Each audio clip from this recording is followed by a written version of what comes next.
Good evening, good afternoon, or good morning. Depends on what part of the world you are located. Good evening, Welcome. good afternoon, or good Welcome morning. to Depends on what part our of the world you are Cybersecurity located. Revolution Good evening, good afternoon. 2026. This is my pleasure to share this scenario with great speakers. And of course, first of all, I would like to invite our co-moderator, Julia Chiacho, to introduce herself. Go ahead and welcome again and thanks for accepting this challenge. Good morning, everyone. My name is Julia Chachio. I am currently pursuing my undergraduate degree in cybercrime and homeland security and criminal justice with a minor in computer science at the University of Scranton. I'm also pursuing my master's degree in cybercrime investigation and cybersecurity, also at the University of Scranton. My own research, which focuses on ATM and point-of-sale skimming, has been published through the Orient Policy Institute and has been presented at the annual American Society of Criminology Conference.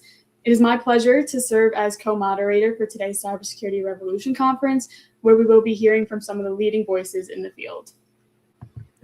Thank you, Julia. And we have also Sebastian. Sebastian, would you like to introduce yourself? You are really, really important part of our team. So would you like to say something before starting our great agenda? Yes, sir. Hello, my name is Sebastian Baron. I'm currently an student for Mid America Christian University, currently studying cybersecurity. And it is a privilege to be part of this conference and listen to one of the, people around the world that works for this awesome team that is cybersecurity.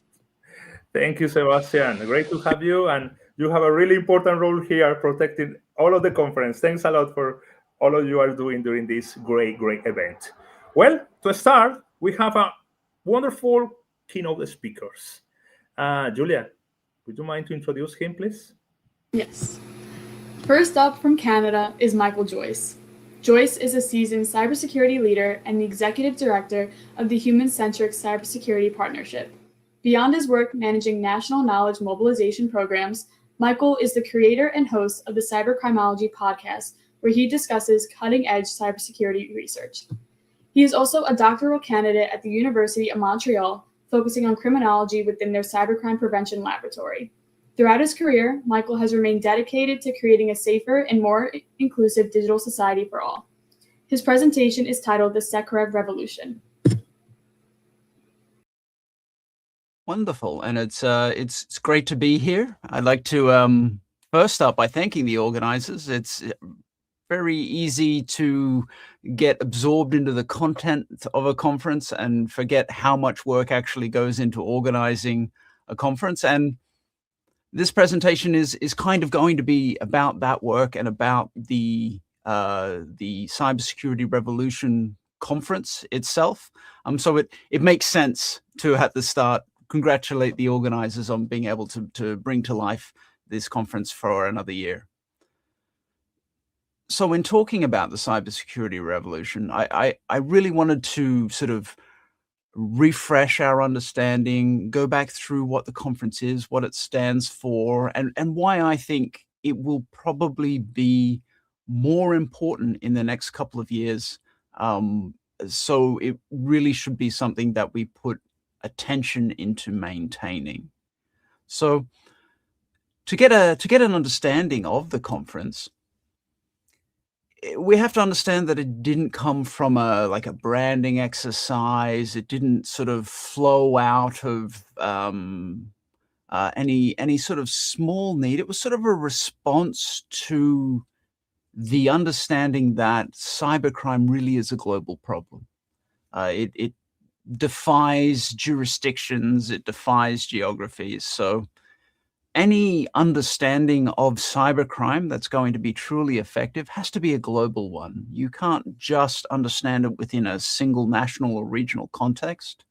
It really has to be understood in its full global extent in order to solve problems and not just sort of push them around.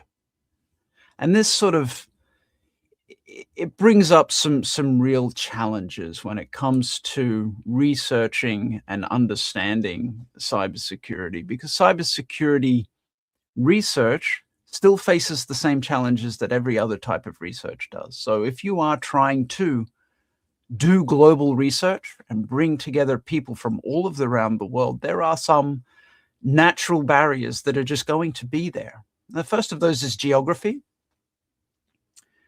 Geography is a sort of tyranny for bringing the world together, because moving through space is not an easy matter for us to do. We don't have teleporters yet.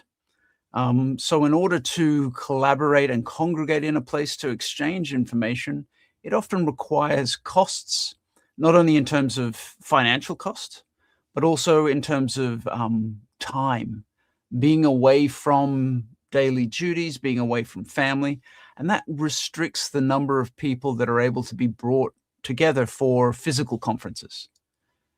It also disproportionately affects different places in the world. So those costs, the cost of a conference for someone within one context, let's say North America, the acceptable price for attending a conference based on the cost that it requires to put that conference on is at a certain level. But for people traveling from a different part of the world, those differences in costs mean that it can be potentially prohibitive for people from developing countries, places that really need to share their insights into the global conversation. It can be prohibitive, preventing them from being able to make it to those events and share their point of view. And the last thing is not really related to that, but it's sort of more around siloing that happens between different forms of research, different disciplines of research.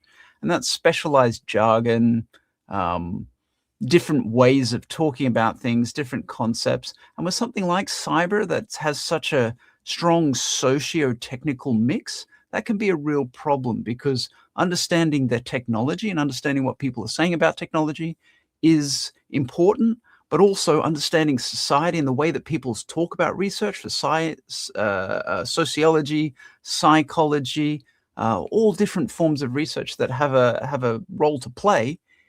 That's all very important, but the different terminology and the different way of communicating can create another set of barriers, which means the effort that needs to go into making those communications it's just more. It's just a little bit more in order to get that sort of cross-cutting research.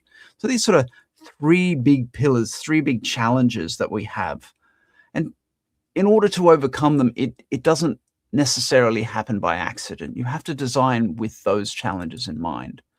So the design approach we came up with for the cybersecurity revolution was to make it as distributed as possible.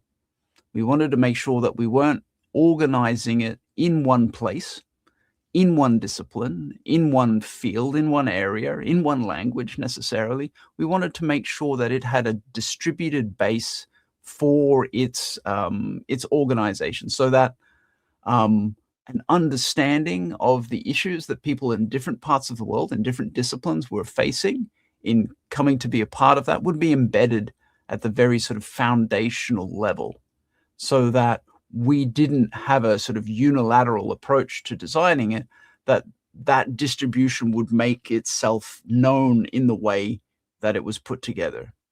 And it sort of ended up being driven towards technology for a couple of reasons. I mean, primarily the cost. If you want the cost to be zero, if you wanted the financial friction associated with people attending and participating in that conversation, internet technology was the advancement that would allow us to be able to do that. So we really wanted to design a conference system that wasn't centered around a discipline, around a region, and was making use of systems that enabled it to overcome that cost barrier. So live streaming and internet was really the way forward on that front. What we ended up with was designing a conference that is a global relay, if you will, a follow the sun idea. I mean, It would be handed across from place to place, from region to region, in such a way that it not only encouraged the involvement of different places around the world, but it really required it. You can't run a 24-hour conference that circles the world, shifting live streams to different regions without having all of those different regions involved. You end up with dark spots where there's no conference because you haven't engaged with a certain part of the world. So this global relay design really meant that for the conference to survive, it has to operate in that inclusive way. It has to bring those global perspectives in. So the design of the conference, it makes for a fun time. It makes it for an interesting event, but it also requires that we're including all of those global perspectives in order to run it. And that's really sort of become part of the DNA of the conference, making sure that approach, that globalization is built into every aspect of the conference. So doing it that way also had some other benefits. It meant that we were reaching out to different places. It also meant we were able to design the conference in such a way that we would give freedom to different groups. So by breaking the conference up into different sessions that would be passed between, it enabled us to give freedom to each of the groups to present their information in a way that was appropriate for them. So we weren't restricting people into specific types of presentation, specific formats of information dissemination. We gave them the freedom to be able to do it in their own way. And because of that, we ended up with a whole different range of ways of presenting information that added a real richness to the conversation. So there were some unexpected but wonderful benefits that came out of running it that way. And by providing the freedom and by encouraging people to not only do things in their own way, but also sort of engage with stakeholders, sort of bring in voices so that the research outcomes were being put into a context that so we could understand how that research was being disseminated into practice in different regions around the world. It created a real sort of richness and a wealth beyond just sharing different researchers. So how did this all work? Over time, we managed to grow. So early on, the emphasis was on making sure that this format would work, not only operationally, but technically, and in terms of a concept that people were interested in being a part of, and being a part of as an audience as well. So initially, it was a big push, mainly from two main hosts that were a big part of this. The University of Edinburgh was a big part of it, and the University of Montreal. But we sort of proved the concept and proved that we could run something that would work at that kind of scale. Over time, we pushed to develop the conference. So we worked to try and make sure that it would work as a multi-point relay. In 2020, of course, COVID happened, and that forced some new issues on the conference, but that also forced us to examine what the conference really was. Was it a live stream? What was the purpose of it? And it made us sort of understand the value of the long tail for the public, the presentations that went up. So this sort of helped us understand that this was not only a live event, but it was sort of developing a corpus of knowledge that would be available online for time to come after the event. And then from there, we just worked on building the range and the diversity of groups that we had involved. So over time, it's sort of, we worked on making sure it was widely distributed in terms of the places where the information was coming from, the disciplines that the information was coming up from. And then sort of 2024, 2025, we were working more on how do we make this conference more sustainable? How do we build out organizational mechanisms at the back end to make sure that this can continue to be run over time? So it's scaled, and it's scaled as a result of that distributed management. This wasn't done by one university. This wasn't done by one person. This was done by a whole lot of organizations and a whole lot of people. So it makes sense to just sort of take a moment to shout out how many people are required to run a conference like this, because all of these different groups were intimately involved in making sure that it was successful. It wasn't just me, certainly, not by any stretch of the imagination, but there are a lot of people who are volunteering their time in order to make sure that this event has been successful. So what did we talk about? What was in the cybersecurity revolution?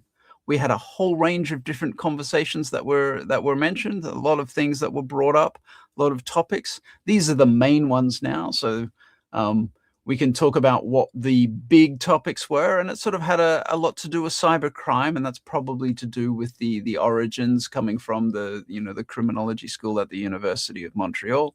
But it also included digital forensics, human factors, scams, IoT, things like that. That were things that were sort of spoken about to a large extent across all of the conferences that we had.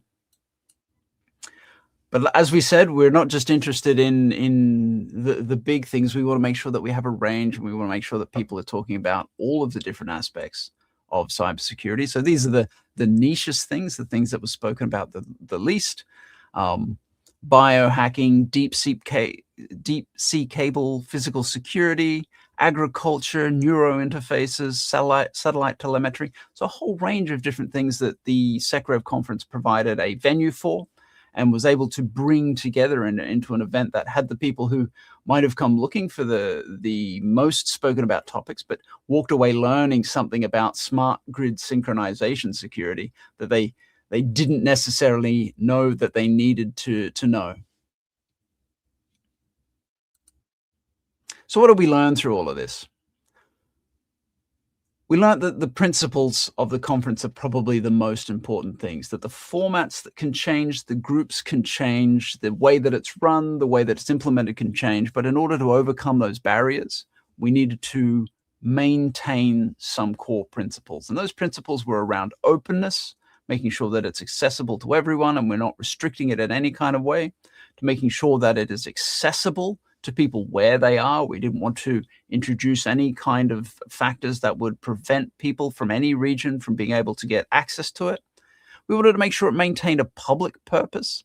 For that reason, we have steered away from having any kind of commercial products as part of the presentation. It's not to say that commercial or private industry wasn't welcome at the event. They just weren't welcome to sell their wares, so that we maintain that public purpose.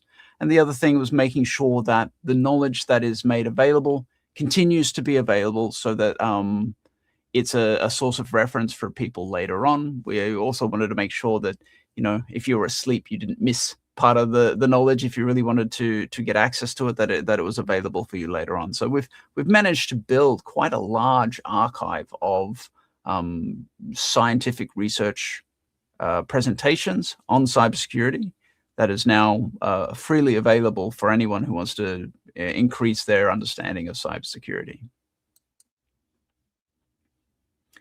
Unfortunately, this conference is going to maintain its importance, or perhaps even increase its importance over the coming years. And I say unfortunately because it's not for good reasons that I think it will increase its need. The amount of trust that people are placing in science and scientific cooperation is changing. Geopolitical frictions around the world create tensions and barriers and restrictions on what people can say and who they can talk to. And that's not a good thing when it comes to a globalized problem like cybercrime. So any sort of increased friction from geopolitical reasons that are outside of what we as scientists really think is important, if it affects who and how we can work with each other, it does have a negative impact on the conduct of science. The other thing is funding. A lot of places around the world, I mean, we can focus on North America, the United States, Canada as well, has seen a change in the funding landscape, which may make it more difficult to conduct the kinds of studies that are working on edge cases or important aspects of cybersecurity that don't necessarily have a return on investment. I mean, for an individual, there's generally have a return on investment for the greater society. But that kind of environment makes it a little bit harder, a little bit more competitive, and that sort of introduces some barriers as well. It makes it harder for that research to be done, which means any research that is done should be done as effectively as possible, and keeping costs low for conferences is one of the ways that can be done. And the last one is the collapse of the ability to travel. Sort of an unanticipated outcome of the pandemic was the change in understanding about how necessary travel is for different types of scientific research. And I'm firmly of the belief that sitting down and talking with someone face to face is the best way of communicating with them in order to gain an understanding of what their work is about. But if that becomes unavailable, we still need other ways for people to be able to communicate, to get their message out there. And that's particularly a problem for younger researchers who may not have the large budgets that they're able to take the tiny portion out of that can be expended for travel purposes. It really does make it difficult for them. And I think that creating venues that they're able to share their research, gain experience in presenting their research is an important thing. This is not the first time that this kind of thing has happened, though. I mean, we love to wheel out the word unprecedented, but there are precedents for these kind of things. So science early on moved from being what was called the Republic of Letters, which was different scientists sending each other more or less private communications about their scientific work, to a system of journals, which allowed much more open access to the work that they were doing and sort of benefited the scientific community by making use of publishing technologies. So we have an experience with working to take advantage of technological advances. It's sort of baked into science and the way that science is put together now. We have history in terms of the International Geophysical Year and the mechanisms that was built on, which sort of overcame some geopolitical divides. And as a result of that, scientists were able to put the first satellite into space during that year by working, let's say, beside the geopolitical concerns at the time to realize outcomes that were more important for science. And Canada has played a role as well. There were a thing called the Pugwash conferences that were a really important set of dialogues around the use of nuclear technologies and how they could be more appropriately managed for the benefit of all. But those kinds of discussions provide a rich set of knowledge that's able to be spread to decision makers. And if you don't have those different perspectives in there, you don't end up with a good base set of knowledge for those decisions to come from. So SECREV is really a dim candle to the beacons, to the lighthouses that those kind of events were. But it's sort of designed in the same vein. The idea is the same. We're going to try and make use of these technologies that we have to overcome some of the issues that we might be facing in making good scientific process and good scientific knowledge available for the people who need it to make the best kinds of decisions. So what does that mean for us? That means that we should take this opportunity. We should take advantage of what we've built here with SECREV, with what the organizers of this year's conference are doing, what will be happening for next year and the years beyond. So if you're running an institution or a lab, think not of this as some conference thing, as some interruption to your yearly schedule. This is an opportunity for you to easily, cheaply, effectively platform what your center is doing. It gives the world an opportunity to learn about your center, places that you may not have had any kind of reach. It's a vehicle for you to inform them about what you're doing. So potentially you could build context that could help you to realize your outcomes in a way that is broader or potentially grander than you originally hoped, or more effectively, more efficiently.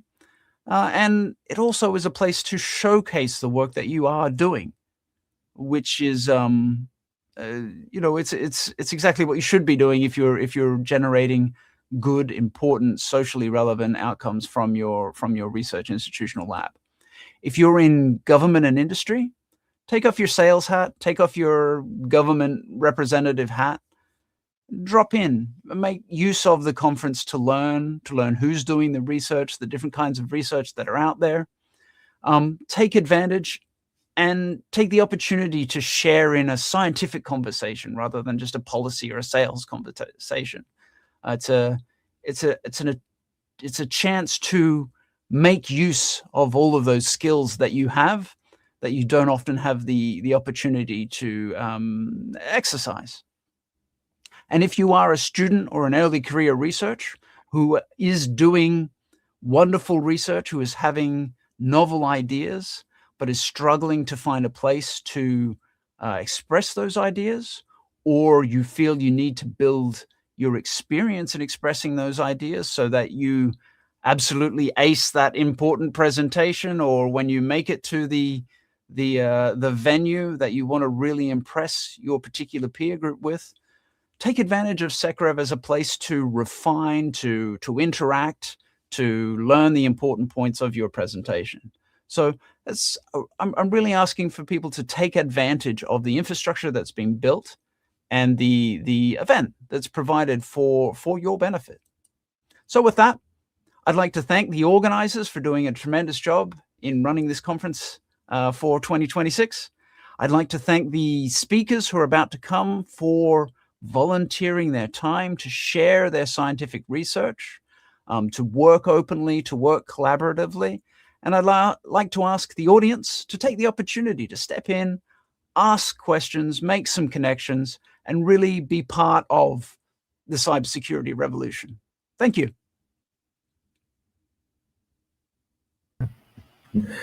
Thank you there, Michael, for that great effort, not from this presentation, but from the beginning of, for the idea, indeed, of cybersecurity revolution.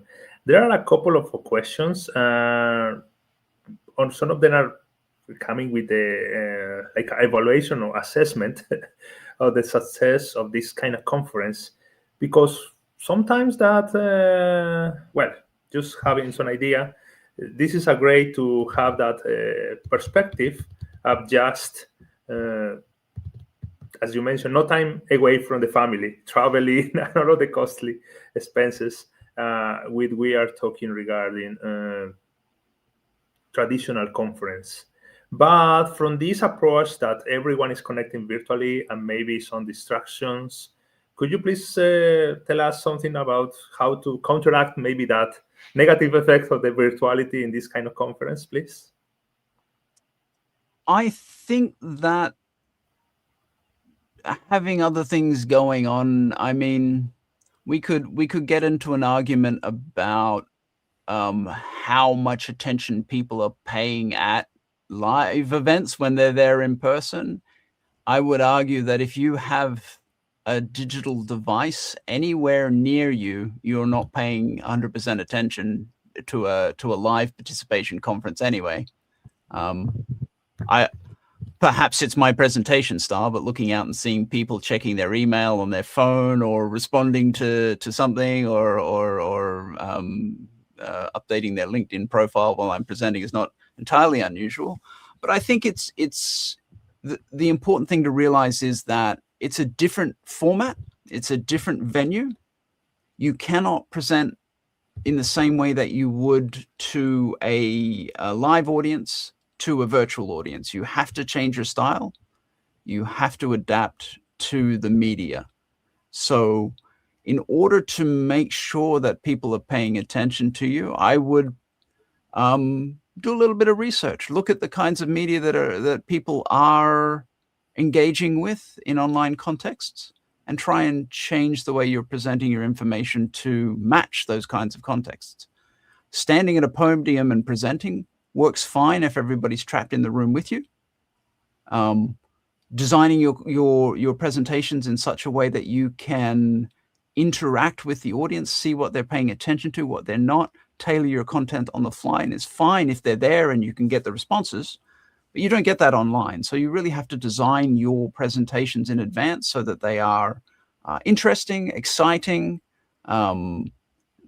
as short as possible, honestly, and that they make advantage of the visual media that you have. Just standing quietly still with a monotonic voice and boring slides, it's not going to keep the people there online. So I would suggest make sure to adapt to the media. Try and work out what you can do differently. What does the media provide you that you can do online that you couldn't have done offline? Great. I'm going to ask Julia maybe to read one question that we have on YouTube. But before that, you're right. We need to adapt. We need to adapt because times are changing. Technology is increasing or is modifying some traditional way we interact as human beings. And also for our new generations, I think that is going to be like the permanent, the constant of the skills we need for our new cybersecurity experts or digital forensic experts. You're right, adaptability, quite key skill, not only for the traditional jobs, but for this kind of new ideas, new opportunities to build up global knowledge. Julia, would you mind to read the question for Michael, please? Yes. So the question is, how can we ensure that this conference keeps its philosophy of inclusivity and openness?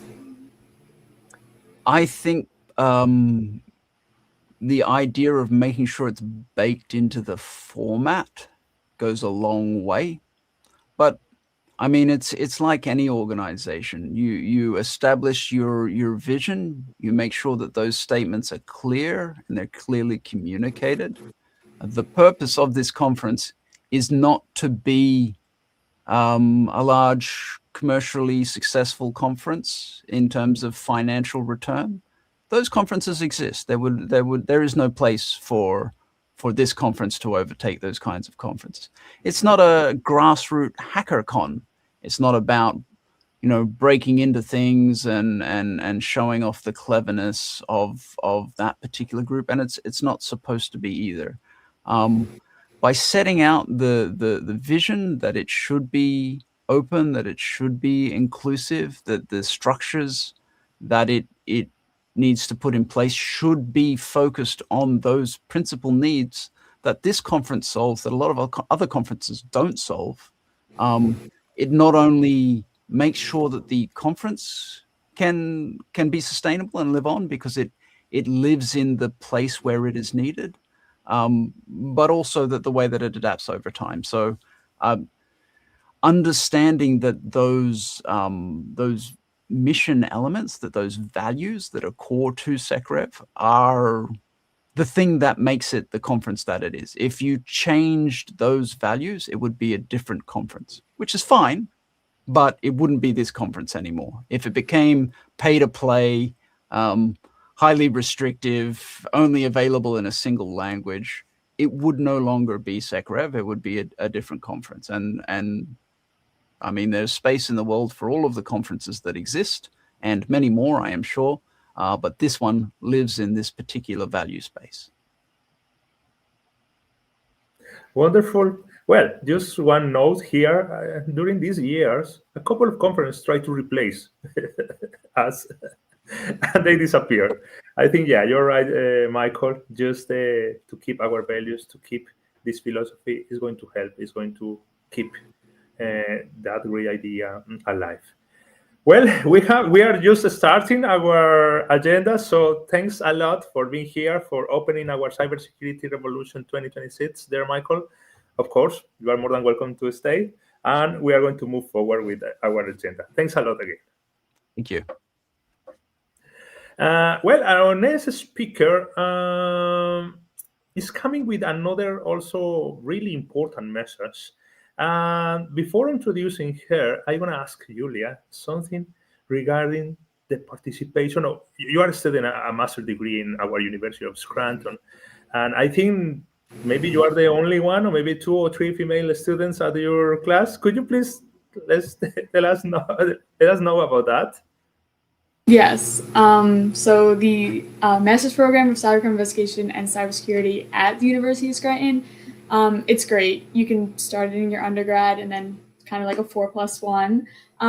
It's kind of the same content that we talk about in class. A lot of Wireshark, a lot of like the Try Hack Me labs, and then it's kind of just like a step above. But there are a lot of females in the program, which is great. A lot of past students who have graduated a few years ago, so it's great to see them come back, kind of interact with them again, and then form those connections as well.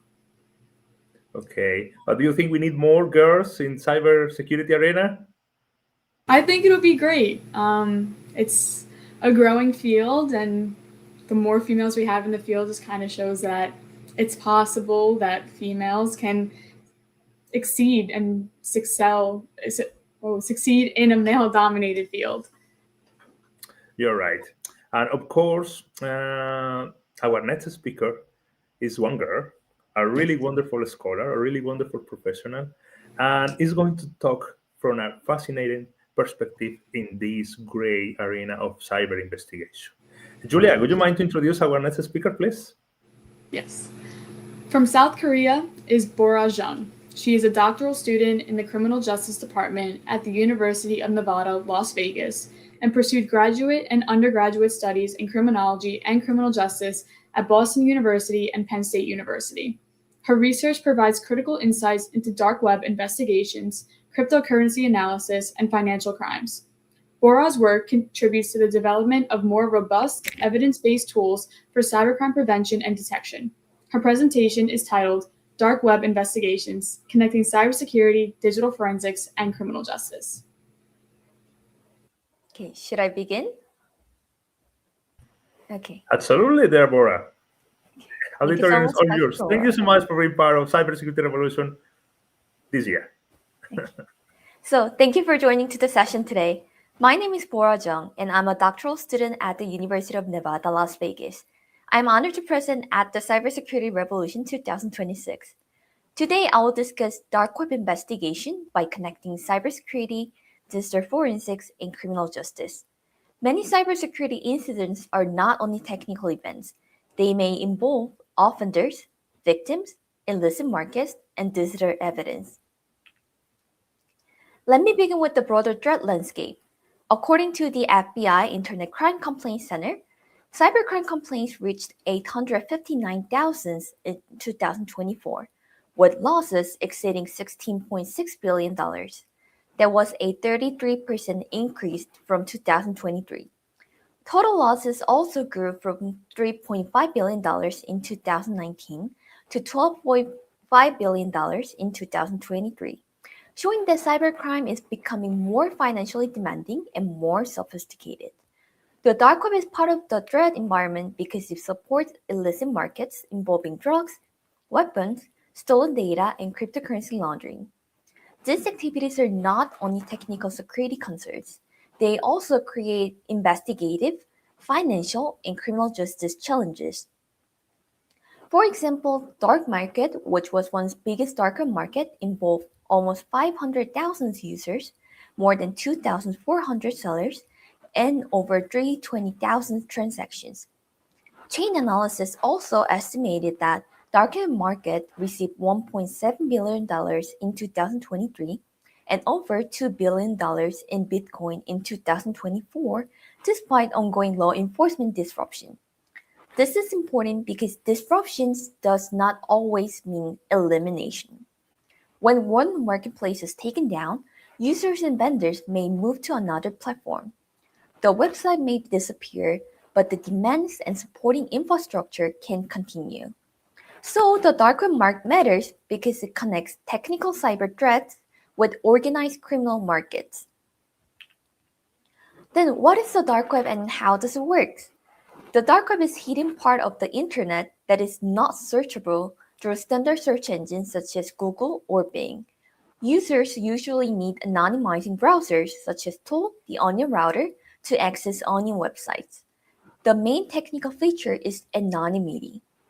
The dark web is designed to protect users and website operators by making identity and physical locations harder to trace. Tor uses layered encryption, typically through multiple relays, and this makes it difficult to identify the user's website operator and server location from one connection.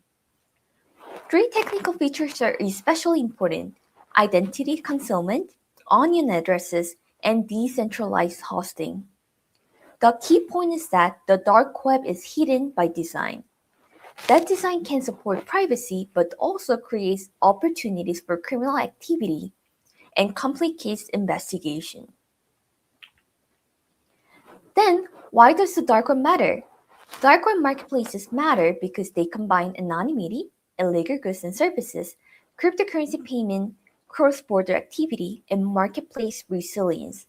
Like I mentioned, buyers and sellers can hide their identities through anonymous account, encrypted communication, hidden services, and cryptocurrency payments.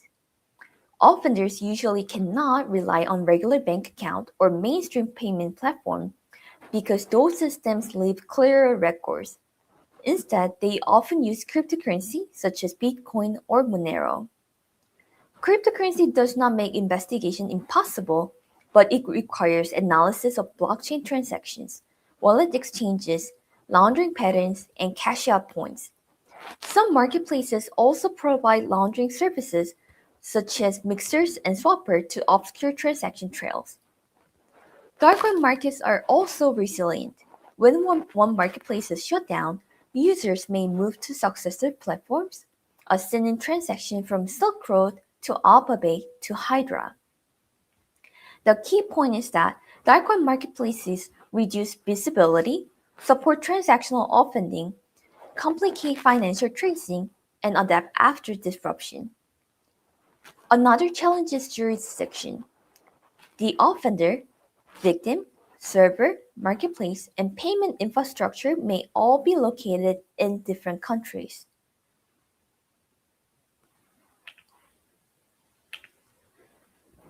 So for this section, I showed a recorded video of the dark web. In this video, I used Tor, the Onion router, to access the dark web and used DuckDuckGo as a search engine. I searched for Onion markets and accessed an Onion market list website. This website shows currently active dark web market links. One notable feature is that website provides multiple links for the same marketplace. This happens because dark web marketplaces may be seized, blocked, or disrupted by the law enforcement. To maintain access, some platforms provide mirror or clone links to their users. And the video also shows a security verification system. Even though the marketplace is illegal, it still uses security control to manage access and reduce automated activity. Then we enter a dark web drug market called Torres. Vendors sell various drugs such as marijuana, ecstasy, LSD. They provide product description, shipping information, customer reviews, and even the rating system. This shows that dark web marketplaces can borrow features from legitimate e-commerce platforms like Amazon and eBay. The video also shows another example, the Bohemia dark web market. The important point is that dark web markets are not always disorganized or typically primitive. Some appear highly structured, with marketplaces featured that resemble legitimate platforms, but operate in support of illegal activity. Now that we have seen how these markets can operate, and I'll turn to how investigators preserve and analyze digital evidence. Digital forensics is cornerstone of dark web investigation because we almost always begin with the technical traces rather than direct physical evidence. On its own, a device, a log file, or a network connection may not provide the full picture, but the forensic process allows us to preserve these traces and explain the activity they represent. For example, we can use browser artifacts to provide marketplaces access and communication logs to link buyers to sellers. These individual pieces of data become meaningful evidence once they are reconstructed into chronological timeline. Because digital evidence is volatile and easily changed, our handling procedures are critical. We protect the original source, create a bit-for-bit forensic copy, and document every person who handles the evidence to maintain the chain of custody. We then verify every copy with hash value, which works like a digital fingerprint. If even a single bit of evidence changes, that hash changes, altering us to tampering. The key point here is that digital forensic does more than just collect data. It protects the integrity of the evidence and ensures our findings are reliable enough for court of law. Cryptocurrency tracing is also vital because nearly all dark web markets and ransomware groups rely on digital assets for payment. While offenders often believe cryptocurrency grants them total anonymity, their financial movements leave permanent public record on blockchain. We can follow the path of the payment from victim directly to wallet controlled by the offender. Beyond single transaction, we look for clustering patterns that suggest one group control multiple addresses. Criminals use laundering methods such as mixer, chain hopping, or rapid transfer to try and break the trail, but persistent tracing can still lead us to the exchanges or cash out points where legal processes can be served. The key takeaway is that cryptocurrency does not instantly provide a name and addresses, but it preserves the financial activities necessary to support attribution and asset recovery. The Colonial Pipeline case is a strong example of how technical cyber incidents evolve into a national criminal justice crisis. In 2021, the DarkSide ransomware group breached the pipeline's network using compromised VPN credentials that lacked multi-factor authentication. Once inside, the attackers moved through the network to exfiltrate about 100 gigabytes of the data and before deploying the ransomware that paralyzed critical system. To speed up their recovery, Colonial Pipeline paid a ransom of 75 Bitcoin, which was worth approximately $4.4 million at the time. This case reached far beyond a single company, as resulting shutdown affected the fuel supply for 17 states across 5,500 miles of infrastructure. However, the investigation also demonstrated the power of financial tracing. The Department of Justice was eventually able to recover 63.7 of those Bitcoin, worth about $2.3 million. This single case connects the dot between the weak access control, infrastructure disruption, and asset recovery through cryptocurrency tracing.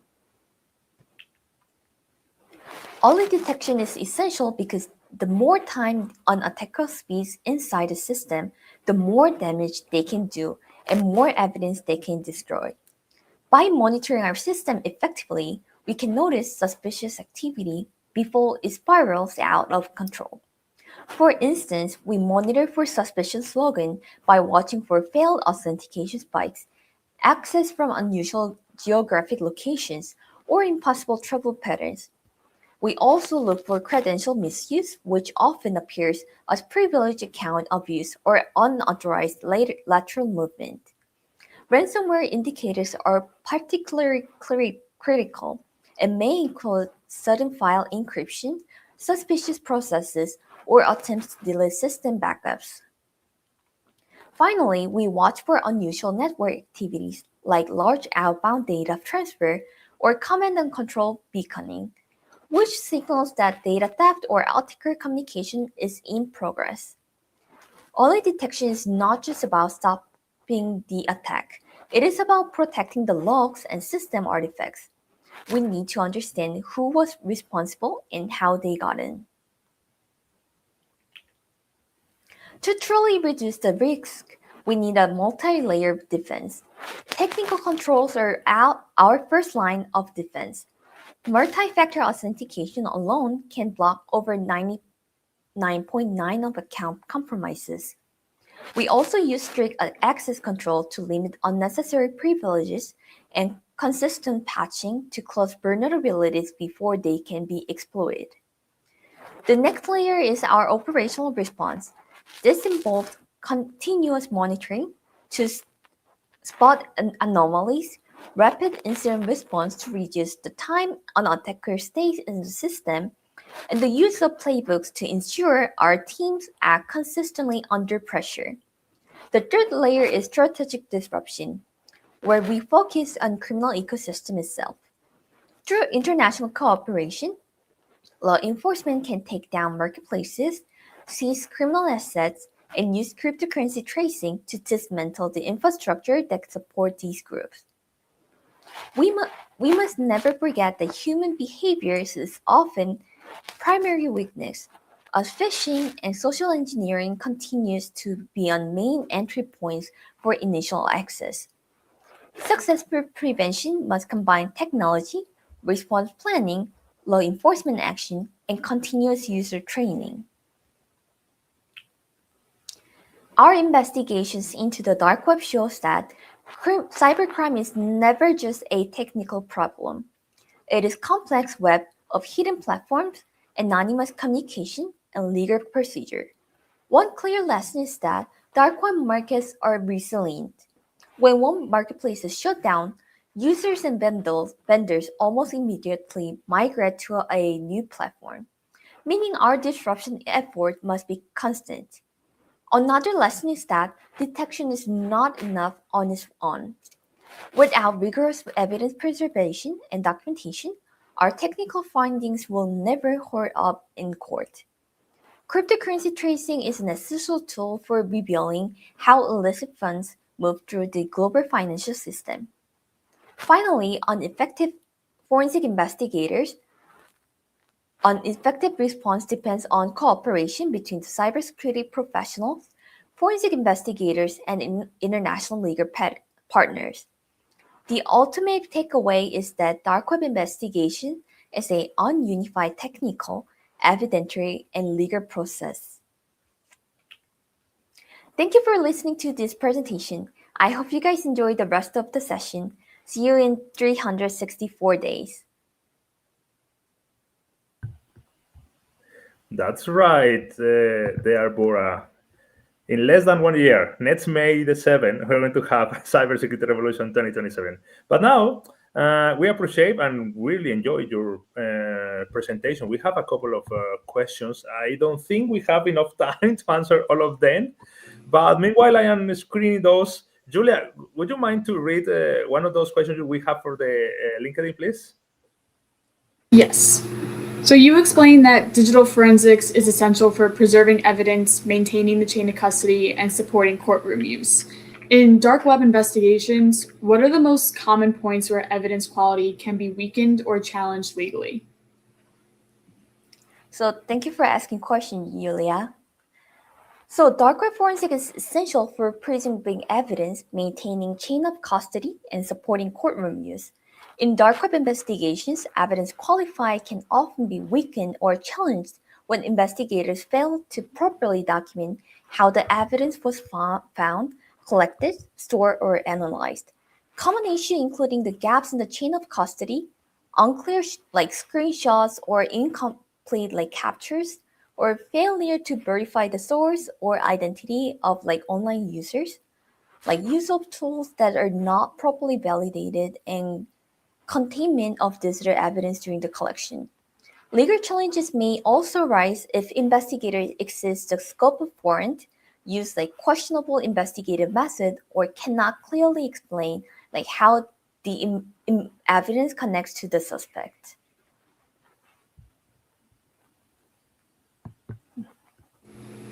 Thank you, Deborah. Go ahead, Julia. The next Maybe- question is, Yeah, do you want let's coordinate here because I have another question here. Could you please read this one later? And I'm gonna go with this one right now. Is that okay for you, Julia? Yes. Perfect. Bora, again, thanks a lot for sharing your research and this important topic. Aaron is asking, how do we get people more aware of these type of situations, all of these illicit markets and go on and so on? People without the computer science background or the cybersecurity background might not know what the dark web is. So we need like public awareness, that awareing people about the dark web, and the crime is not just happens inside the dark web. So the people have to always aware that dark web users or the hackers targeting the victims outside of the dark web, and it is always in our environment. Perfect. Thank you. Julia, please. The next question is, what strategies can help law enforcement move from temporary disruption toward longer-term impact on these criminal ecosystems? Oh, that is the question that I think I have to ask to Dr. Toro, since you have a police background, right? Yeah, I I do. Bora, you are the expert, but I think we have a multi-stage scenario here. This academia, research, of course, improving training, of course, improving capabilities to investigate. You were talking a lot about different techniques, for example, chain of custody. I think that is one of the key factors to keep alive one investigation. Would you like to elaborate more about what is the chain of custody there, Bora, please? Oh, yes, definitely. So basically, oh, sorry, my network is a little odd. Okay, so definitely for the law enforcement to move forward temporary disruption, like towards the longer form of the impact of this dark web ecosystem, the law enforcement requires the advanced level of the technological training. For example, of the cryptocurrency training, or dark web investigation trainings, or how to break into the anonymized Tor network or ecosystem. And also the international cooperation is really essential, like I mentioned in the presentation. So with those essential techniques, I think we can combat the dark web related crimes. You're right. That kind of basic concepts are crucial in order to in order to enhance the capabilities from law enforcement, and not only from law enforcement, because we know some banks, some private companies, some private sector companies, they also have the responsibility to help to investigate, and also they have to respond to cybercrime. So having the opportunity to follow all of those great learned lessons you were sharing here, Deborah, I think they are also helping a lot. And of course, Cybersecurity Revolution has that mission clear. There, Bora, thank you so much for being here. We know that you are almost done there with your PhD. We we wish you the best in this stage of your academic career, Deborah. Thank you so much, Dr. Toro. You are very welcome.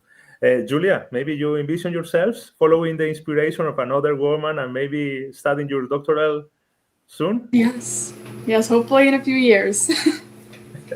That is great. Well, now let's move with our next agenda. We are moving from Asia.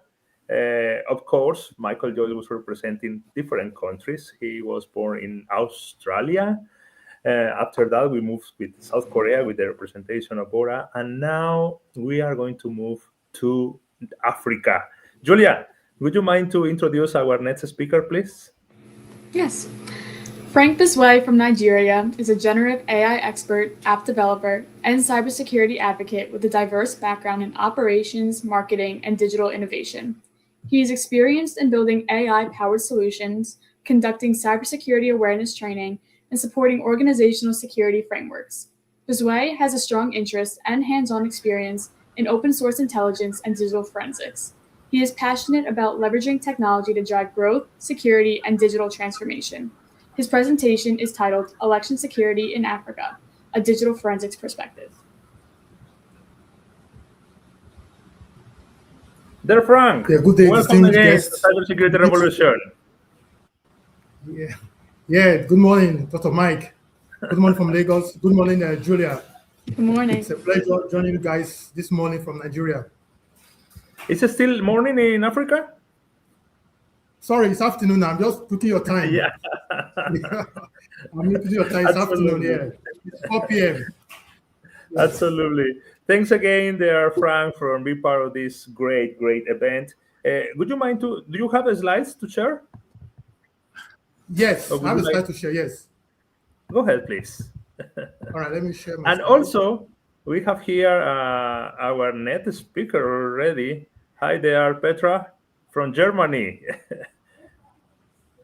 Thank you. Yeah, thanks for arrive earlier. That is great. That is great. That is part of this great cybersecurity conference. Can you believe that, Julia? We are having speakers from different parts of the world using technology by the good.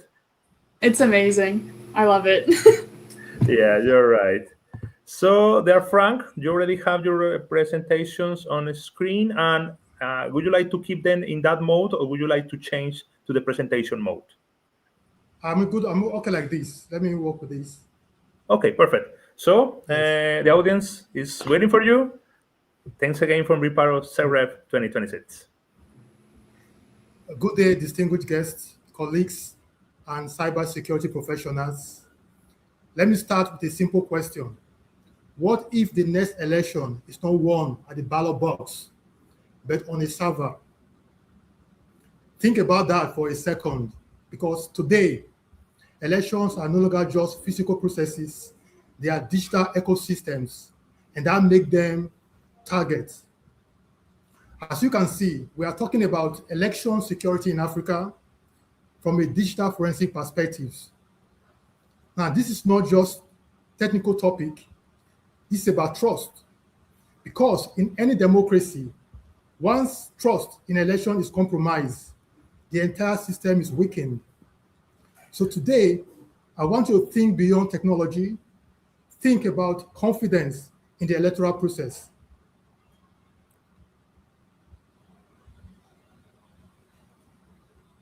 Let me quickly walk you through how this section will flow. In the next couple of minutes, I will cover how cyber threats are shaping elections today, real Nigerian and African case studies, how modern elections attack actually work, how we investigate using OSINT and digital forensics, and finally, practical recommendations. This session is not theoretical, it is practical, evidence-based, and solution-driven.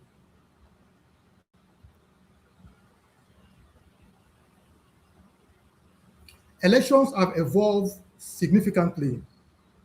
We have moved from paper-based voting to digital voter databases, electronic transmission systems, and online result portals. Now, while these improve efficiency and transparency, it also increases the attack surface. So every digital improvement comes with a corresponding cyber risk.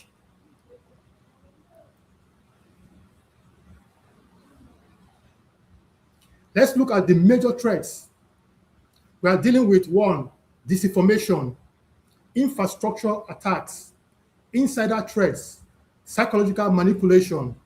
But here is the key insight. Most modern election attacks are not about hacking systems. Guess what? They are about hacking perceptions. Because if attackers can improve, can control what people believe, they can influence how people behave.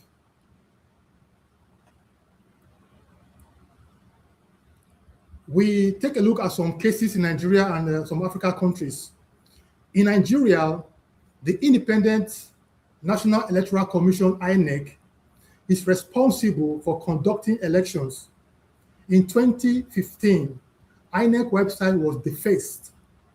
Now, technically, this was not a deep system breach, but the impact was significant. It created doubt in the system, it created fear, it created headlines. And that is the goal, not always to destroy system, but to erode trust.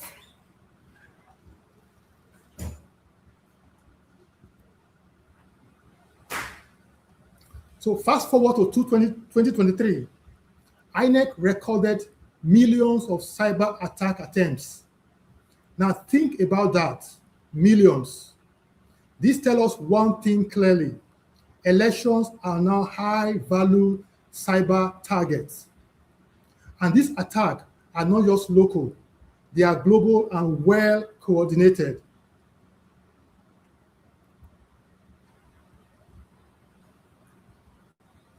The INEC Result Viewing Portal, IREV, is a public web platform developed by Nigeria's Independent National Electoral Commission, INEC, to provide real-time access to election results directly for polling units. It was launched in 2020.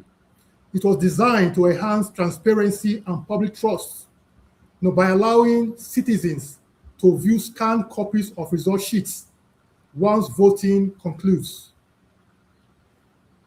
So what really happened? What was IREV supposed to do during the election? The Independent National Electoral Commission, INEC, promised, one, that during election, real-time upload of polling unit results. Two, public transparency. Anyone could view results online. Three, they promised reduced manipulation during collation.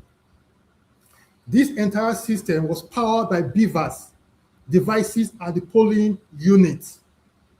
So what actually happened during the election? One, there was massive delay in uploading results. On election day, presidential results were not uploaded in real time. Two, for most of the day, the portal showed little or no data. Upload only started late, very, very late at night, from 10 p.m. to 11 p.m. So this triggered public outrage, protests from political parties, loss of trust in the process. Two, there was system glitch. INEC later admitted a server configuration bug caused upload failures. Specifically, what happened? The system couldn't properly map presidential results in the database. Why it became a big issue? Because INEC had explicitly promised real-time upload before the election. The failure created suspicion of result manipulation, data tampering, lack of transparency. Political parties even protested at collation centers. They walked out during result announcements.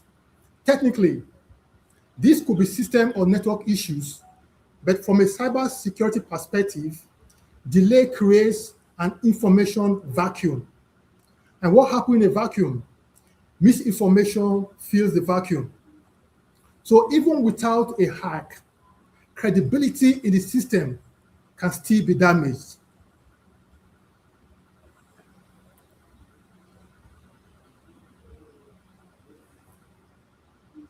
#EndSARS was a nationwide protest movement in Nigeria in October 2020, driven largely by young people demanding an end to police brutality, specifically by a unit called Special Anti-Robbery Squad, SARS. This movement quickly grew from a social media campaign into one of the most significant civic movements in modern Nigerian history. Hashtag #EndSARS, we saw activist groups target government systems. This shows something very important, that cyber attacks are often tied to social and political events. So election systems don't exist in isolation. They are part of a broader digital conflict environment.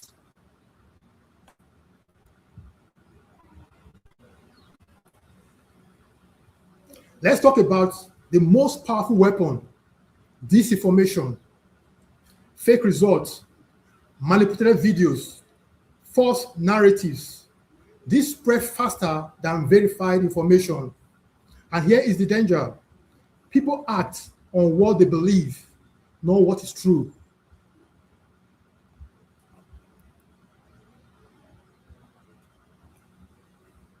Looking beyond Nigeria, Kenya provides a strong example. There have been repeated concerns about system integrity, result transmission, legal disputes. This shows that election cybersecurity challenges are continental, not local. It cut across the whole African continent.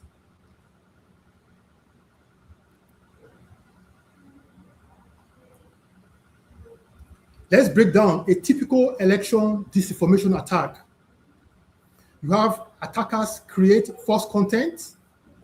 They use both networks or influencers to amplify the content.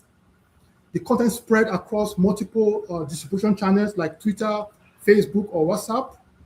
5, public consume and react emotionally. Trust in the system declines. This is what is called information cascade attack.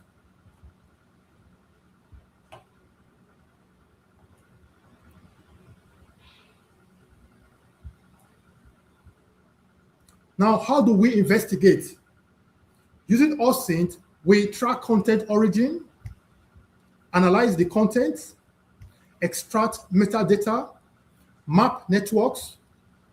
What are we doing is uncovering hidden patterns behind visible information. We're answering, is this campaign organic or is it orchestrated?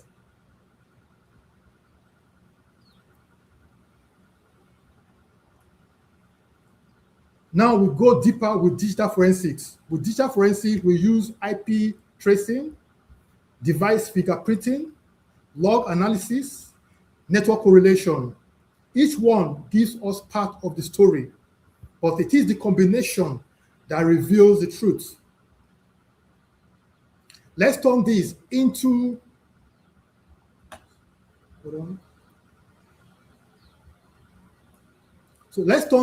a real investigative case simulation. Scenario title, Operation Shadow Vote. The incident, the scenario. During a Nigerian election, RF portal experiences delays. Fake results begin circulating online. Hashtag trending, claiming result manipulation. So this is this incident. This is the scenario. Investigation objectives. Was this a cyber attack or system failure? Who amplified the misinformation? Was there coordination? Phase 1, OSINT collection. Sources, we can use different sources for collecting the content, for collecting information. Use like Twitter, Facebook, Telegram groups, news platform. The action, track hashtag, RF down, hashtag rigged election. We identify first account to post the hashtag, most influential amplifiers. Phase 2, pattern analysis. Look for high frequency posting accounts, newly created accounts, same messaging pattern. These are all indicators of both networks or coordinated campaigns. Phase 3 will be network mapping. You map relationships, who retweet who, share links, comment, common domains. you build influence graph. Then technical forensics. From the system side, analyze server logs, traffic spikes, fade requests, API errors to determine DDoS versus system bugs versus system overload. Now the fifth phase will be the attribution indicators. Not always definitive, but look for one, reused infrastructures, IPs, domains. Look for language patterns, time zone activities, known threat actor signatures. So what are possible outcomes based on the investigation and the analysis and everything we have done? What are the possible outcomes from the investigation? One, we can have pure technical failure plus misinformation amplification. It means system failure that was caused by delays, while misinformation spread organically or semi-organically. A possible outcome could be coordinated influence operation. That is evidence shows organized efforts to manipulate narrative and public perceptions. Quickly, we move to challenges. Africa faces real constraints, limited infrastructure, skill gaps, weak enforcement, political interference, and perhaps the biggest challenge, low public awareness. People don't always recognize manipulation when they see it.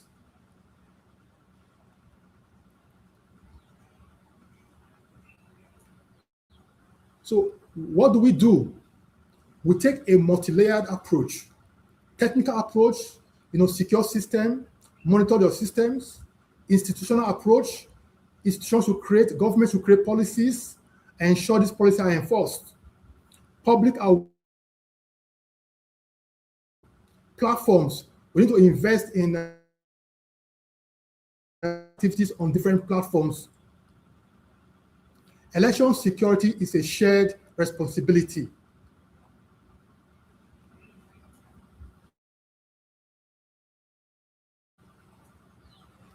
At a higher level, Africa needs regional threat intelligence sharing, cybersecurity frameworks, election simulation exercises, independent audit systems. This must be coordinated across countries in Africa.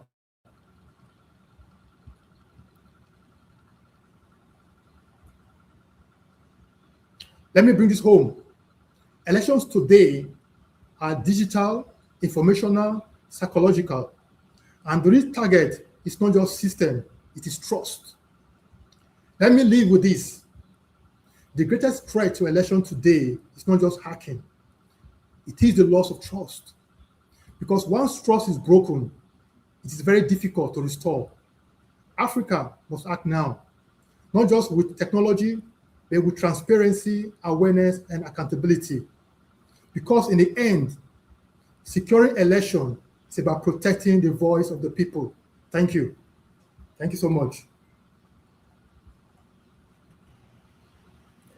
Thank you there, Frank. Oh my God. It is quite interesting to follow all of your presentation and of course the great experience behind of all of this career and all of those years that we have been working together in different projects. I think we have still some minutes for some questions. And right. Julia, could you please read some of them that are coming from the different channels on YouTube, and maybe I'm gonna share on the YouTube. That's okay for you? Yes. Of course. First of that, let's ask if Frank really have some time, extra time, in order to ask our questions. Is that okay for there, Frank? Yes, please. Yeah, that's good. Julia. So what are some signs that a campaign is coordinated and not organic? Yeah, you look for certain signs like the pattern, the analysis of the pattern behavior. Look at the language. Is it the same? Look at the accounts. You look at the behavior, the pattern analysis. Coordinated campaigns mostly the frequency with which the spreads, look at the timeline and activity, right? Then, yes, how many people are sharing information? Are there many or few people? You understand? So from your forensic OSINT analysis, you go detect, and based on that, you can conclude. Unlike maybe organic, that you know that it takes time to spread, right? But with a coordinated that you paid influencers, you have fake accounts, you have a bot, you know, it spread fast. And when you do analysis, you see that these are the same people, the same name, maybe kind of the account they have is generic account names.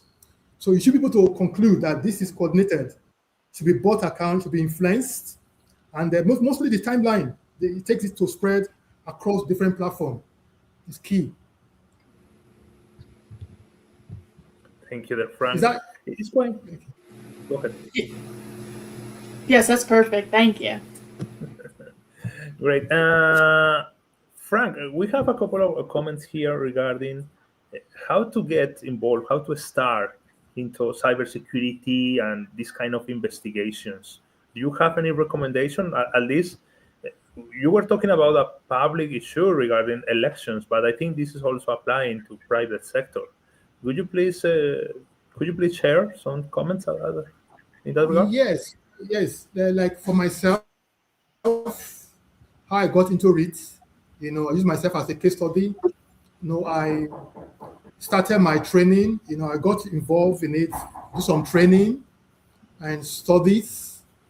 I ventured into cybersecurity analysis. So most people here, they will need that training, internship, and monitoring. You know, so people need to invest in certification, and also get mentors and to mentor you, like Dr. Mike. You have been a great mentor, you know, and I've learned from you.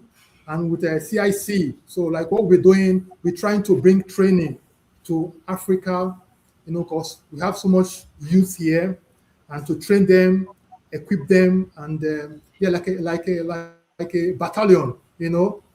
Yes, so people need to go to like conference like this, you know, and attend conference like this, get to see the presentations, and also learn from it.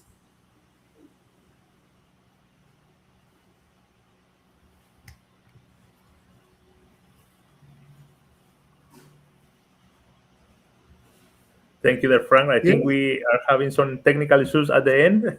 Did you finish your answer? Yes. Okay, great. Well, this scenario of cybersecurity training, specialized training, of course, has different kind of opportunities, different kind of pathways. Let's go back to this, your expertise from OSINT. I don't know, Julia, you have any question from that specific group of techniques? You were mentioning at the beginning, you were having one question prepared there. Oh, yes. Okay.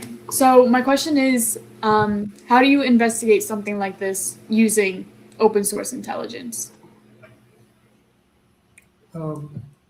What kind of scenario are you talking about? The whole like the election stuff.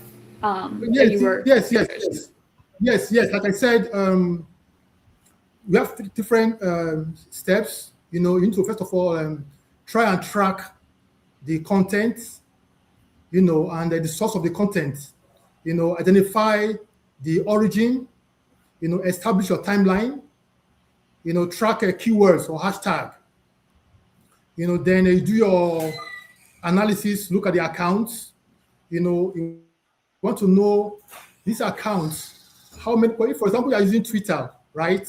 And then you go to the timeline, you will see the time those content were posted, you know, and once you look at the first 10 accounts that posted the content, you know, you want to look at those accounts when they were created.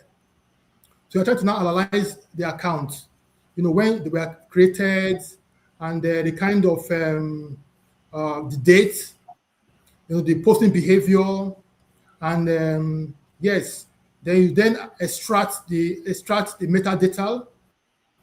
So you want to look for the timestamp, geolocation. You get the images, like video, the files. Then you now do your network mapping, to reveal connection, clusters, and influence pattern. You want to identify connected accounts that are linked to that retweet. People that are retweeting this content, are they linked? Is there a hub? You understand? So you map the interaction patterns to detect influence or clusters to uncover coordination and intent. So I have you some light issue.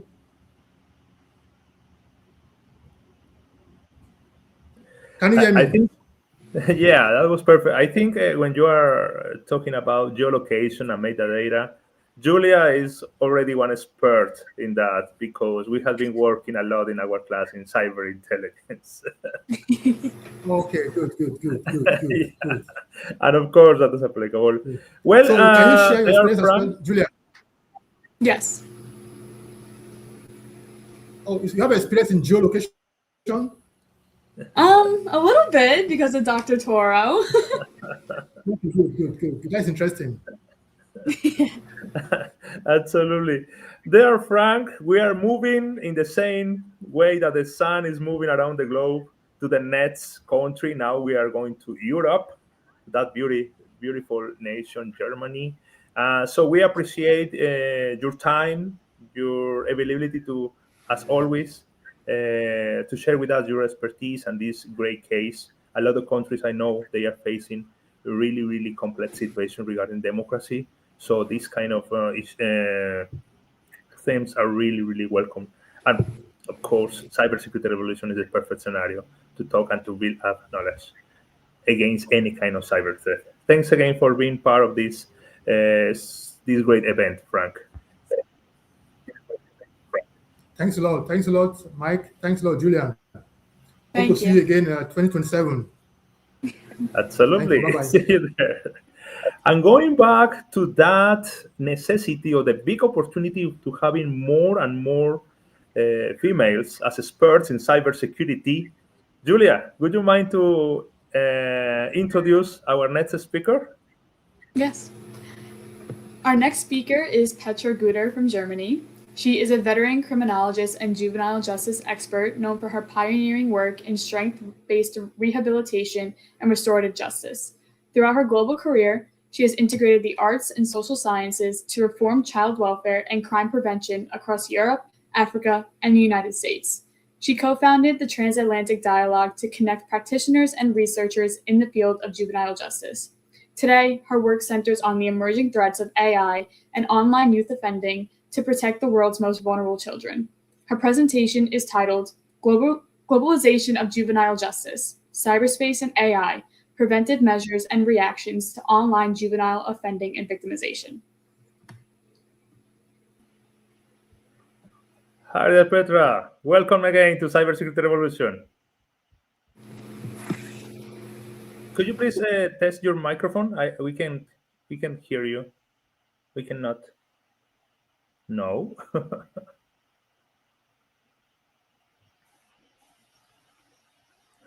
Meanwhile, are you going to present your slides, or would you like to for the support from our team?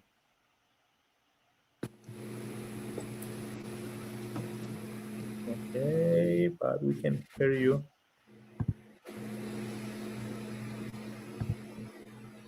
No. Julia, can you hear Petra? No. No.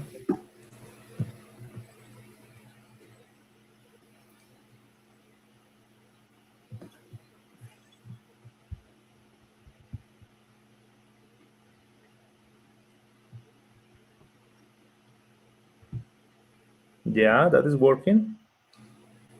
No. Wait, we can see that you are activating or deactivating the microphone, but it seems that there is not sound from your side. Do you have any headset connected? Okay. Maybe the microphone. You can go to the settings and go to audio, and in audio you can select the different options, the different microphone. Oh, by the way, also you can maybe on the keyboard sometimes there are some functions that are blocking the microphone.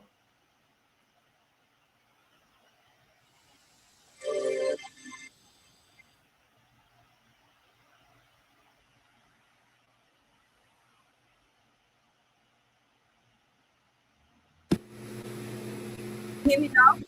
Yes, wonderful. Now, okay, Wonderful, now, that worked. okay, So dear I just Petra. need to take a look at my presentation. I don't see the slides on.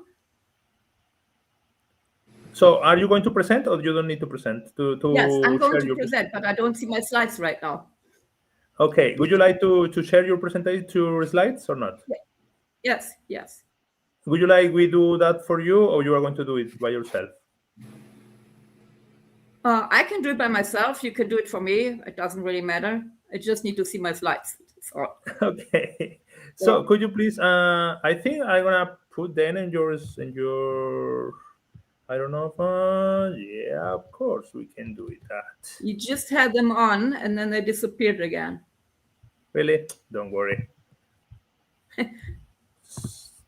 This is part of cybersecurity revolution. We can solve everything. That is technology. With technology, we can solve a lot of different scenarios. Julia, would you mind to put the Petra slides on the stage, please? Yes. Wonderful. So I think, Julia, you are gonna Okay, you got it? help Petra to move every slide. Is that okay for you? Great. Okay. Julia, is that okay Thanks for for you? your patience. And is that yeah, it's okay. It's great now. I think I could. Let me see if I can move it. I cannot. Let's see. I cannot go to the next slide.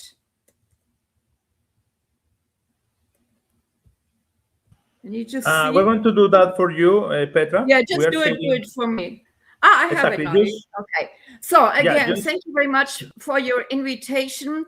And from election problems and democracy in Africa, I would like to drive your attention to the globalization of juvenile justice, which has to some degree also to do about preserving democracy in modern societies. So what is the point? Just go to the next slide, if you can. Billions of young people joined social networks worldwide in 2024, connecting digitally across cultures and continents with little and not sufficient or no protection at all. So you can go to the next one. Social networks became central for real-time communication, marketing, and shaping public opinions. If you go to the next slide, I have prepared there's one missing, or whatever. The internet, though, was not created with children in mind. So at least since the pandemic, children are increasingly exposed to the internet at a younger age through a growing range of devices and at a younger age.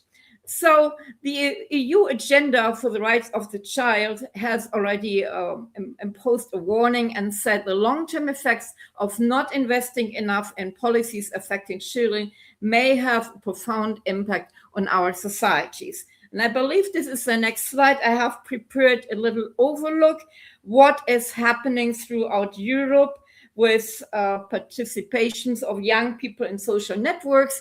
We can go over this one quickly. In 2024, as you can see, we don't have to go from state to state, but one is very obvious, that the the percentages of people between age 16 to 29 participated in networks has outnumbered the total population of European countries by far.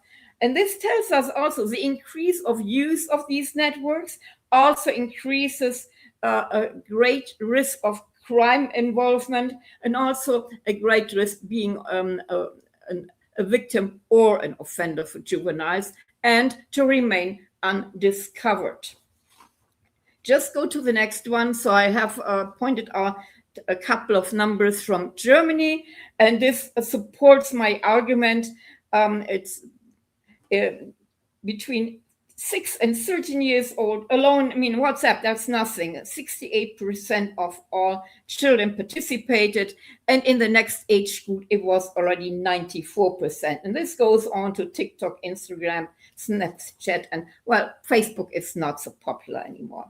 So the German federal government, go to the next slide, please, because I can do it from here. The German federal government the German federal government's report on changing values among young people and other social groups due to digitalization of 2016 pointed out some very important findings. It serves as a forum to debate whether the individual and societal value systems of the younger generation are negotiated and shaped. And also those spaces are spaces for media consumption that operate according to the rules of a globally organized digital economy. But here comes the next point. Digital media is also a place where young people prefer to use to set themselves apart from the adult surroundings.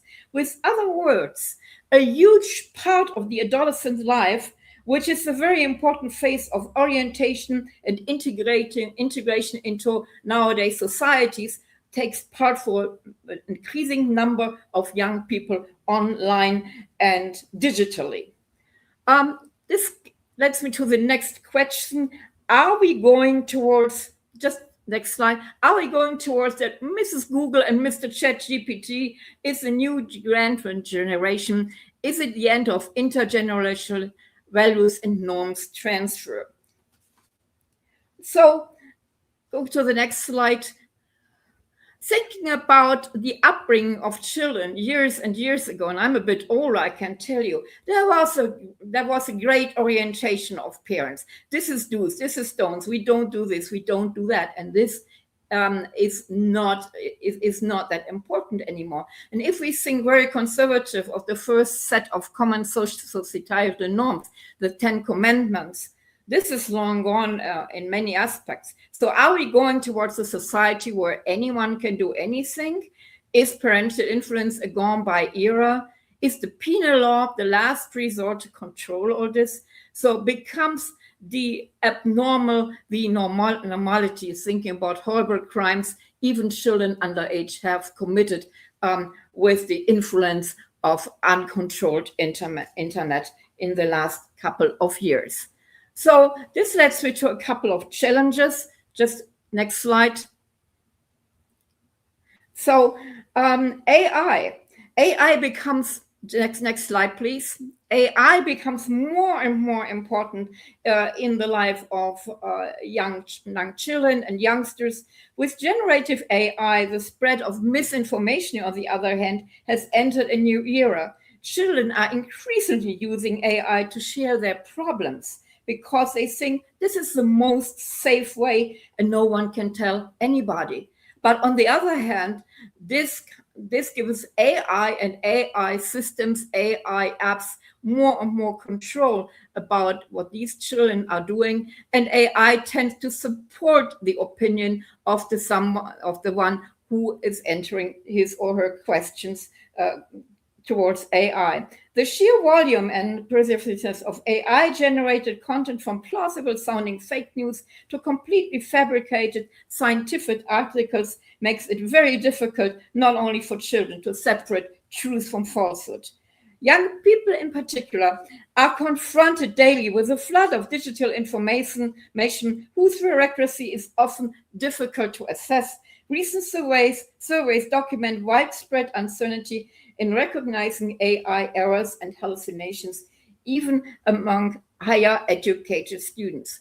We had a new study coming out just these days, which a German health insurance did, and it came out that 90% of young people between the age of 16 and I believe 25 prefer, as I said before, to use AI systems to share their problems and concerns.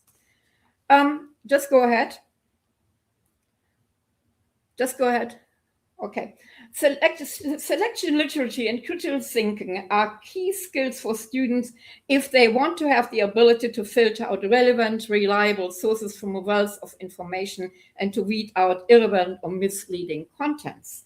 Critical thinking encompasses the ability to question information analytically, to examine claims for logic and evidence, and not to be prematurely impressed by seemingly authoritative sources. Those who want to survive in the AI-supported world of information must first select the right inputs and then be able to critically analyze their content. But what about children who are not part of any higher educational system or just too young? How protect them to become dependent from AI chatbots sharing problems or values instead with people from the real world? Who controls these apps? And I'm specifically talking about children who are vulnerable, who are already part of maybe either one, the juvenile justice or the child welfare system, or both, or the children from poor backgrounds. Just next one. Next one. What happens when people spend more and more of their emotional time with AI and their AI companions? What is happening to societal norms, values, do's and don'ts? What about identity formation? The educational philosopher Cecily Stein pointed it out. He said, education is an intergenerational transfer of knowledge and relationships. But what happens when the next generation is raised by machines? What happens when the ability to form relationships is learned from machines instead of people? Which leads me to the next challenge. So go ahead. Go ahead, one more. International juvenile crime statistics suggest that crime rates are going down globally. This is this international phenomenon. Everybody is saying, oh, juvenile crime rates are going down. But what we really know, meanwhile, is that crime rates have not really gone down, but they have changed from the street corner to online offending, with little risk for juveniles to get discovered.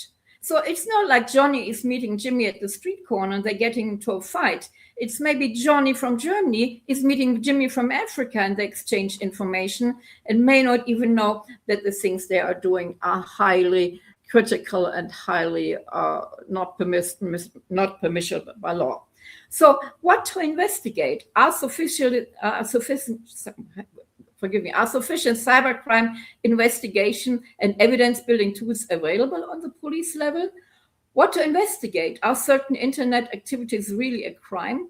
Do current laws cover cybercrime activities sufficiently? This is a big issue we have just discussed in Germany, because many times if parents would take their children to the police station because they have discovered some activities online, many police stations are not sufficiently they do not have the sufficient methods even to start an investigation. Let's just go to the next slide. So a Swiss international study done by Marcelo Ebi and colleagues has supported this thought that the digital technology, because of the rise of technical technology, the trends to commit crimes are going towards the internet. But here are the next problems, in which kind of made it very difficult for me when I did this presentation. In many crime statistics nationally, you will not find any information about, you will find information about the nature of crime, but not if the crime got committed online or if it's just a traditional crime venue. So this makes it very, very difficult to measure the percentage of online crimes committed by juveniles and also of online victimization. So how should law enforcement and criminal justice system adopt to address the challenges of cybercrime? Just go ahead. Just go ahead. So if you take a little look along to the German crime statistics, and you will see the same phenomenon in the Austrian one, which we can skip later on, we have a significant increase in 2020 in crimes such as child pornography, revenge porn, and online harassment among children. So young people were the most prominent than other age groups in almost all areas and were extremely present in all areas of crime. Young people are increasingly involved as perpetrators in crime committed using the internet. Just go ahead. Just go ahead. Next one. Hello? Just the next one.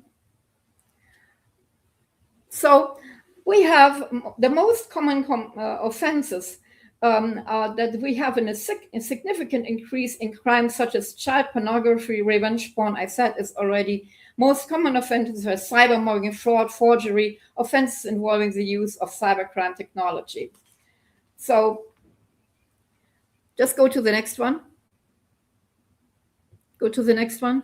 Okay, we can see almost the same trend in the Austrian crime statistic of 2024, but this is kind of important. If you see the clearance rates, which are very, very much low, down to almost only 31%, the Austrian people think they have increased in cybercrime security because the Austrian police said, well, the reporting rate went down a little bit, but the most important thing is the very low clearance rate we have here. But if you go to the next slide, just go to the next one. If you take a look at the Austrian police crime report in 2023, we have the same thing. Offenses occur largely in the digital realm and are not clearly categorized, like the distribution of child abuse, material extortion, cyberbullying, and stalking, sexual harassments. And this makes it very, very difficult to find out. Even this is a big black box to find out what's really happening. But the police crime statistics, even in the trends from 2019 to 2023, shows us a plus of 34.7 reports of possession and distribution of child sexual abuse material. This is also children having distribution, children distributing materials of sexual content. So an increase in all these reports, but does not always lead to a corresponding increase in convictions, which leads me to the question, what about the quality of evidence collection regarding the juvenile crimes? Most of the time, talking about cybersecurity and cybercrime, we are talking about the big crime venues and the big crimes. But this is a trend among juveniles, which has to come more and more into our focus. Just go to the next one. Another challenge. Talking about sexual crimes and sexual crime increase among youngsters is the porn industry. So the porn industry is more and more influential and use sexual behaviors and habits. The role of females is again questioned, and the question is if the porn industry has become an educational institution, shaping opinions among juveniles how sex should be. I mean, we have reports from the United States that children have access to pages which are perfectly legal, where they can learn about strangulation strategies in sex, and they think it's normal. So the fourth challenge gets us to the really black box, to unreported crimes and a lack of awareness of criminal conduct. Just go ahead. Just go ahead.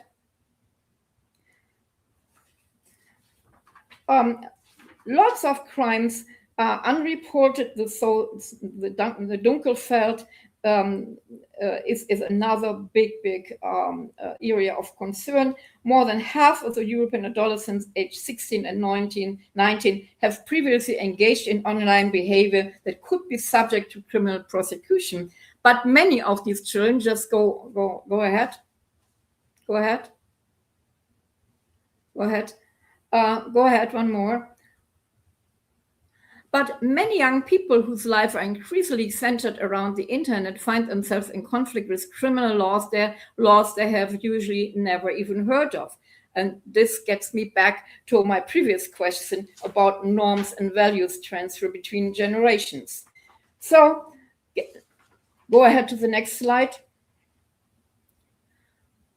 What we can see is we have a huge delay in criminal prosecutions. There are lots of shortcomings in criminal law and prosecution that result in cybercrime acts not being properly identified or classified as criminal offenses. Just go to the next slide.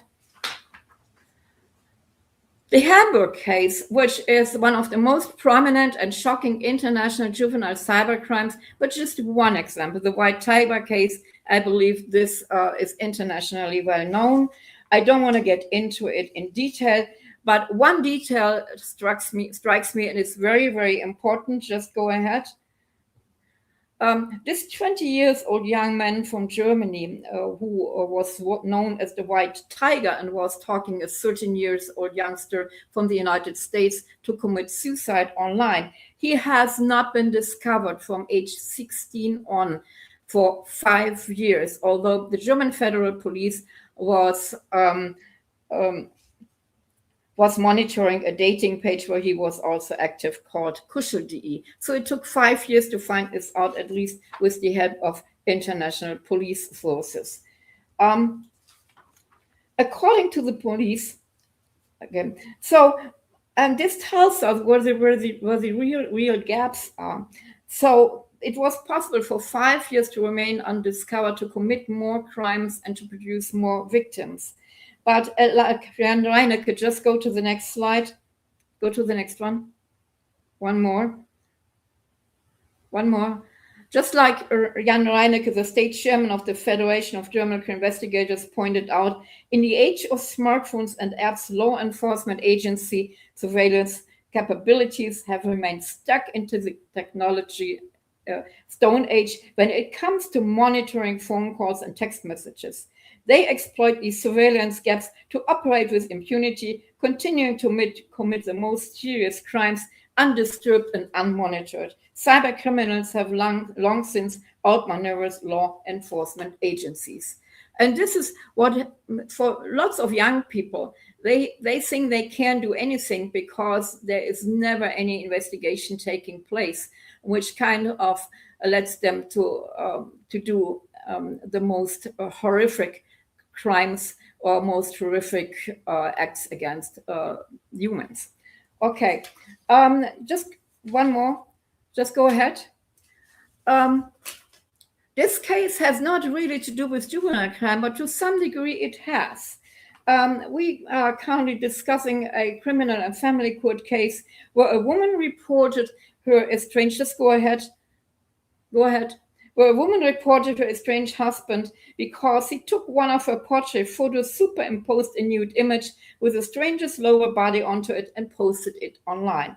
She is receiving sexual offers from all over the globe from all kinds of men she has never heard about, and then learned that such deepfake photos on her are circulating online. The prosecutor's office, who was involved, and this has happened in Germany, asked her to prove that the photos are deepfakes. And of course, she couldn't, and initially, this case was dismissed. The investigation itself was initially opened as a violation of image rights. Now we have a big movement to change the German criminal code so such incidents can be addressed more properly. But this has a second part, this case. Just go ahead. During a visit by his 10-year-old daughter to her father, he tells her her mother is behaving immorally and engaging in online prostitution. He uses the images circulating online of his wife as evidence. The girl from then on refuses to go back to her mother's home and have contact with her mother. In family court, not surprisingly, the child wished to live with her father was initially granted. So how can victims and courts, this is a very important question. It's not only this is not only valid for juvenile courts, but also family courts, establish evidence. And how can we make sure that manipulation in family and juvenile court cases can be tackled and prevented?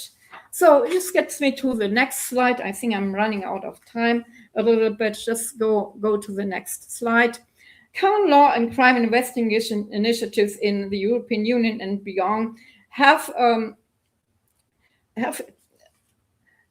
led to several questions: how to prevent further offending, how to protect children from online offending and victimization, and how to enable cybercrime victims to present evidence of the harm done to them online. One major initiative is the United Nations Convention Against Cybercrime from December 2024, the European Union AI Act, which which became applicable February 2, 2025, and most rules will start to apply on August 2, 2026. There is a brand new initiative, a new initiative to ban deepfakes throughout the EU, and to prohibit deepfakes around throughout the EU. And there is a hope that this will be effective by the end of 2026. Finally, there is a European strategy for a better internet for children, adopted on 11th May 2022. And on February 10th, 2026, the EU Commission introduces an action plan against cyber mobbing. There are lots of other initiatives out right now. The EU Parliament discusses the minimum age of 16 years to access social networks, video platforms, and AI services. And the EU Commission is investigating platforms like TikTok and Instagram for inadequate protection and planning a standardized age verification system. But keep in mind, the introduction to the internet happened for children and youngsters a couple of years ago, at least, when COVID hit. Austria and Germany are debating strict age restrictions to protect mental health and combat cyberbullying among children under 14. Denmark plans to prohibit social media under 15. France, the same thing, under 15. Spain is right now the European leader with the first legislation to protect children and adolescents. Many schools in many EU countries are focusing on smartphone-free schools, and other important changes are taking place as well as in Norway, because they are debating to prohibit social media for children under 16. Australia was a pioneer in December 2025. They passed a law that platforms are required to suspend accounts. The law prohibits individuals under the age of 16 from having their own accounts on platforms such as TikTok and so on. Indonesia is introducing restrictions for those under 16. Argentina, and this is an example which tells us how much people are directed to the penal system to get control about this. On February 13, 2026, the age of criminal responsibility for minors was lowered from 16 to 14. But we really, this is something which can be done, but it is, in my opinion, the wrong shift to address all these issues. So finally, I have some thoughts and recommendations. Crime is increasingly digital. Just go ahead. Keep going. Adolescent life is increasingly digital. How do we ensure that children learn what is right and what is wrong? How do we establish stable, just go ahead, go towards the end. Go ahead. Just go ahead. Go ahead even further. Go ahead.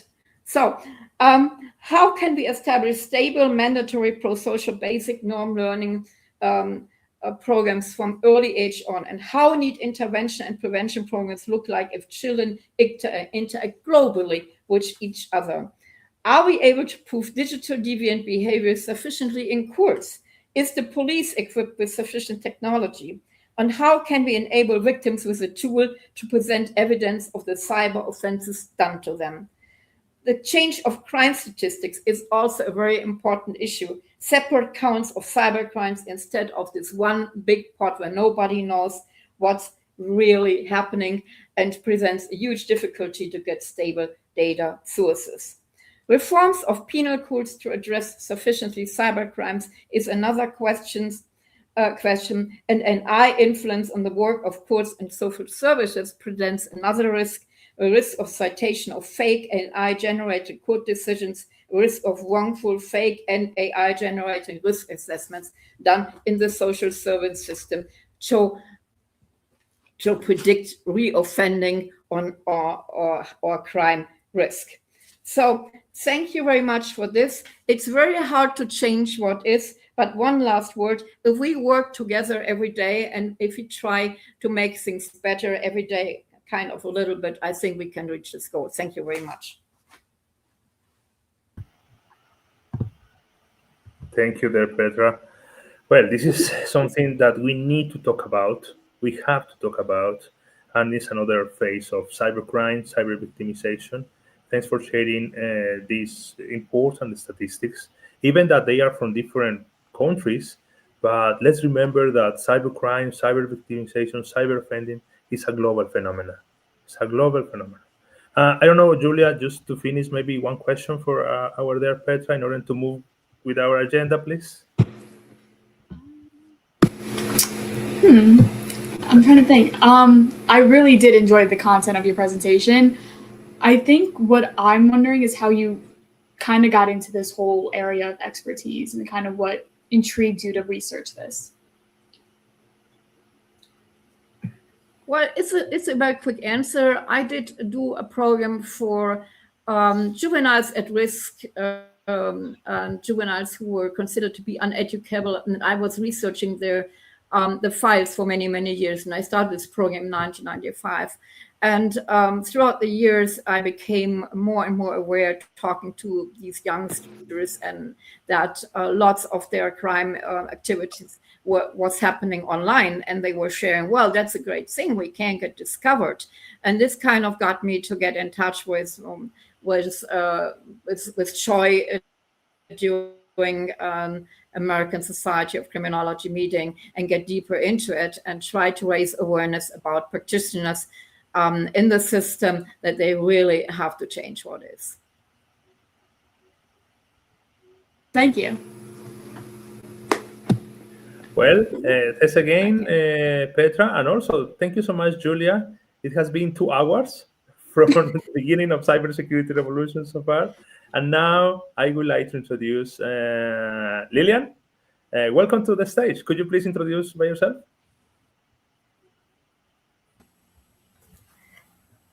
Hello, I'm Lillian Stein. I'm a student at the University of Scranton. I'm a freshman and I'm studying cybercrime and homeland security. I have a concentration in legal studies and I'm currently on the pre-law track. So I'm thinking of possibly doing something law-related at the intersection of law and cybersecurity. Maravilloso. So, marvelous. We are start talking Spanish because now we are moving from Germany to Spain, and also with a really, really great speaker with legal background. So this is perfect for you, Lily. Julia, thank you so much. And Lily, would you mind to introduce our next speaker, please? Of course. So I'll be introducing Dr. Salvador Torodo Soria. He's an associate professor of public law at the University of León and currently serves as vice rector at the International Menendez Pelayo University.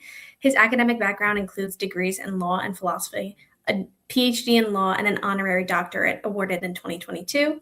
His research and publications specialize in digital law, cybersecurity, bioethics, and artificial intelligence.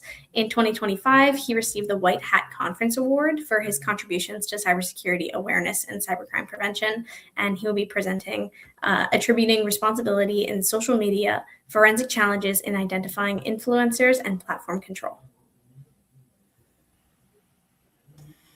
There, Professor Salvador. Mi estimado profesor Salvador, bienvenido. Gracias, Lilian. Es un auténtico placer estar hoy en este evento compartiendo con ustedes estas reflexiones. Thank you, Lilia. This is great to be in this event sharing the great reflection. I'm gonna turn off my camera in order to just give Dr. Salvador the microphone. Voy a apagar mi cámara, mi estimado Salvador. Gracias por estar aquí y le serviré de traductor con mucho gusto, ¿vale? Bien pueda, el auditorio es todo suyo.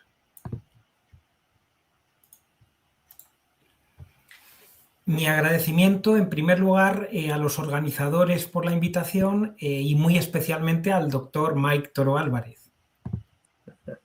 My gratitude to the organizer of this event and the gratitude to... We are friends. Go ahead, Dr. Salvador, please. Thank you. El tema del que me voy a ocupar es atribuyendo responsabilidades en redes sociales, desafíos forenses en la identificación de influencers y del control de plataformas.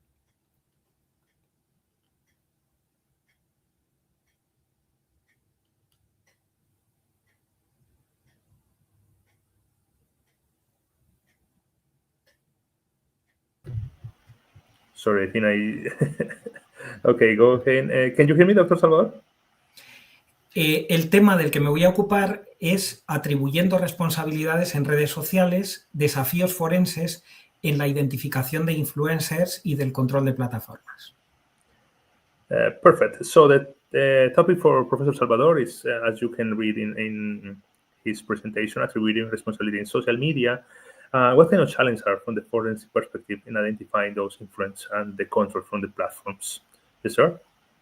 Y para no perderme ni perderles a ustedes, seguiré un esquema dividido en 3 partes. And in order to not to lose myself and all of you, I will follow a very simple 3-part structure. En primer lugar, plantearé el problema y señalaré algunos de los cambios normativos que están emergiendo para tratar de resolverlo. First of all, I will outline the problem and some of the emerging regulatory changes. En segundo lugar, analizaré cómo estas nuevas categorías jurídicas se están convirtiendo en desafíos para la informática forense. Second, I will analyze how these new legal categories are becoming challenges for the digital forensics. Y finalmente, compartiré algunas conclusiones sobre lo que todo ello puede significar para el futuro de la responsabilidad digital. And finally, I will offer some conclusions about what all of this may mean for the future of digital responsibility. Comenzaré por plantear directamente el problema. Let me begin by standing the problem directly.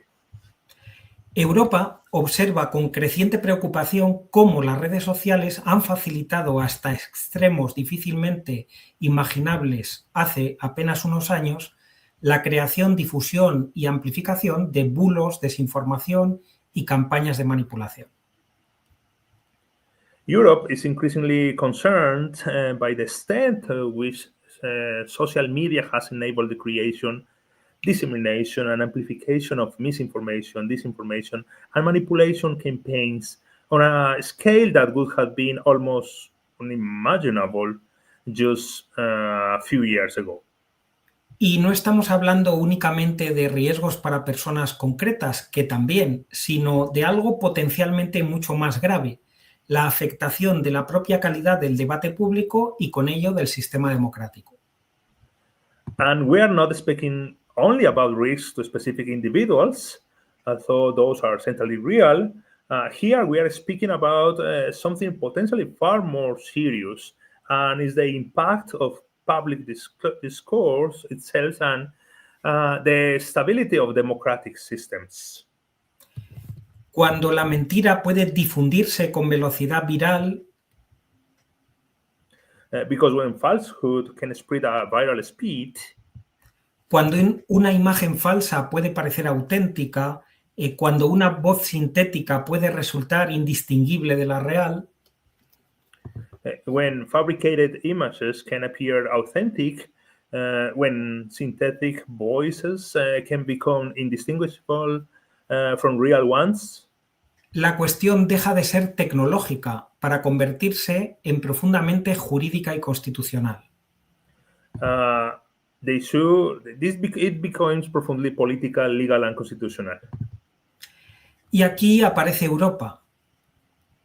And this is where Europe enters the picture. Los europeos, permítanme esta pequeña ironía cultural, tenemos una cierta tendencia a pensar que casi cualquier gran problema social puede solucionarse legislando.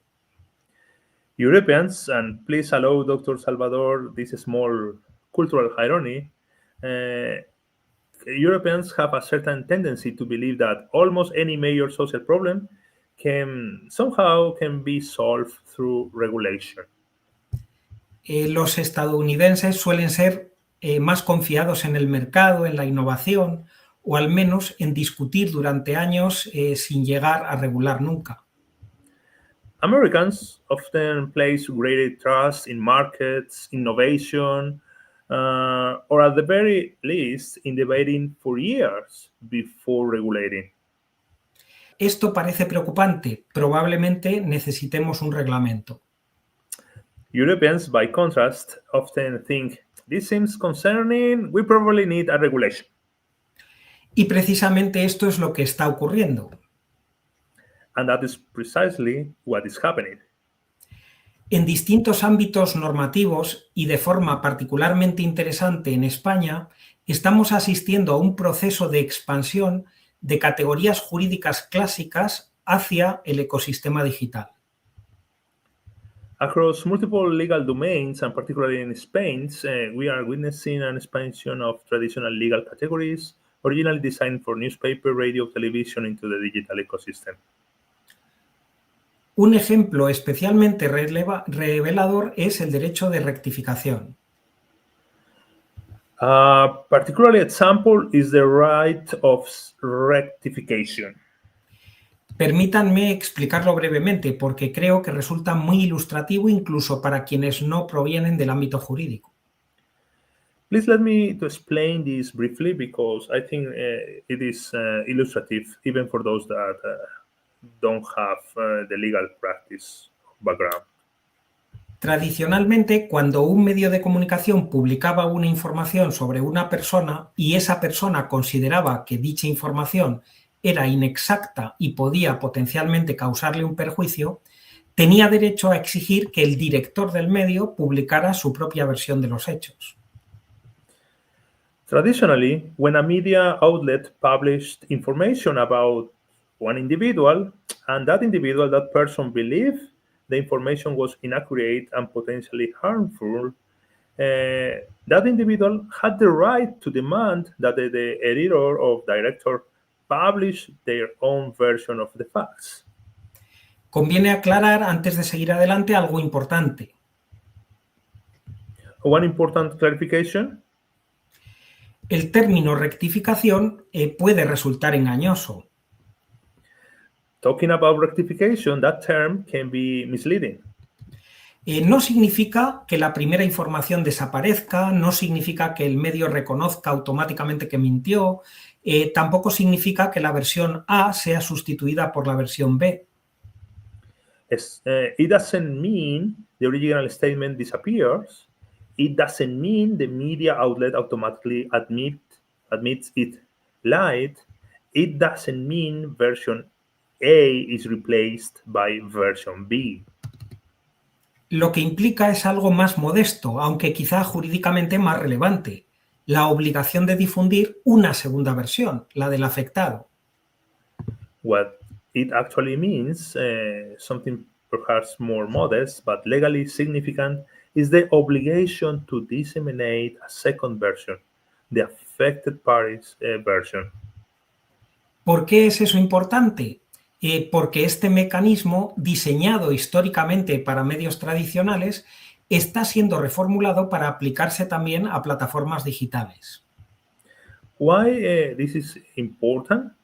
Because this legal mechanism historically was designed for traditional media and is now being reformulated to apply to digital platforms as well. Y aquí es donde las cosas empiezan a ponerse realmente interesantes. La nueva regulación española introduce una categoría jurídica particularmente novedosa. And this is where the things become particularly interesting. Recently, a Spanish regulation introduced a notable innovative legal category. Los llamados usuarios de especial relevancia o influencers.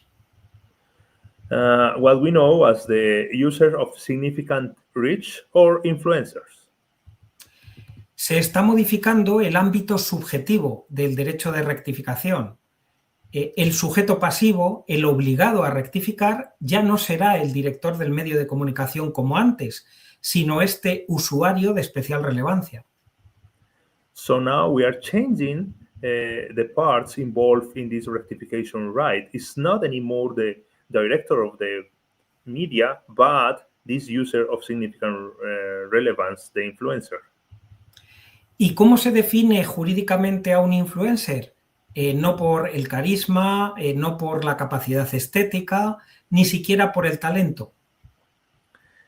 And one important question here, how is an influencer legally defined? It's not by charisma, it's not by aesthetics, it's not by talent. Se define de forma mucho más pragmática por su alcance, 100.000 seguidores en una sola plataforma o 200.000 en varias. Rather, this is defined for something more pragmatic.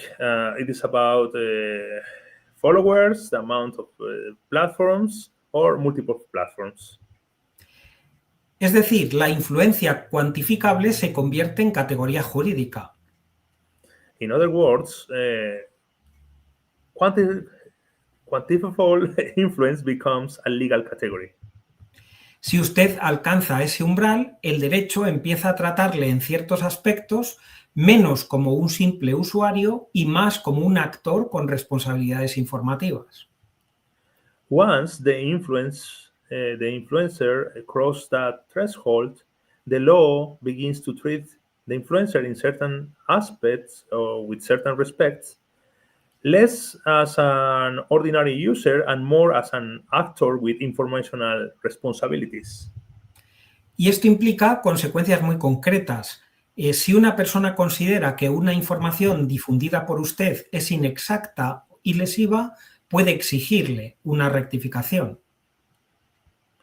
And that has very concrete consequences. If someone believes that content you disseminate is inaccurate or harmful, they may demand rectification.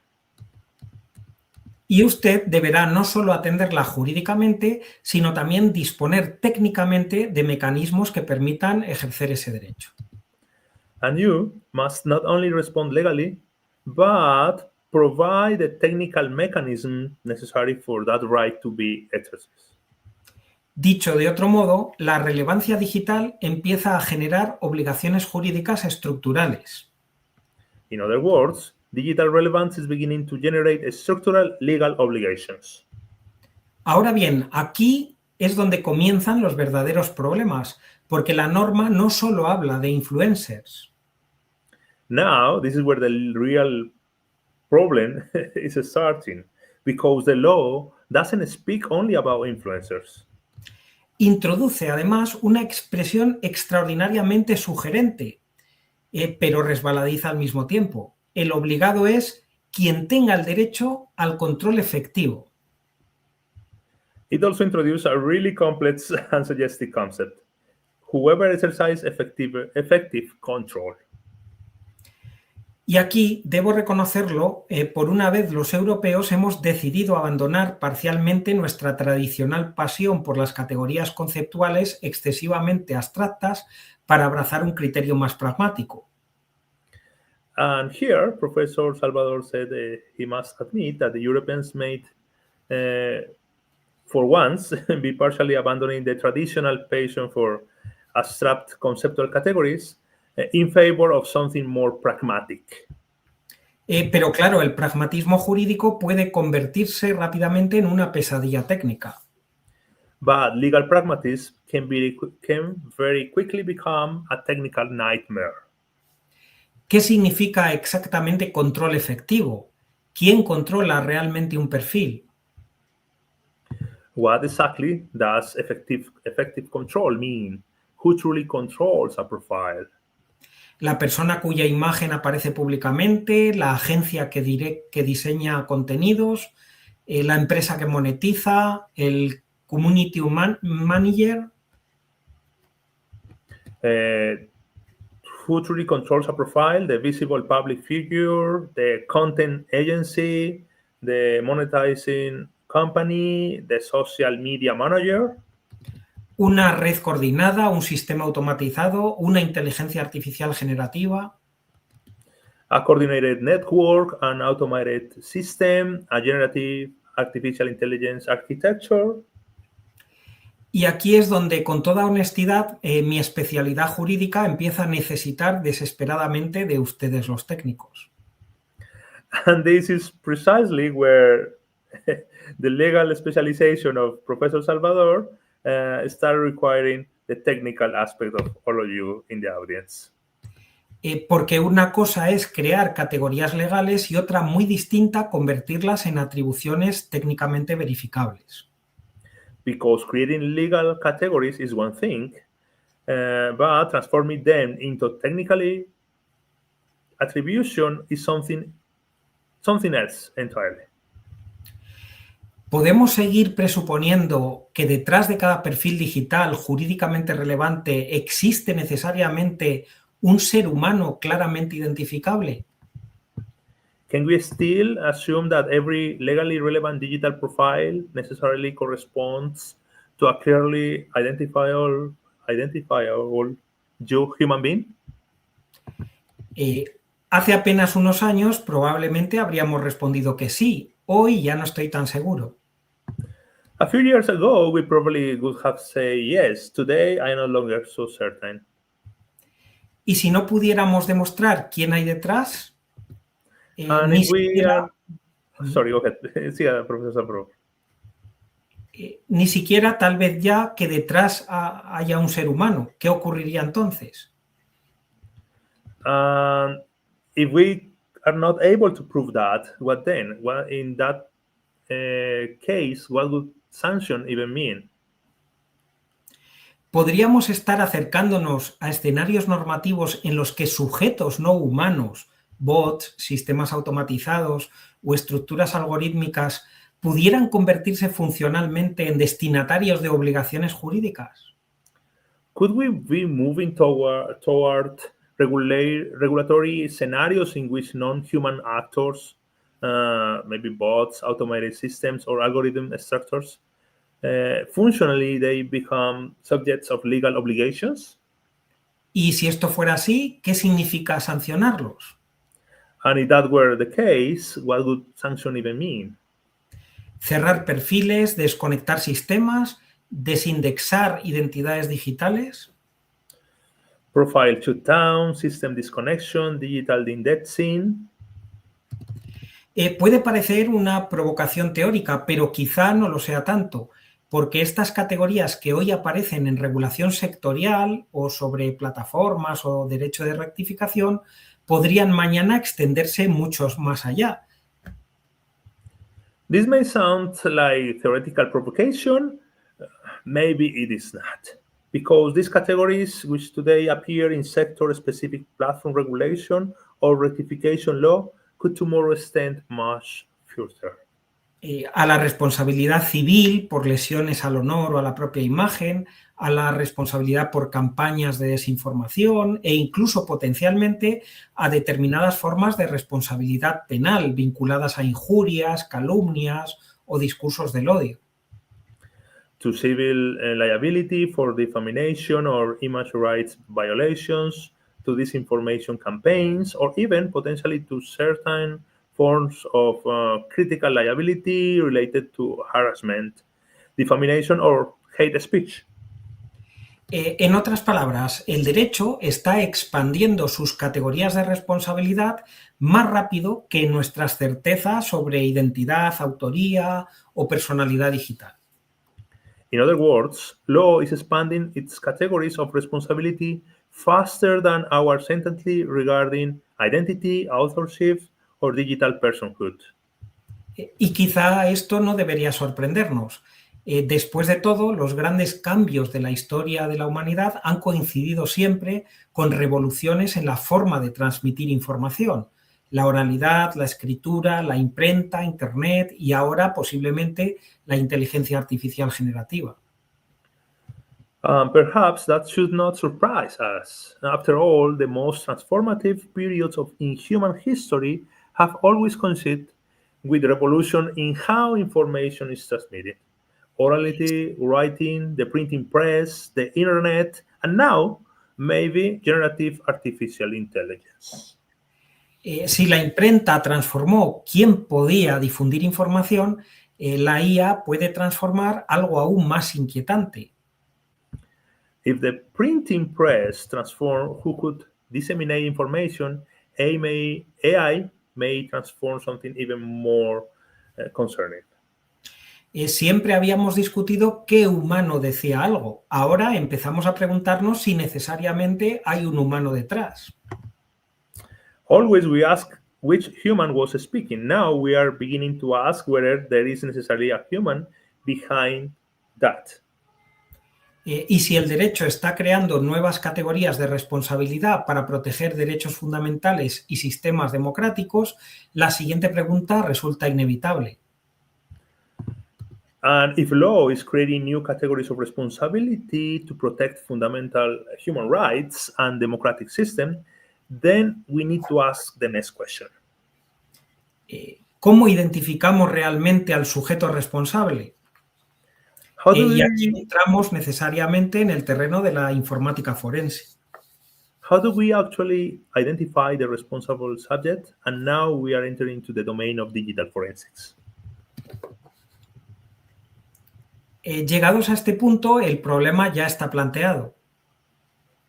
So at this point, the problem has been clearly established. El derecho, con mayor o menor acierto, con mayor o menor optimismo regulatorio, está creando nuevas categorías jurídicas para atribuir responsabilidad en entornos digitales. Law is creating new legal categories for attributing responsibility in digital environments. Tenemos influencers, tenemos usuarios de especial relevancia, tenemos sujetos con control efectivo, magnífico, pero ahora aparece una pregunta incómoda y sospecho que bastante menos normativa. We have influencers, we have users of significant reach, we have actors who exercise effective control, excellent. But now one uncomfortable question emerges, one that I suspect is considerably less normative. ¿Cómo demostramos todo esto? How do we actually prove any of this? Porque una cosa es que el legislador defina a un sujeto responsable y otra muy distinta que podamos identificarlo, probarlo y, llegado el caso, atribuirle jurídicamente una conducta concreta con garantías suficientes. Because one thing for legislators is to define a responsible subject, and quite another to identify that subject, prove about it, and ultimately attribute legally relevant conduct to that subject with sufficient procedural guarantees. Dicho de otro modo, el legislador puede crear categorías, pero alguien tendrá después que demostrar que esas categorías se corresponden con una realidad técnica verificable. In other words, legislators can create categories, but someone must eventually demonstrate that those categories correspond to a technically verifiable reality. Y aquí comienza precisamente el desplazamiento desde la definición jurídica hacia la incertidumbre probatoria. And this is precisely where legal definition begins to shift into legal uncertainty. Pensemos en algo aparentemente sencillo. ¿Quién está detrás de un perfil? This is where a legal problem becomes, inevitably a forensic one. Let's begin with something that appears. Who is actually behind a profile? Podría parecer una pregunta banal. Durante mucho tiempo probablemente lo fue, pero hoy quizá ya no. At first glance, that may sound like a trivial question. For a long time, it was. Today, maybe not. porque detrás de una cuenta con cientos de miles o millones de seguidores puede haber, y de hecho a veces hay, una persona física, una empresa, un equipo de comunicación, una agencia de marketing, un conjunto de automatizaciones o incluso una combinación híbrida de todas ellas. Because behind one account with hundreds of thousands of millions of followers, there may be, and often there is, a natural person, a corporation, a communication team, a marketing agency, a network of automated systems, or some hybrid combination of all of them.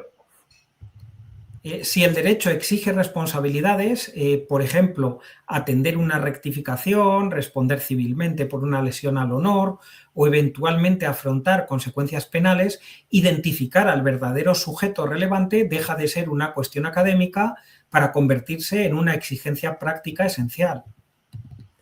And if law imposes obligations where to process rectification claims, respond civilly for reputational harm, or potentially face criminal liability, then identify the true relevant subject ceases to be an academic exercise and it becomes a practical necessity.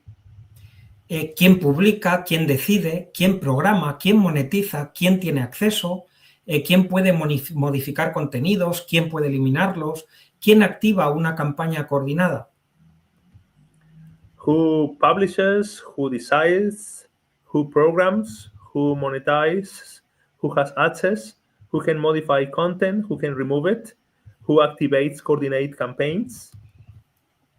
Porque tal vez el rostro visible no sea jurídicamente el actor principal. Because the visible face maybe not be the legally relevant actor.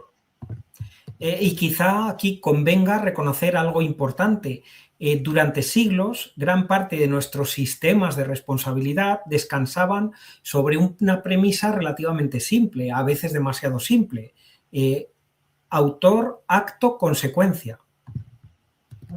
And here it may be worth acknowledging something important. For centuries, much of our legal architecture of responsibility relied on relatively simple sequence. Maybe sometimes too simple. It was about three factors: act, author, and consequence.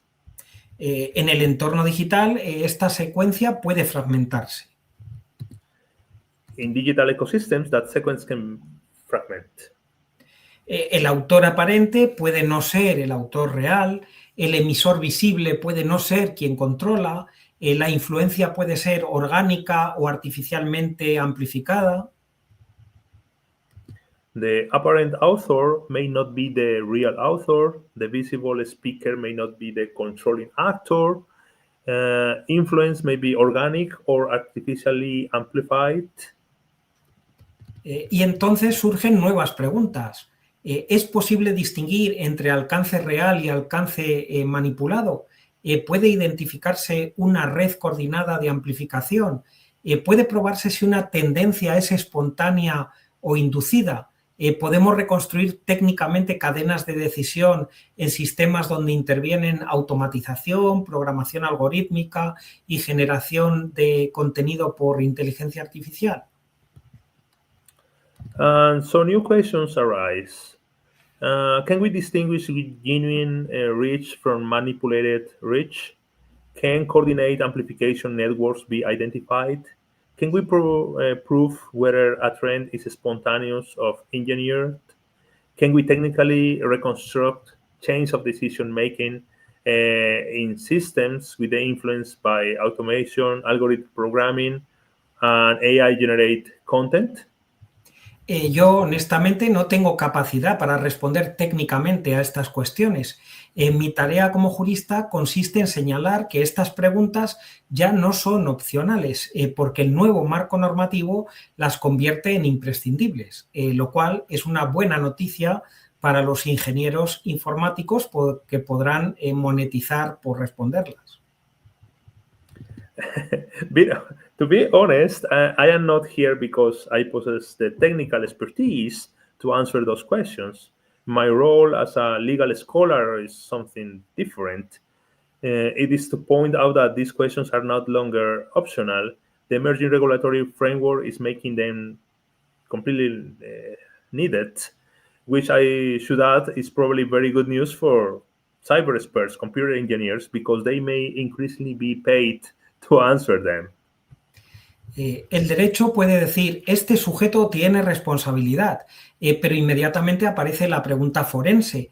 ¿Está usted seguro de quién es el sujeto? Law may declare this subject bears responsibility, but immediately the digital forensic questions follows, are you certain who that subject actually is? Y aquí surge una tensión fascinante. Desde la perspectiva jurídica, necesitamos certezas suficientes para atribuir responsabilidades respetando garantías fundamentales. Desde la perspectiva forense, probablemente trabajamos muchas veces con probabilidades, trazas, reconstrucciones, metadatos, patrones de comportamiento y niveles variables de atribución. And here we encounter a fascinating tension. From a legal perspective, we require sufficient certainty to attribute responsibility while respecting constitutional guarantees. While from a digital forensic perspective, the reality may often involve probabilities, traces, metadata, behavioral patterns, and different kind of degrees of attribution confidence. Y eso plantea una cuestión enormemente delicada. ¿Cuál es el umbral de evidencia suficiente cuando lo que está en juego no solo es una decisión técnica, sino derechos fundamentales como el honor, la libertad de expresión o incluso una responsabilidad penal? And that creates an enormously delicate problem. What threshold of evidence is sufficient enough when what is at stake is not merely technical classification, but of course we are talking about fundamental rights such as honor, freedom of expression, due process, or even criminal liability. Porque atribuir erróneamente una identidad digital puede no ser simplemente un fallo técnico, puede convertirse en una lesión jurídica grave. Because wrongly attributing a digital identity is not merely a technical error, it can become a serious legal injury. Por eso la cuestión ya no consiste únicamente en identificar perfiles. That is why the challenge is no longer simply identifying profiles. Consiste en construir modelos fiables de atribución. No basta con saber quién aparece, hay que aproximarse a quien controla. No basta con saber quién publica, hay que preguntarse quién decide. No basta con detectar actividad, hay que comprender estructuras de responsabilidad. It is about building up reliable models of attribution. It is not enough to know who appears. We must approximate who controls. It is not enough to know who posts. We must ask who decides. It is not enough to detect activity. We must understand structures of responsibility. Y aquí la expresión control efectivo adquiere toda su complejidad, porque quizá controlar no signifique escribir personalmente cada mensaje o subir contenidos. And this is where the notion of effective control becomes extraordinarily complex, because control may not mean personally reading every single message. Quizás signifique diseñar estrategias, activar redes, monetizar campañas, establecer pautas o incluso programar automatizaciones. It may mean designing a strategy, activating networks, monetizing campaigns, establishing communicative patterns, or programming automated systems. ¿Dónde empieza jurídicamente el control? ¿Dónde termina técnicamente? So where does control begin legally and where does it end technically? Y permítanme añadir una cuestión aún más incómoda. ¿Qué ocurre cuando la respuesta forense más honesta no es una identificación concluyente, sino una atribución probabilística? And allow me to add an even more uncomfortable question. What happens when the most honest forensic answer is not conclusive identification, but probabilistic attribution? Nuestros sistemas jurídicos tradicionales suelen sentirse más cómodos con nombres y apellidos que con porcentajes. Traditional legal systems are more comfortable with names than percentage. Pero el ecosistema digital puede obligarnos a convivir cada vez más con grados de inferencia. Y eso quizá exija una evolución paralela. No solo son las herramientas técnicas, sino también nuestras categorías jurídicas sobre prueba, responsabilidad y debido proceso. But digital ecosystem increasingly force us to coexist with degrees of inference. And that may require a parallel evolution, not only in technical tools, but also in our legal categories of evidence, responsibility, and due process. Porque al final la pregunta no es únicamente si podemos identificar técnicamente al responsable. La pregunta verdaderamente importante es, ¿podemos hacerlo con suficiente fiabilidad como para poder justificar consecuencias jurídicas legítimas? Because finally, the real question is not simply whether we can technically identify the responsible actor. The very important question is, can we do so with sufficient reliability to justify legitimate legal consequences? En otras palabras, la expansión normativa genera incertidumbre probatoria.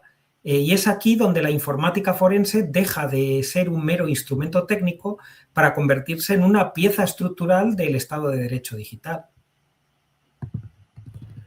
In other words, normative expansion generates evidence uncertainty, and this is precisely where digital forensics ceases to be merely a technical instrument. Digital forensics becomes a structural component of the digital rule of law.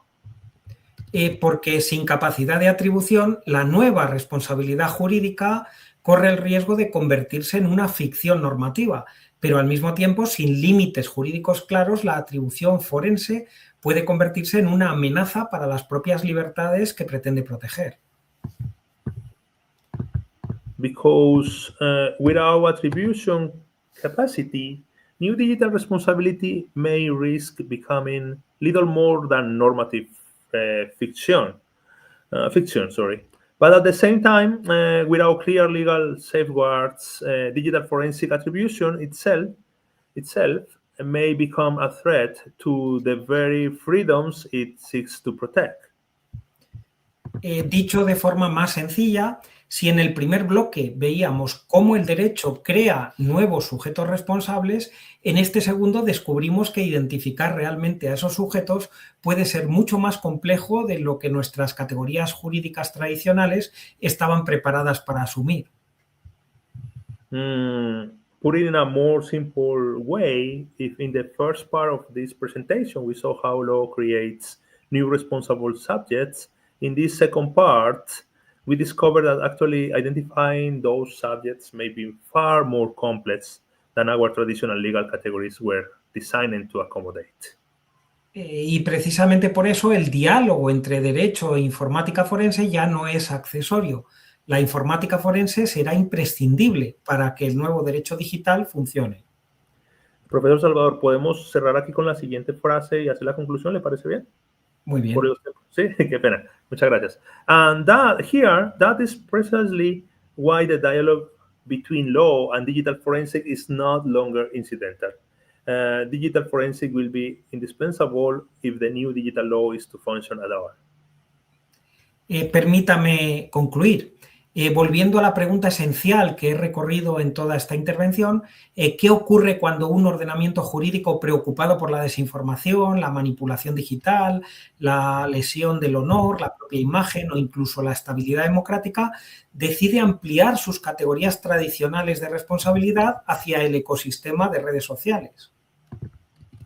So please let me to conclude by returning to the essential question that has run throughout this entire presentation. What happens when a legal system, which has been concerned about disinformation, digital manipulation, reputational harm, image rights violation, or even democratic stability, that system decides to expand its traditional categories of responsibility into the social media ecosystem? Mi impresión es que ocurre algo doble. Two things are happening here. Por un lado, se produce una transformación jurídica inevitable. Las categorías clásicas del derecho de los medios, pensadas para periódicos, emisoras o canales de televisión, empiezan a resultar insuficientes en un entorno donde un perfil individual puede alcanzar más audiencia que muchos medios tradicionales, donde la influencia puede monetizarse globalmente y donde la capacidad de generar daño reputacional o desinformación masiva ya no depende necesariamente de estructuras periodísticas clásicas. On the one hand, one inevitable legal transformation takes place. We know the traditional media law categories, they were designed for newspapers or television channels. And that transformation are increasingly insufficient in an environment where an individual profile may reach larger audiences than many conventional media outlets. Also where that influence can be globally monetized and where the capacity to generate reputational harm or mass disinformation no longer depends on traditional journalistic structures. Desde esta perspectiva, parece razonable que el derecho trate de adaptarse, que surjan figuras como usuarios de especial relevancia, que aparezcan criterios como control efectivo, que se intente extender el derecho de rectificación o incluso futuras formas de responsabilidad civil o penal hacia estos nuevos espacios. From that perspective, it seems reasonable that law should adapt. That new category, those new categories such as user of significant reach should emerge. That concept, such as effective control, should appear. That rectification right and perhaps future forms of civil or criminal liability should increasingly extend into these spaces. En otras palabras, sería ingenuo pensar que una revolución tecnológica de esta magnitud no iba a exigir también una evolución normativa. It would be naive to assume that technological evolution of this magnitude would not require a corresponding legal evolution. Pero al mismo tiempo, y aquí aparece la segunda dimensión del problema, cuanto más se expande jurídicamente la responsabilidad, más dependemos de la capacidad técnica para atribuirla correctamente. But at the same time, the more law expands responsibility, the more dependent it becomes on technical capacity to attribute that responsibility accurately. Y esto cambia profundamente las reglas de juego, porque el gran desafío ya no consiste solo en decidir qué conductas deben regularse. And it changed the rules of the game because the central challenge is not longer merely deciding which behavior should be regulated. Consiste en algo muchísimo más complejo, determinar quién es realmente el sujeto responsable en entornos donde identidad, control, autoría, automatización e influencia pueden fragmentarse, ocultarse o incluso simularse. And it is something far more complex. Determining who the truly responsible subject is in environments where identity, control, authorship, automation, and influence may be fragmented, simulated, or maybe it's not human anymore. Dicho de manera sencilla, la eficacia del nuevo derecho digital depende en buena medida de la fiabilidad de la atribución forense. In other words, the effectiveness of new digital law depends on digital forensic attribution, the reliability of digital forensic attribution. Sin informática forense suficientemente sofisticada, muchas de estas nuevas categorías podrían correr el riesgo de convertirse en construcciones normativas tan ambiciosas como ineficaces. Without sufficiently digital forensics, many of these new legal categories may risk becoming normative constructions that are as ambitious as they are ineffective. Pero tampoco conviene olvidar el riesgo inverso. But we should not ignore the inverse risk. Porque una sociedad obsesionada con identificar, rastrear y atribuir sin límites claros podría terminar sacrificando precisamente aquellos derechos fundamentales que pretendía proteger: privacidad, libertad de expresión, presunción de inocencia, debido proceso. And because a society obsessed with identifying, tracing, and attributing without clear legal limits may finally sacrifice the very fundamental rights it sought to protect. For example, privacy, freedom of expression, due process. Y aquí reside quizá la cuestión más importante. No necesitamos únicamente más regulación, no necesitamos únicamente mejores herramientas técnicas, necesitamos una interacción más sofisticada entre ambas. And perhaps this is where the most important issue lies. We do not merely need more regulation. We do not need better technical tools. We need a more sophisticated interaction between those two. Un modelo en el que el derecho formule categorías legítimas, proporcionadas y garantistas, y en el que la informática forense desarrolle capacidades suficientemente robustas como para hacerlas operativas sin erosionar libertades esenciales. A model in which law formulates legitimate, proportionate, and rights protective categories, and a model in which digital forensic develops sufficiently capabilities to operationalize them without sacrifice essential liberties. Dicho de otro modo, sin derecho, la atribución técnica corre el riesgo de carecer de legitimidad. Sin atribución técnica, el derecho corre el riesgo de convertirse en mera retórica. Without law, technical attribution risks lacking legitimacy. Without technical attribution, law risks becoming mere rhetoric.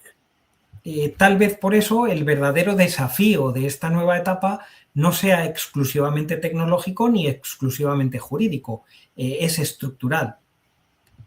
Maybe that is why the true challenge of this new era is neither exclusively technological nor exclusively legal. It is structural. Estamos entrando en una fase histórica en la que nuestros sistemas democráticos deberán aprender a responder una pregunta que hasta hace muy poco apenas nos formulábamos.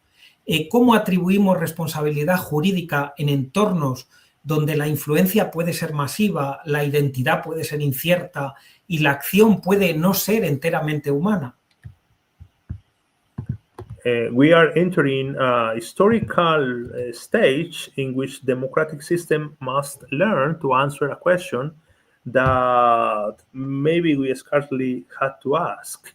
How do we attribute legal responsibility in environments where influence may be massive, where identity may be uncertain, and action may not be entirely human? No tengo una respuesta definitiva y sospecho que sería preocupante si alguien la tuviera ya. I don't have a definitive answer, and I suspect it would be someone really concerned if anyone already did it. Pero sí creo que hay una certeza razonable. El futuro de la responsabilidad digital dependerá no solo de nuestra capacidad para legislar sobre nuevos sujetos, sino de nuestra capacidad para identificarlos, comprenderlos y, llegado el caso, limitarlos, sin renunciar por ello a los principios fundamentales del Estado de Derecho. But I do believe there is one reasonable sentence. The future of digital responsibility will depend not only on our capacity to legislate new subjects, but on our capacity to identify them, understand them, and limit them without abandoning the fundamental principles of the rule of law? Porque quizá el verdadero reto no sea simplemente decidir quién responde en redes sociales. Quizá el reto más profundo sea garantizar que al responder a esa pregunta no terminemos transformando irreversiblemente nuestra propia idea de responsabilidad, libertad y humanidad. Because maybe the real challenge is not about deciding who is responsible of social media. Maybe the deeper challenge is ensuring that in answering that question, we do not irreversibly transform our own understanding of responsibility, liberty, and humanity. Soy consciente de haberles planteado hoy más preguntas que respuestas. Confío al menos en que eso no me convierta en el verdadero sujeto jurídicamente responsable, ni lleve a los organizadores a reconsiderar mis honorarios. I'm fully aware that today I have left you with more questions than answers, and I trust that this will not make me the truly legally responsible subject here today, nor lead the organizers to reconsider my speaker fee. Muchas gracias y quedo a su disposición para las cuestiones que quieran plantear. Thank you very much, and I'm available here for any questions. Mi estimado profesor Salvador, estamos un poco fuera de agenda. Hay un par de preguntas que tenemos en auditorio. There are, Professor Salvador. Unfortunately, we are out of time. We have a couple of questions. I will send to you by direct message later, if that's okay. Se las puedo enviar después, si está bien para usted, mi estimado profesor Salvador. Perfecto, muy bien. Me despido de la audiencia y le agradezco la extraordinaria traducción y el apoyo que me ha prestado, aparte de la invitación. Muchas gracias. Thank you, Dr. Salvador. You are always welcome in our events and in Cybersecurity Revolution next year. Thanks again for your kindness and to share your expertise here. Lily, we are running out of time. Would you mind to introduce our next speaker, please? Next, I'll be introducing Dr. Alessandro Barreto. He served as a civil police delegate in Brazil and recently spent 8 years coordinating the National Cyber Operations Laboratory. In that role, he led dozens of major operations against cybercrime, including digital piracy and child exploitation. He's authored 14 books and is an international speaker with expertise in information security and open source intelligence. Additionally, he was instrumental in implementing Amber Alert Brazil and managing security intelligence for the Rio 2016 Olympics. He'll be presenting The Gray Side of AI, Scams, Automation, and Cybercrime Innovation.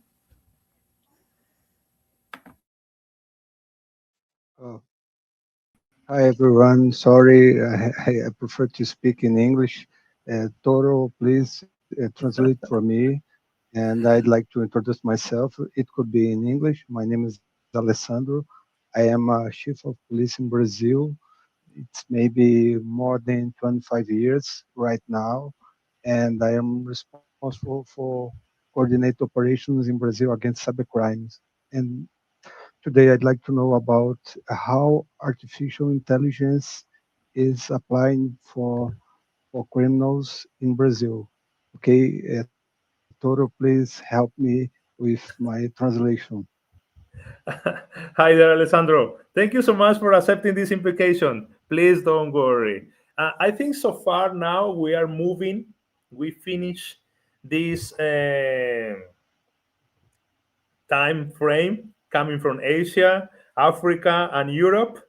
And now we are moving to the entire American continent. So I think that is going to be okay. It's going to be good. If you can speak in Portuguese, don't worry, please.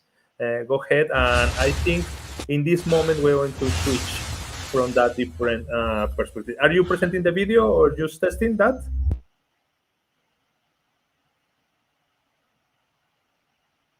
Hola, Alessandro.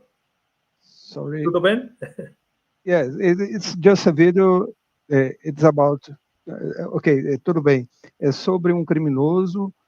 O que nós temos visto ultimamente? O criminoso ele está saindo das ruas para o ambiente digital, porque ele é bem mais lucrativo e é bem mais atrativo para cometer crimes. Please go ahead. Please go ahead. I think this is going to be great Posso for continuar em our português? Portuguese speaker. Absolutely, don't worry. That is part of cybersecurity revolution, and that's also one motivation. That's also one motivation to see the different perspective. As our first speaker, Michael Joyce, was introducing, that is the philosophy. This is the logic behind of cybersecurity revolution. To see what is happening in other part of the world without changing their centers. So thank you so much for representing Brazil, that beautiful nation here. There, Alessandro. Bienvenido. Bom, Bien, então, pues. o que nós temos visto, Toro, e não tenho certeza. Tá? Minha fala está cortando, Toro? Sim, está cortando? Você está me ouvindo bem? Agora está bem. Está bem. Ok. Então, o que nós temos visto? O criminoso saindo do mundo digital, do mundo físico, e migrando para o mundo digital. Isso tem sido uma realidade aqui no nosso país. Eu vou tentar ser bem objetivo. Como os criminosos têm utilizado inteligência artificial aqui no país. Primeiro, o criminoso é um expert em manipular, em engenharia social. Então, ele convence muito as vítimas a clicar em links, a fornecer informações e facilitar a vida dele no dia a dia. Tem um outro problema aqui sério no Brasil. Todos os brasileiros têm os dados vazados. Qualquer brasileiro criminoso tem acesso a documentos, a filiação, a quanto ele ganha, que carro ele usa, por onde o carro passou, por onde o veículo passou. Então, isso tem sido um atrativo muito grande para o crime. E, por último, tem um ponto aqui que eu gostaria de ressaltar, é a adaptabilidade do criminoso a novas tecnologias. Toro e todos que estão nos escutando. O que a gente vê? As forças policiais têm muita... O criminoso, pelo contrário, ele rapidamente migra para a tecnologia. Então, ele usa, por exemplo, há alguns anos, eu falava que, olhe, preste atenção com fraudes eletrônicas, com fraudes de maneira geral. Se você recebe uma mensagem com erros de português, é oriunda do criminoso. Hoje eu não posso falar mais isso. Por quê? Porque o criminoso ele está utilizando a inteligência artificial para ser bem mais eficiente. Eu vou trazer alguns exemplos aqui de alguns golpes no Brasil. São pessoas reais, são apresentadores com uma alta audiência. E o que o criminoso está fazendo? Ele está usando essas pessoas, usa a imagem delas, usa a voz delas e aplica golpes. O que nós, policiais, a gente se preocupa nesse contexto? Bom, muito embora o criminoso utilize inteligência artificial para cometer crimes, o arcabouço, a estrutura investigativa, ela permanece. Ele usou a inteligência artificial para espalhar esses scams. O que acontece? Criou perfis falsos, só que ele utilizou inteligência artificial e impulsionou esse conteúdo em redes sociais. Então, eu, como policial, vou buscar esse impulsionamento nas redes sociais para eu chegar à autoria. Ele usou uma conta de e-mail, ele usou um meio de pagamento brasileiro, ele usou um número de telefone no WhatsApp. Então, essas informações elas têm sido suficientes para colocar esses criminosos por detrás das grades. Me conhece. Eu tenho um vídeo, isso é um CEO de um banco. tá? Sou presidente do Itaú Unibanco. Ele é Hoje é o um dos seu maiores dia de bancos do sorte. Brasil e do Este mundo. site está E disponível apenas para essa 100 pessoa pessoas. existe, Você é um dos poucos que é a terá a voz dele, oportunidade de ganhar entendeu? dinheiro e mudar de vida. É ele, Apenas os mais só que determinados tudo conseguirão criado por isso. inteligência Dos 100 artificial. convidados, Então, o apenas criminoso 50 pegou esse serão perfil, ambiciosos o colocou numa rede suficiente. social Eu e aceitarei conseguiu a atrair sua vítimas, proposta. Vamos direto ao para ponto. que elas Quando depositassem digo uma que pequena isso quantidade mudará a para sua ganhar vida, não estou falando de uma 5.000 reais. aposentadoria Estou para o resto falando da de um vida. valor que permitirá que Tudo você se inteligência artificial. demita e nunca. Vou seguir. Bom, se eu me deparo com uma situação dessa, o que é a primeira coisa que eu tenho que fazer? A evidência digital, ela é muito volátil. Então, a primeira medida que eu tenho a fazer é preservar esse conteúdo. Olha, esse conteúdo foi publicado no Facebook. Eu tenho que ir na plataforma Records e preservar. Segundo ponto, ele está alcançando o maior número de vítimas. O que a gente tem que fazer? Proceder o takedown do conteúdo para que nós possamos evitar que outras vítimas sejam alcançadas. Tá? O conteúdo foi patrocinado. Eu tenho que suspender os ads em cima daquele conteúdo. Vou buscar o dado cadastral, vou preparar um relatório, identificar as pessoas e deflagrar a operação policial. Seguindo, olha, aqui um outro exemplo. Como a vida está fácil para o crime. Você quer um perfil que foi colocado numa rede social onde o criminoso vende uma estrutura para dar bypass em selfie, certo? Tem um suporte 24 horas por semana, por dia, com 7 dias por semana, certo? Então, o criminoso está te oferecendo o crime as a service. Você não precisa ser um especialista em tecnologia da informação. Bom, Alessandro, e esse conteúdo? Não, ele não está mais ele já foi removido, mas aqui é para ilustrar e mostrar para vocês o que está acontecendo.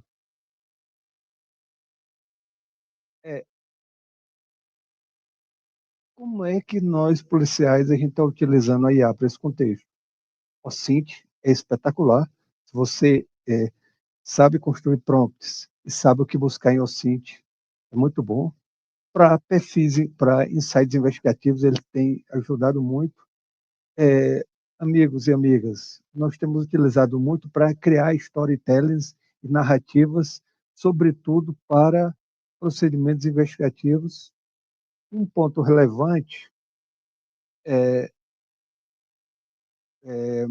que eu posso falar é de automação de procedimentos e análise de dados. Tem ajudado bastante. Bom, é possível dar bypass em verificação biométrica? Sim. Olha, eu tenho um indivíduo aí na tela e eu vou mesclar ele com a foto de outras pessoas. Vou criar um terceiro indivíduo. Eu acho que não. Deixa eu ver. Está bem lento aqui. Vou tentar adiantar aqui, ó. Estou mesclando ele com outro. Fica cortando, mas voltei. Aqui. Eu criei um terceiro indivíduo. Tá? Essa pessoa ela não existe, mas ela tem o mesmo algoritmo da pessoa anteriormente criada, certo? Da pessoa anteriormente, de uma vítima qualquer. Então, com essa foto, eu consigo passar em sistema de reconhecimento facial e consegue enganar o sistema. Eu vou trazer um outro exemplo. Aqui, ó. Como é que está funcionando?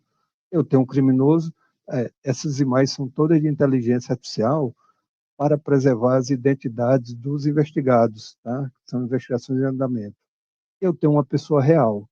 O que faz com um software que não é um software caro, tá? Isso aqui se faz com o Canva. O Canva, você faz isso aqui facilmente.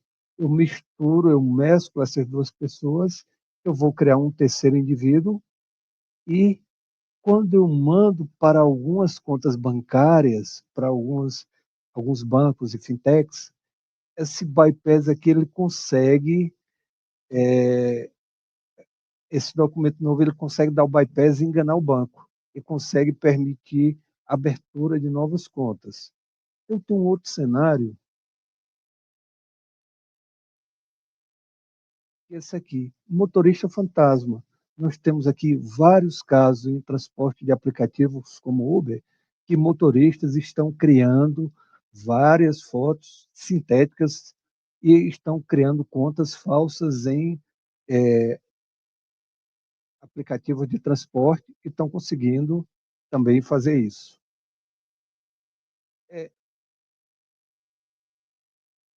Eu tenho mais um último exemplo. Aqui, ó. Minha foto com o outro policial e com a outra pessoa. O que acontece quando eu pego essa foto e coloco em alguns sistemas de reconhecimento facial? Olha, eu utilizo, por exemplo, o software chamado IAT, deu 100% de comparação. Essas duas pessoas são a mesma para o software. E quando eu pego, por exemplo, o Clearview, que para mim é o melhor software de reconhecimento facial do mundo, coloco a foto de uma pessoa que não existe, o que é que ele apontou? Apontou como o Paulo. Tá? Alessandro, você está trazendo um caso fictício? Não, estou trazendo casos reais, investigações em andamento. Nós, quando solicitamos o dado cadastral, aparece uma foto de uma pessoa. Quando a gente coloca para reconhecimento facial, é outro completamente diferente. O que é isso? A foto está sendo manipulada, está se criando um rosto sintético e está conseguindo dar o bypass, principalmente em instituições financeiras. Seguindo, estou indo para o final. Tá. O que eu tenho que fazer? Volto a repetir. Eu preservo, eu pego informações de bancos, eu pego informações de machine cookies para minha investigação, preparo o relatório e operação policial. Seguindo, tá. Algumas considerações que eu queria trazer aqui para vocês. A inteligência artificial não vai tirar meu emprego, nem o seu, de inteligência, de policial, ou de advogado, ou de pesquisador. Ela vai ser uma parceira. Tá? Juntos, nós podemos trabalhar melhor. Eu vi uma frase do Steve Jobs, que disse que o computador é uma bicicleta para o cérebro humano. A inteligência artificial, vou complementar a frase dele, é um foguete supersônico para a nossa cabeça. Se nós soubermos aproveitar, a gente vai longe. Tenho visto alguns policiais utilizando inteligência artificial e cometido alguns erros. Como? Colocar a IA para ter a palavra final. Lembre-se, a última decisão é do homem, não da máquina. Tá? Eu tenho visto alguns erros terríveis quando se dá confiança total na inteligência artificial.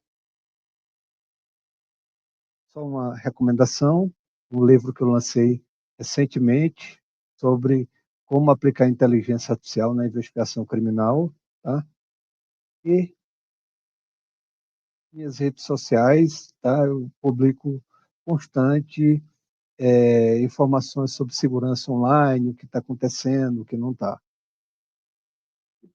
Alguns livros estão disponíveis. E, por fim, agradecer Toro e todos da SECREV pelo convite. Para mim é muito, muito importante estar aqui compartilhando conhecimentos e podendo auxiliar vocês nesse contexto. Se precisarem algo aqui do Brasil, por favor, contem comigo, ok? Muito obrigado, Alessandro. Leila? Thank you. Thank you. It's all the time great to know about your expertise and having you in Cybersecurity Revolution once more. Unfortunately, we are running out of time, but of course, you put your social networks there and your contact information. So thank you so much for accepting this challenge. Please remember that Portuguese is not just spoken in Brazil. There are a lot of different nations, just not only in Europe, but Africa as well. And even in Asia, Timor-Leste also speak Portuguese. So it's not just one language for Brazil. Thanks again there, Alessandro. There, Lily, could you please introduce our next speaker? Next, I'll be introducing Dr. Rafael Garcia Borda, who is a cybersecurity lawyer and author of cybercrime and cybersecurity publications and a professor. He currently serves as the coordinator of the specialized unit for crypto assets at the General Prosecutor's Office of the Supreme Court of Justice of the Province of Buenos Aires. He has served as an instructor for the American Bar Association and a consultant for the Basel Institute on Governance.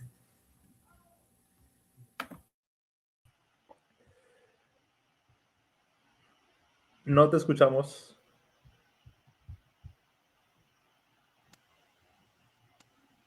No yet.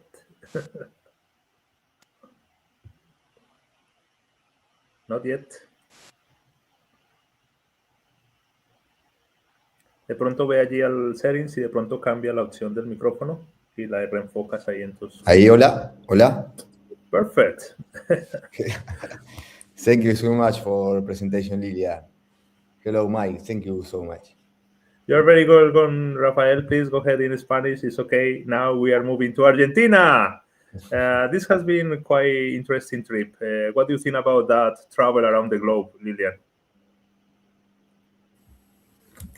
I'm really glad to be a part of this, and I'm excited to see all of the perspectives from different nations. I'm really grateful to be able to hear. This is the most that I've ever been able to hear international perspectives on cybersecurity issues in the current world of cybersecurity.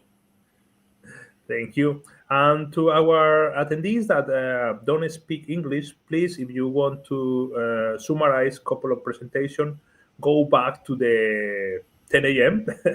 You can travel during this event and go back to the 10 a.m. I think until the presentation from Spain, you can find the different speaker in English. And of course, later, when the event is over, the event is going to be finished, we're going to put the subtitles in English if you want to see the presentation from Brazil and this presentation from Argentina with Rafael. Rafael, muchísimas gracias por ser parte de este evento. El auditorio es todo tuyo. ¿Tienes slides para presentar? Sí, ahí voy con la presentación. Gracias por la invitación nuevamente y muy contento de poder acompañarlos un año más. Maravilloso.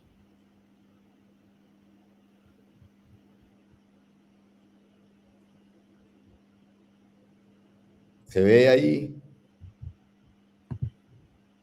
Yep. Perfecto. Bien. Bueno, un poco en el día de hoy en estos minutos que tenemos, es contarles de manera práctica y también jurídica cuáles son las nuevas modalidades delictivas que nos están afectando en América Latina, y me parece que es un evento mundial que es importante poder comunicarlo. Tenemos una evolución del delito financiero. Nosotros comenzamos con aquellos delitos que se cometían a través de los famosos cuentos del tío, con mulas que eran de dinero fiat, que se transferían dinero en pesos o en la moneda corriente de cada país en América Latina, y hoy ya ese delito evolucionó y nos encontramos con las llamadas mulas criptos. Pasamos de las mulas bancarias a las mulas cripto. Esto complejizó el análisis de las investigaciones de los diferentes equipos alrededor del mundo y requirió un perfeccionamiento para poder llegar a detectar quiénes se encuentran atrás de estas maniobras delictivas. Ahora bien, ¿A qué nos referimos cuando hablamos de una mula cripto en el ecosistema de activos virtuales? Acá nos referimos a aquellas personas que, por un lado, prestan su nombre, su documento, su DNI, su pasaporte para abrir cuentas en distintas exchanges en el ecosistema cripto para hacer de puente y así de esa forma ofuscar el dinero producto de los diferentes delitos que se cometen. Esa es una de las formas. Otra es cuando cobran un porcentaje a cambio de prestar esa documentación para abrir cuentas en diferentes plataformas de activos virtuales.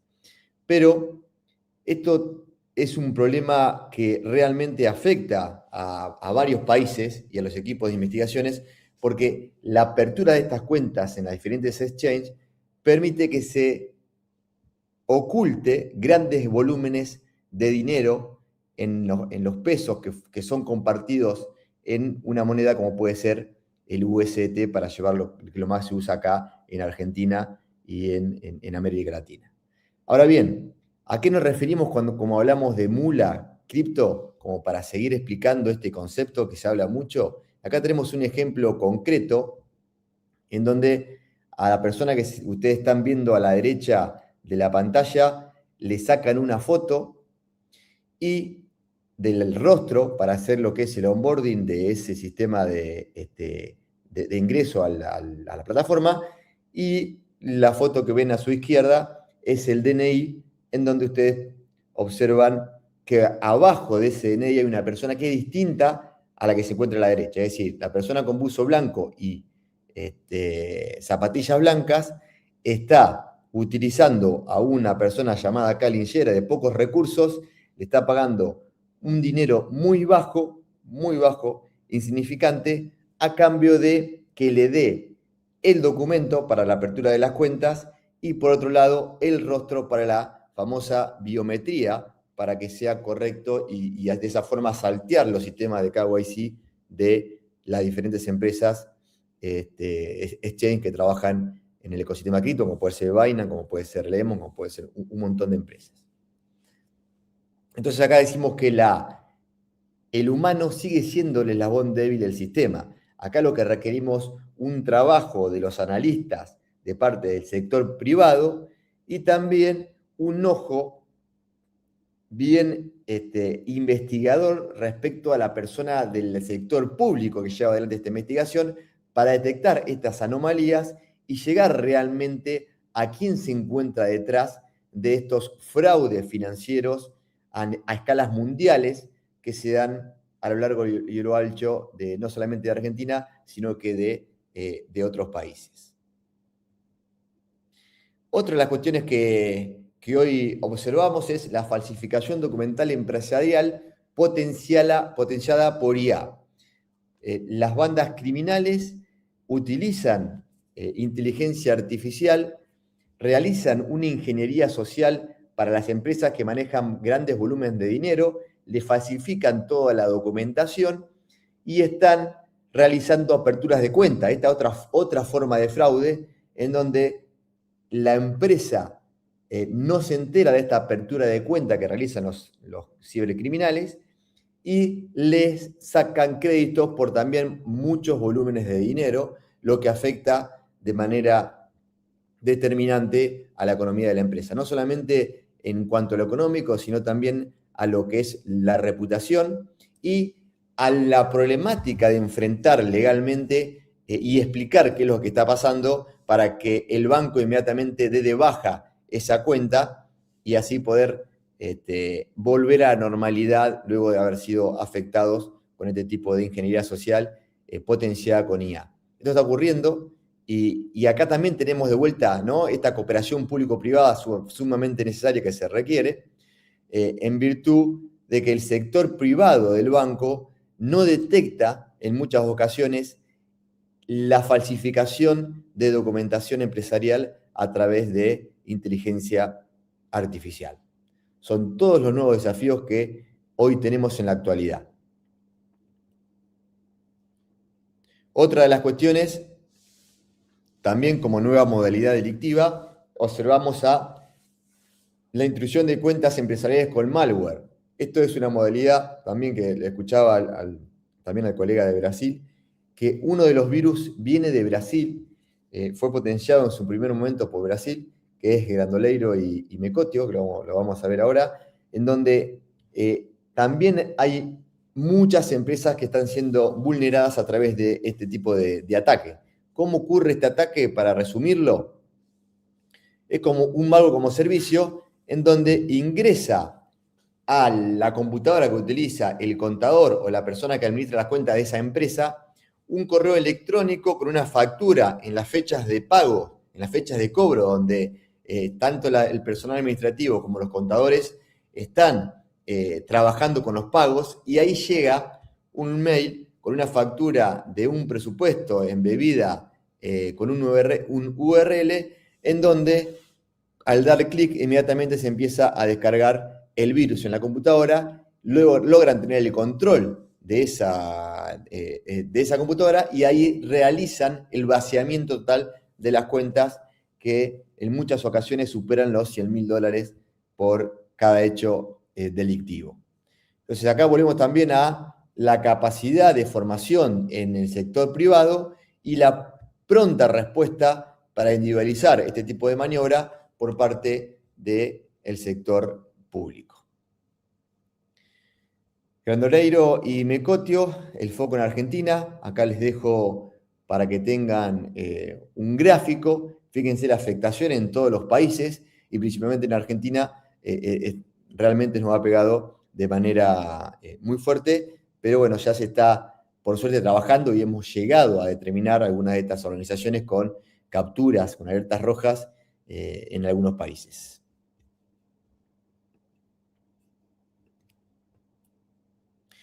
Entonces, vamos con este poquito tiempo que ya nos queda de 15 minutos, un poco a llegar a las conclusiones. La primera conclusión que vamos a decir es que tanto para las modalidades delictivas que brevemente comenté, se necesitan equipos especializados y formados para poder investigar correctamente este tipo de delito transnacional. Los métodos tradicionales para este tipo de delitos no funcionan. Debemos reinventarnos y armar equipos especializados en trazabilidad de activos virtuales, analistas digitales, analistas de evidencia digital. Un equipo que hace tiempo atrás, tanto en la justicia como en la policía, no eran potenciados, sino que sabíamos que teníamos el famoso detective de lupa que recolectaba información desde la calle. Hoy en día todo este paradigma cambió y se requiere efectivamente de nuevas especialidades, de nuevos perfiles de investigadores y analistas de diferentes rubros de una manera interdisciplinaria para poder primero detectar la modalidad que está afectando con algún tipo de delito complejo y luego como para analizar toda esta información que se da en otros lugares. Por ejemplo, vemos que este tipo de delitos se pueden dar en el ecosistema cripto, por lo cual necesitamos herramientas de trazabilidad para llevar adelante esa investigación. Si vamos a hablar de incautación, ¿cómo se hace el proceso de incautación en caso de observar que esos USDT que tiene la banda criminal debemos recuperarlo? ¿Cómo hacemos ese trabajo de incautación y cómo hacemos luego la devolución de esos USDT o esos criptoactivos que fueron incautados por las fuerzas de la ley o la justicia? Todos estos desafíos que ya por suerte desde Argentina se están llevando adelante. Estamos trabajando ya en devoluciones de secuestros que se han realizado de activos virtuales, pero siempre esto es, como bien decían en conferencias anteriores, la tecnología avanza de una manera desmedida y debemos continuamente en el día a día actualizarnos para dar una respuesta más que nada a la sociedad y, por sobre todas las cosas, resarcir el daño que las víctimas sufren cuando son atacadas por estas bandas cibercriminales que operan generalmente de otras partes del mundo, como puede ser de Asia, como puede ser también de China. Y por último, no sé si tengo un tiempito, estoy cerrando con 2 minutos, acá me dirán los organizadores, pero para cerrar la presentación en estos 15 minutos, invitarlos a que se registren vía online a la White Hat Conference 2026, que se va a llevar adelante en Mendoza, este año Argentina, organizado por Mike, por el CIC de Boston University, por la Universidad de Boston, por el gobierno de Mendoza y por ClickLex, Laboratorio de Lucha contra el Ciberdelito, que va a reunir speakers de todo el mundo y a su vez va a tener el día 1 de junio competencia de cibercrimen, donde ya están confirmados más de 30 equipos presenciales en un desafío ciber que realmente va a ser muy interesante. Bueno, y cada uno de ustedes va a poder seguir la conferencia el día 2 y 3 en vivo, online, a través del link, a través de la registración, y como equipos también se pueden anotar y pueden competir de manera online. Así que bueno, dicho esto, muchas gracias nuevamente por la invitación y quedo atento a las preguntas. Gracias a ti, mi estimado Rafael. Y claro que sí, hay tiempo para promocionar nuestra White Hat Conference, esta vez en Argentina. Thank you so much, Rafael. And of course, we have some time to promote our White Hat Conference, and we invite you to watch the next video. ¿Te parece bien si lanzamos el video del evento? Perfecto. Vamos por ello.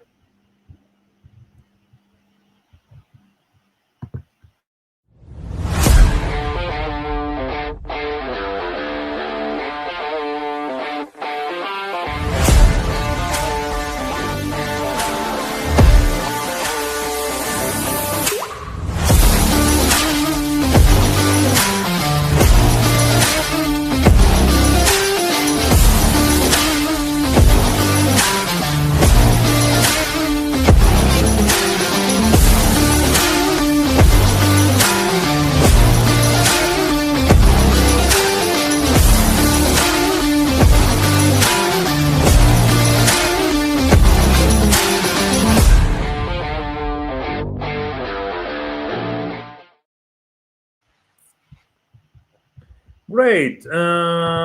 Well, let's evaluate. How is our agenda going on, dear Lily?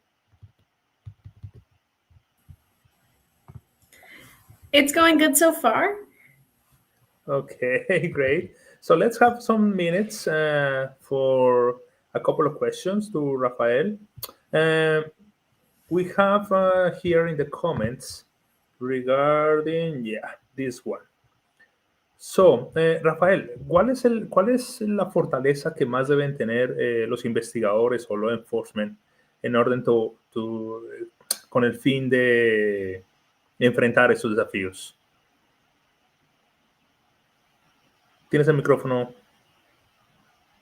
Sí, muy buena pregunta, Mike. Necesitamos de capacitaciones y formaciones con perfiles curiosos, que le guste el mundo del cibercrimen, que puedan trabajar no solamente recolectando información de evidencia digital o SINT, todo lo que se encuentre en el ecosistema digital, sino también este nuevo desafío que es el ecosistema cripto, cómo investigar una transacción que se da en la blockchain, cómo poder documentarla, establecer dónde se encuentran los montos del perjuicio ilícito producto de un hecho y trabajar en equipo. Hoy se requiere de más de 2 o 3 personas mínimo para lograr una incautación concreta y eficaz, de manera de que todo quede registrado y volcado y que luego en el juicio pueda ser tenido en cuenta y validado como corresponde por el tribunal. Maravilloso. Crypto investigation. So it's a great skill for our law enforcement in these days. Gracias, Rafael. Rafael, ¿nos puedes comentar un poquito más? Vamos a hablar en White Hat Conference. ¿Va a haber esta clase de talleres? ¿Va a haber esta clase de charlas sobre Crypto Investigation? Sí, tenemos un panel específico el día 3 del 6 de cripto, en donde vamos a tener un ex agente de la DEA, también a CatLab, que es de recuperación de activos virtuales, y otros expertos de renombre en el ecosistema que nos van a mostrar casos prácticos y nos van a estar explicando las nuevas tecnologías aplicadas a las herramientas de trazabilidad, específicamente con IA, que permite al operador judicial o policial resolver rápido y con celeridad esa trazabilidad que muchas veces resulta lo más complejo para los operadores. Maravilloso. Bueno, hay otra pregunta aquí y tiene que ver con esa cooperación internacional, sabiendo que estas economías ilegales necesitan o movilizan bitcoins, Ethereum en diferentes partes del planeta. ¿Cómo se logra articular esa cooperación cuando la criptobilletera está en Asia, por ejemplo, y el delito se cometió en Estados Unidos o en Argentina? Bueno, es una pregunta sumamente interesante. Podemos traer un ejemplo. Lamentablemente, si nos referimos a los códigos procesales de los países, no vamos a encontrar una solución a esto. Sí, la Convención de Budapest nos da algunos lineamientos al respecto, pero sobre todo acá necesitamos la proactividad de donde se comete el hecho de el fiscal o la fiscal que se encuentra a cargo de la investigación. Un ejemplo de ello fue en Argentina el caso de RainbowX, que lo pueden googlear, que es una estafa piramidal llamado la China, porque era la que promocionaba todo ese evento, en donde con la cooperación público-privada, en 2 billeteras descentralizadas, que no tenían identificación, se logró con la empresa Tether, que es la que emite el USDT, la moneda de USDT, en el ecosistema, y un trabajo muy coordinado se logró la incautación de 2 millones de USDT y eso nos llevó a identificar a posteriori a los organizadores, a las cabezas de la organización criminal que se encontraban en Shanghái, Asia. Así que es una pregunta interesante y por eso decimos, como venimos transmitiendo hace mucho tiempo, que el delito no tiene frontera y se requiere de una cooperación y estos encuentros internacionales como la White Hat Conference, como estamos en este evento a nivel mundial, para hacer match, contactos y también esta cooperación público-privada fundamental que antes no se daba tanto en el sector público. Genial. Well, thank you so much, Rafael, for being part again of Cybersecurity Revolution. Of course, after 3 hours and a half, yeah, already my brain is is unable to distinguish between English, Portuguese, German, and Spanish. But that is what the future is facing to us, having the opportunity, like at this event, to talk with the speakers from different parts of the world, and of course, motivating ourselves to reach that different level of knowledge, maybe with languages, maybe with techniques, maybe with some specific area of specialization. Rafael is well known as a prosecutor in Argentina, as Lily was introducing him at the beginning of his presentation, and he is one of the leaders coordinating White Hat Conference in Mendoza, Argentina, from June the 1st to June the 3rd. So if you would like to be part of this great event, please join, just register by the link that the team is publishing on the screen. And also, if you are registered on site, unfortunately, we are out of tickets. Ya no hay más aceptación para personas en presencial, ¿cierto? En Mendoza. Está el cupo agotado. Okay, so tickets for on-site White Hat Conference are sold out, but you can still attend by online. Congrats here for our students of University of Scranton that they are going to take their summer program in Argentina. They are going to travel there and to learn from the great cybersecurity and digital investigators there. Thanks again there, Rafael. Now we are moving a bit to another part of the world, more to the north part of South America, and again, motivating from Cybersecurity Revolution, more and more speakers, more female speakers, more girls in cybersecurity. We need more women in this arena. Lily, could you please introduce our next speaker? I will be introducing Ana Castañeda.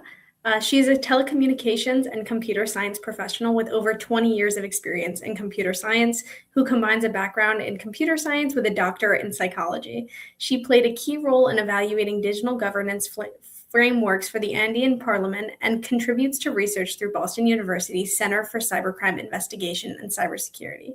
Additionally, she has authored publications addressing the challenges and lessons learned from impunity in cyberspace, contributing to the advancement of knowledge and practice in cybercrime and cybersecurity studies, and she will be presenting cybercurrency crime. Thank you so much for the kind introduction here. So I will try to present in English. So the idea in this space is share with you one important information that we are researching around of the different scenarios about in crime and what is the law enforcement are working today to protect us around the world. So one sec to share my screen.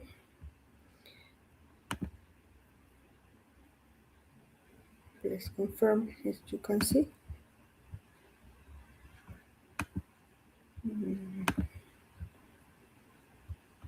Great, it's there.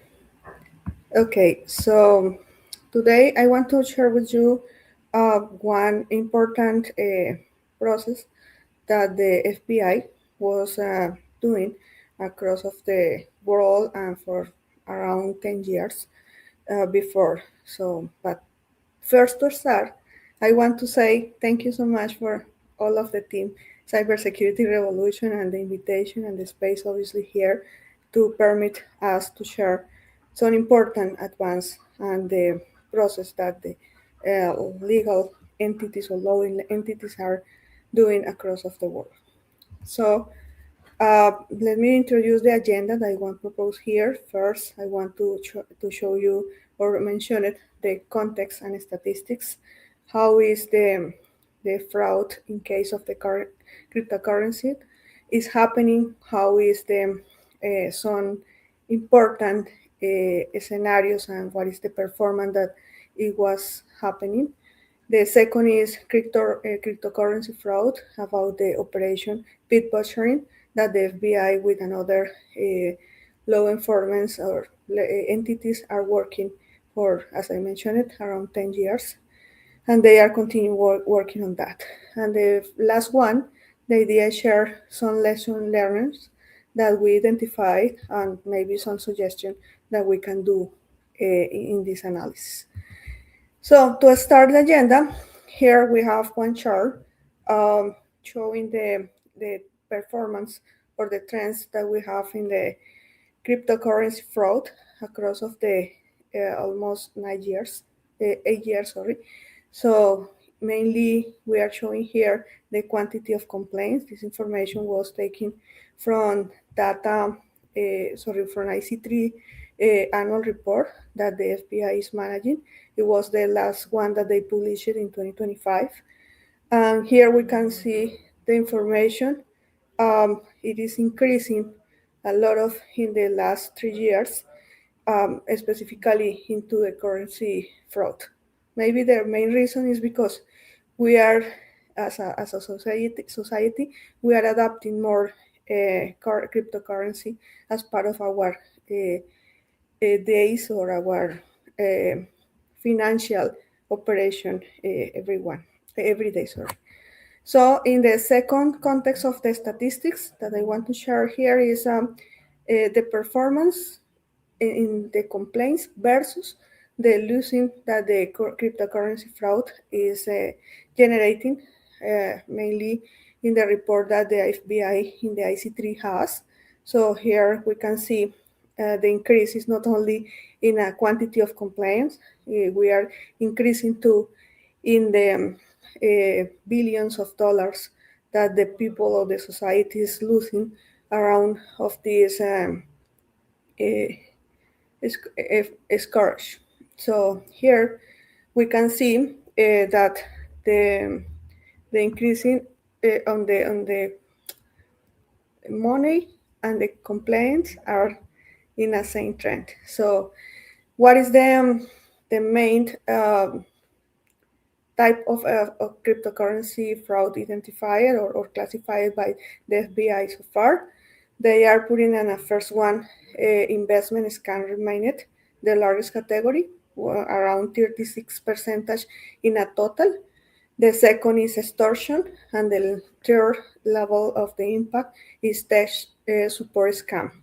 So the fraud into the cryptocurrency represent the total losing that the people are reporting around 60%. So in the IC3 report, we have around 20 billions reported in a losing that in different threats that the users are having, but specifically for cryptocurrency, we are seeing around 60% in a total impact of the 20 billions. So another categories that the FBI classified there was personal data breaches, 8%,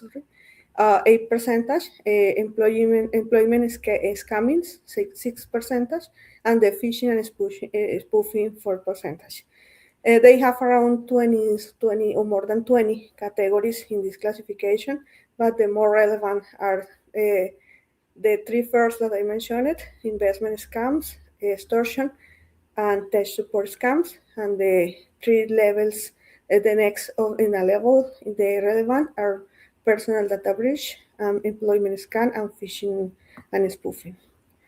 So now, having the context, the idea is move at the second point of the agenda that I propose.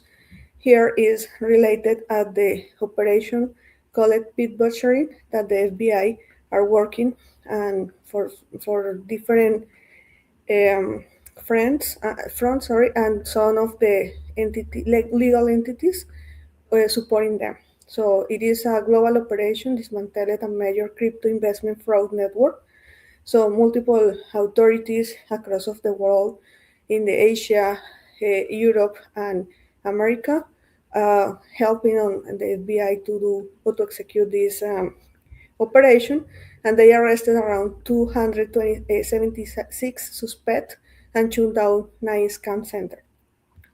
So it was a big network operating and doing cryptocurrency fraud.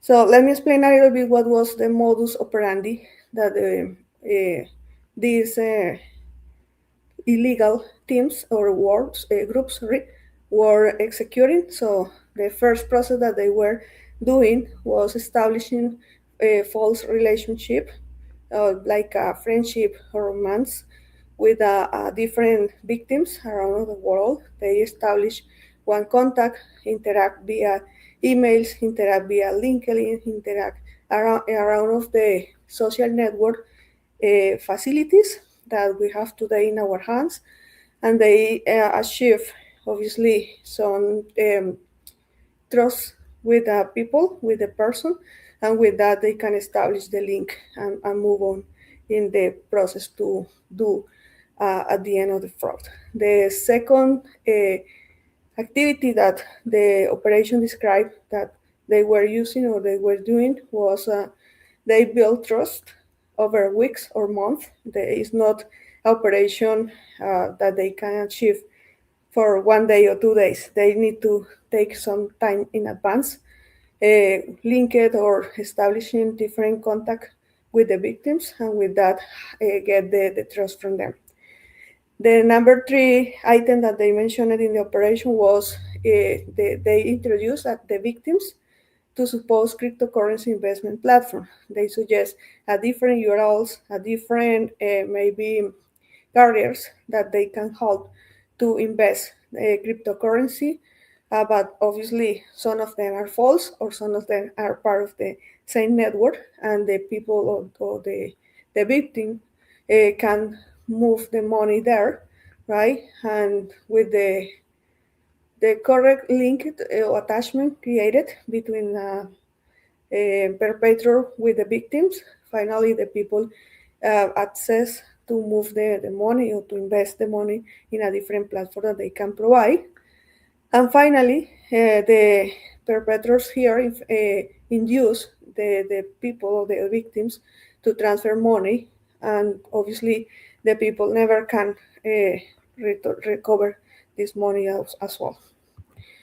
So additional relevant items that the operation mentioned was the scammer applied one technique called it social engineering. So they applied psychological pressure to the victims will or persuade them to take out loans, as much more money for the members in a family, or increase the investment that they have in one specific moment. So general, when you invest in those platforms that any person suggests, you can maybe get some money as a good results, and you are feeling that is good, and you get or transfer all of the trust on that, and obviously move with another suggestion from the perpetrators or the criminals to get more money for a different type of scenarios that the modus operandi is here. So the description in the operation was the criminal network was specifically in Myanmar National.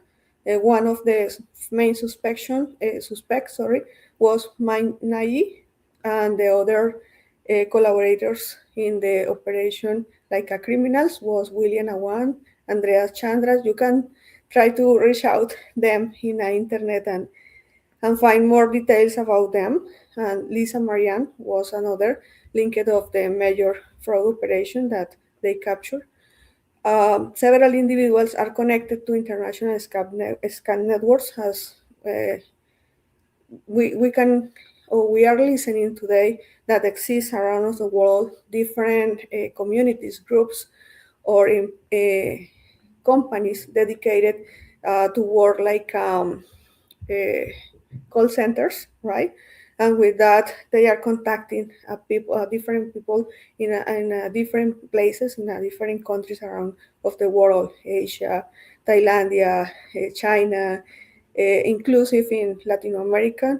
They are doing a similar practice too. The arrested were made across of Dubai and Thailand, and showing global coordination. As I mentioned, the multiple legal law entities are collaborating today in this type of operation, and it is so important to achieve finally any capture of arrest for a people specifically. So the final point that the operation was mentioned, so some people continue like a fugitive, so is the opportunity for them establish a new network and start again a similar fraud that they were doing. To close the presentation here, the idea is share with you some lesson learned from as a person or as a victims, so maybe inclusive as a criminals. So at the beginning is from the criminals, the scammers or criminals are believing they are safe because they were safe because they were other in another side of the world. No, they were in Dubai and Thailand, and the operation was led from FBI. But global crime now face a global justice. With the collaboration, this is the next point, specifically for the law enforcement and entities. Here, the investigation and global collaboration between the law entities take a lot of relevance to achieve. To achieve what? Reduce and obviously contrast the victimization or the fraud increasing. And taking the point of the cybersecurity revolution for this year related to the forensic, it is one important lesson learning for persons and obviously for a company and for a victims or possible victims is consider the evidence and the trace of the transaction across of the blockchain using public explorers and analytics tools. Always try to use the correct recommendation or the best recommendation, the best practice that we can have about the transaction into the cryptocurrencies or into the tools or the platform that we have available in the market.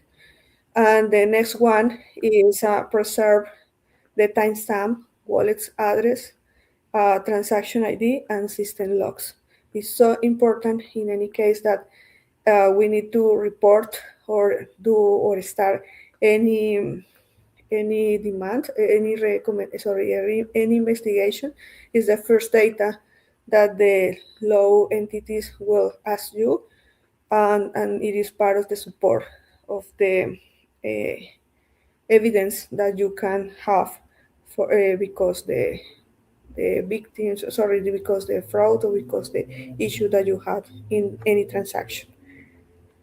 So it was the information that I was sharing today. Is so relevant, the collaboration, as all of the presenters were mentioning today, is so relevant. Work together as a community to contrast the fraud. And in case of the cryptocurrency, maybe we are not experts, we are exploring so far, and it's important take the best recommendation or the best practice that we can find in a different scenarios or in a different entities around the world. So I don't know if you have any comment, question here. I think, thank you so much there, Anna, for sharing this great case, one really recent one. I think we are running out of time, but I think Lily is going to ask you some question that is already published. Hello, Anna. It is a pleasure to meet you. One of our viewers asked, how can someone learn about digital evidence with no technical or computer science background? To take evidence when you are not expert. So the most relevant point, as I mentioned at the end, was use the best or the safe environment, right? Try to use a browser that you know. Take a network and safe network where you will try to use to do any financial transaction. And additionally, to get the evidence, take a screenshot, as it is the best one, that when you are not expert, to capture the moment, the time. It's important, get the time, and try to get all of the details as much as possible in the transaction that you do. Great. Well, we can talk here about different techniques. Thank you so much again for putting that in plain words and so understandable. Unfortunately, the big contribution for the University of Scranton, our students, is already done. So we have to say goodbye to Lily and also to Julia, and maybe our students that are watching this presentation online. But would you mind, Lily, to introduce our next speaker? I don't mind at all. So next, I'll be introducing Viviana Fernandez Saracen. She holds a degree in IT resource management and in cybersecurity management. She is a cyber judicial expert certified by the Latin American School of Cyber Criminology, and she has more than 25 years of experience in IT management, technological risk, and IT compliance, IT auditing, management systems, and information security. And she will be presenting Caso Migración Reportel. Thank you so much, Lily. Thanks a lot. Viviana, bienvenida. El Hola, auditorio es todo hola, suyo. hola. ¿Cómo va todo? Muy bien, por dicha aquí, muy contenta de estar con ustedes. Déjenme ver si logramos compartir la pantalla. Claro que sí.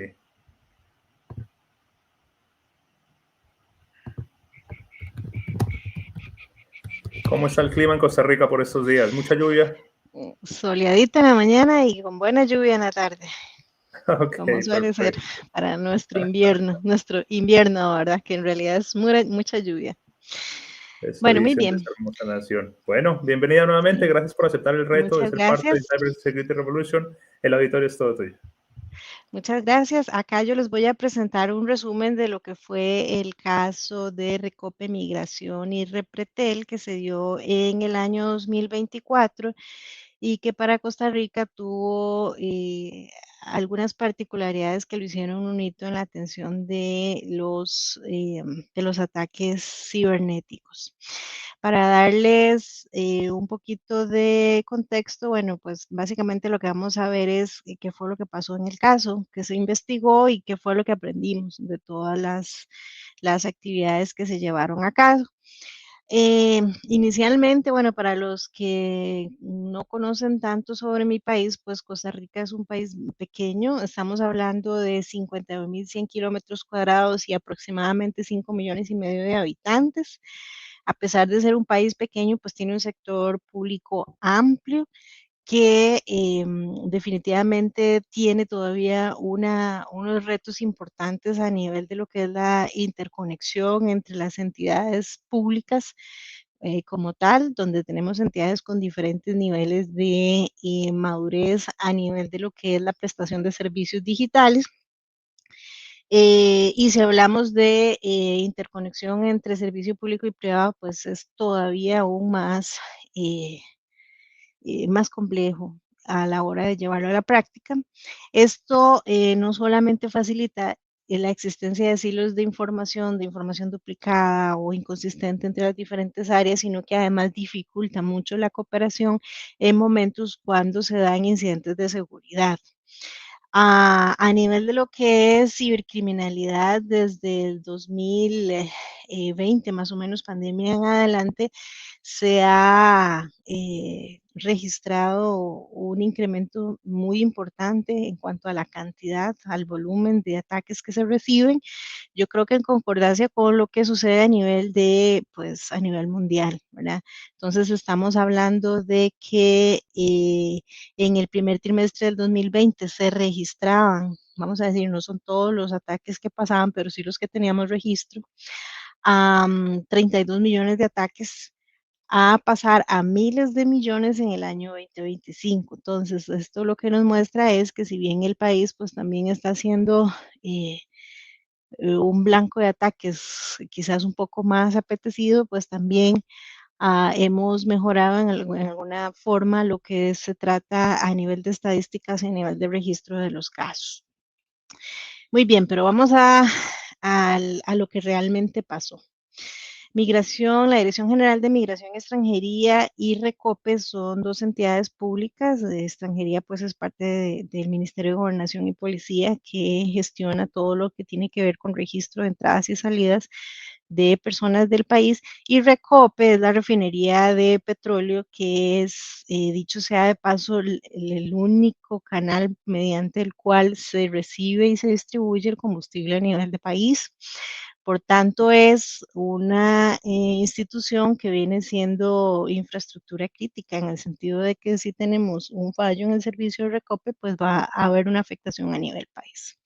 En cuanto a Grupo Repretel, es un grupo privado que se dedica más que nada a lo que es comunicación, y ellos trabajan en el ámbito de televisión, en el ámbito de radios también, y tienen unos complejos de cine importantes a nivel de país. Ok, esto que les voy a contar pasó durante 12 días, durante los cuales sucedieron muchas cosas. ¿Cuál es la línea de tiempo de este incidente? El 19 de noviembre, la Dirección General de Migración detecta actividad anómala en su red y queda con su sitio web fuera de servicio. ¿A esto qué significa o qué impacto tiene? Bueno, que por medio del sitio web de migración hay una serie de servicios a los ciudadanos que se tienen que iniciar, ¿verdad? Entonces, al no tener el sitio web disponible, pues tenemos una interrupción en el servicio. El 27 de noviembre, Recope anuncia que detecta ransomware en los sistemas administrativos y de pagos de su organización, y esto hace lo que ellos optan es por desconectar estos servicios y seguir operando en modo manual, con la implicación que eso tiene a nivel de los distribuidores de combustible, etcétera. Para el día 30 de noviembre, Repretel confirma que sus servidores han sido hackeados y más adelante nos vamos a dar cuenta de que es el mismo grupo criminal el que está haciendo el ataque a Repretel y a Recope. En este punto es interesante contarles que el 29 de noviembre pudimos contar con lo que fue el soporte y la ayuda del equipo Falcon de Estados Unidos, que es una dependencia del Departamento de Estado de Estados Unidos, quien se une al incidente con la finalidad de darnos pues ayuda en cuanto a identificar quién era el atacante, cuáles eran el alcance del incidente y al poder empezar con la restauración de los servicios, ¿verdad? Con esto se detecta que el atacante era ransomware, que esta organización pues es una organización que se dedica a ejecutar ellos mismos ataques de ransomware, pero además a vender servicios de ransomware as a service. Entonces ellos tienen dos líneas de negocio, vamos a decirlo. Una, ellos atacan y obtienen beneficios a partir de eso, pero también ofrecen el servicio para que terceros puedan ejecutar ataques por medio de sus herramientas y por medio de sus plataformas y le cobran un 10% de los beneficios que puedan obtener a partir de esos ataques. ¿Qué sabemos además de ellos? Bueno, pues en este caso su principal vector de compromiso, al menos en el caso que nos compete, fue el phishing, un correo de phishing que ingresó al menos en Recope meses antes del ataque principal. Y aquí sí hay que hacer la aclaración de que generalmente cuando tenemos incidentes de este tipo, la información que se publica a nivel general puede ser incluso escueta, ¿verdad? Entonces habrá algunos detalles técnicos que no trascienden, sobre todo cuando estamos hablando de organizaciones privadas. Entonces acá yo les voy a contar pues más o menos los grandes rasgos del incidente. Ok, esta organización, una vez que está dentro de la red de su objetivo, de la organización objetivo, utilizaron herramientas para inhabilitar los CDR en este caso de Recope, y piden un rescate por aproximadamente $5 millones para descifrar los archivos que habían sido cifrados con este fin, ¿verdad? Con el fin del ransomware. De otro modo, si no se cumplía con ese rescate, pues entonces lo que se indicaba era que se iba a proceder con la venta de la información en la dark web, lo que efectivamente sucedió. Muy bien. ¿Qué fue lo que se investigó en este caso? En el caso de Recope, una vez que ellos detectan que hay actividad maliciosa en la red, inician o hacen una detonación de los servicios del SECREV Costa Rica, que es el equipo de atención de incidentes, vamos a decir, a nivel de gobierno central. Y en concordancia con equipos técnicos del Ministerio de Ciencia y Tecnología, inician lo que es la evaluación del impacto de lo que ellos están observando en ese momento. Como les dije anteriormente, pues ellos desconectan servicios y empiezan a trabajar manualmente, pero no es sino hasta que se cuenta con el soporte del grupo Falcon que se determina que es Ransom Hub el atacante que en este momento pues los tiene, vamos a decir, sometidos si se quiere. En el caso de Repretel, ellos en realidad lo que reportan es que detectan el hackeo de sus servidores y que atienden o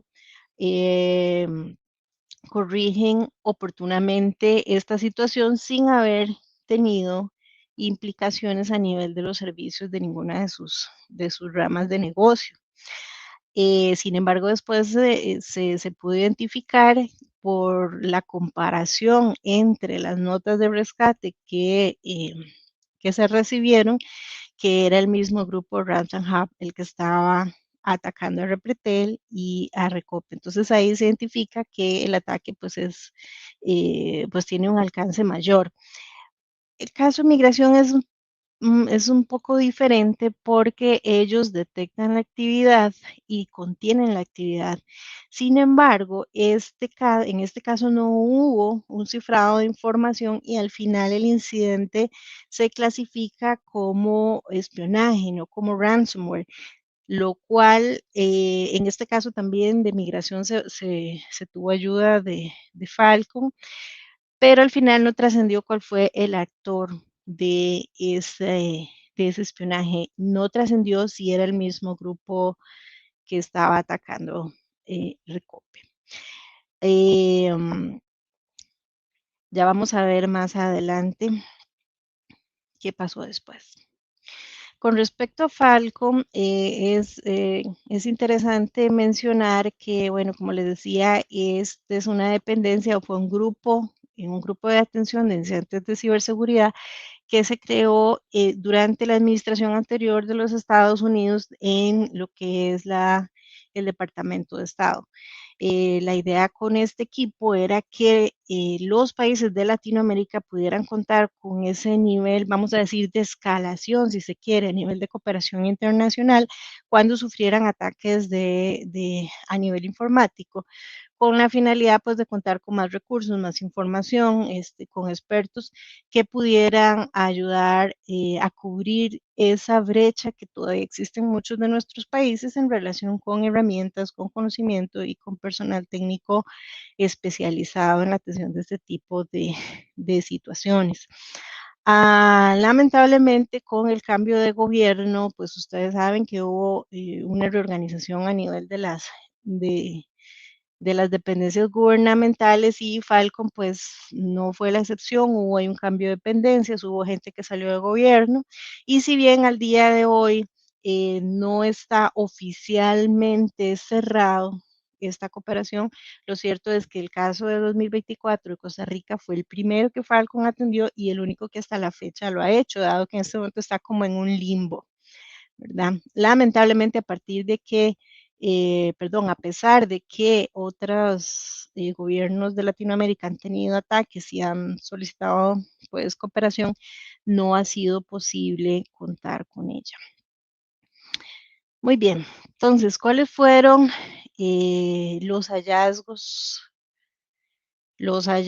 principales que se dio del análisis forense? Principalmente, bueno, ¿cuáles son los vectores de ataque? Inicialmente el phishing, también hablamos de ransomware, hubo exfiltración de información y publicación de información en la dark web. ¿Cuál fue el punto crítico? Aquí es importante mencionar que el correo de phishing que recibió Recope se recibió meses antes de que se diera el ataque el 19 de noviembre. Entonces, esto lo que nos dice es que ellos ingresaron, pusieron el señuelo con el phishing, lograron obtener credenciales para ingresar a la red y a partir de ese momento lo que hicieron fue utilizar el EDR Kill Shifter para deshabilitar las herramientas de EDR y entonces tuvieron pues todo el tiempo que requirieron para hacer enumeración de la red, hacer movimientos laterales, identificar cuáles eran las vulnerabilidades que se tenían a nivel interno y que ellos podían explotar en un eventual ataque como lo hicieron en el mes de noviembre. Y esto lo que provocó, bueno, fue que se materializó el riesgo del ransomware, se materializó el riesgo de la filtración de información y hubo pues también cifrado masivo de lo que fueron los sistemas administrativos y de pagos de Recope. ¿Qué conclusiones sacamos posterior al análisis de la atención de este incidente? Bueno, definitivamente seguimos teniendo en algunos países un largo camino que recorrer a nivel de lo que son niveles de preparación técnica, de contar con información disponible y de poder colaborar entre las instituciones y los sectores privado y público a nivel de país para poder enfrentar estas situaciones.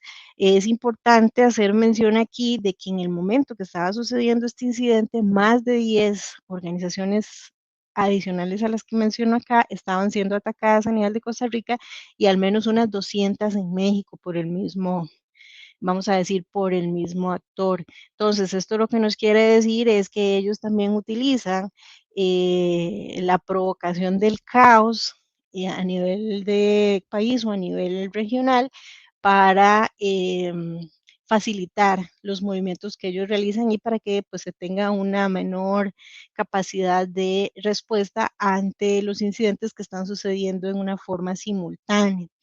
Otra de las conclusiones que tenemos es que definitivamente el phishing, a pesar de que es un vector de ataque tan conocido, tan estudiado y tan antiguo, si se quiere, sigue siendo súper efectivo. Entonces sigue siendo un arma que utilizan los atacantes para poder obtener información que les es interesante. Además, pues se concluyó que hay una gran necesidad de desarrollo personal y profesional especializado en ciberseguridad para las instituciones de gobierno, sobre todo, puesto que las instituciones de gobierno pues sí tienen una serie de condiciones a nivel de limitantes en cuanto a herramientas, en cuanto a presupuestos y demás, para poder contar con equipos de atención de incidentes robustos y que puedan atender en una forma oportuna y eficiente los incidentes de seguridad. Aquí definitivamente el monitoreo, lo que fue en el caso de Recope, falló grandemente porque nos damos cuenta que durante todos esos meses que se recibe el correo de phishing hasta que llega el 19 de noviembre y hacen el ataque de ransomware, no se reportó ni se detectó ningún tipo de actividad maliciosa, lo cual quiere decir que en algún punto del proceso de monitoreo de la red había en ese momento una falla que el atacante logró aprovechar. Entonces, finalmente, también es importante identificar o destacar la cooperación internacional como un factor clave en lo que fue correlación de información en la investigación de los casos locales, en la identificación de evidencias y además en la identificación de deficiencias operativas a nivel, si se quiere, de ciberdefensa básica, como es el tema del monitoreo.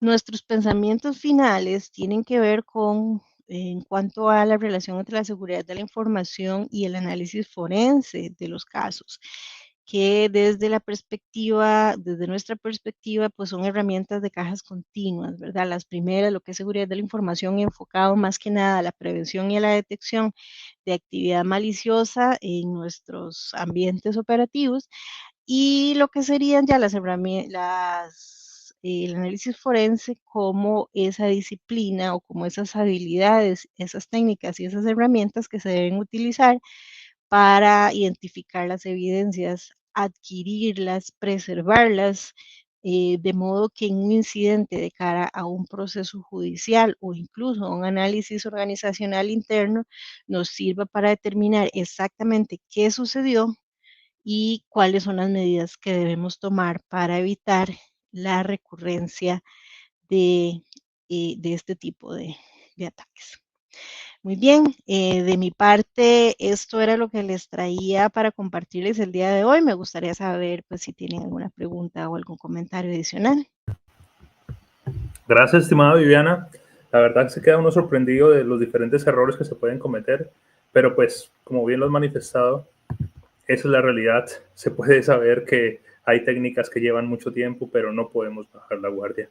Bueno, está con nosotros también en escenario nuestro comoderador, Wilber Gaviria. ¿Cómo estás? Bienvenido al escenario.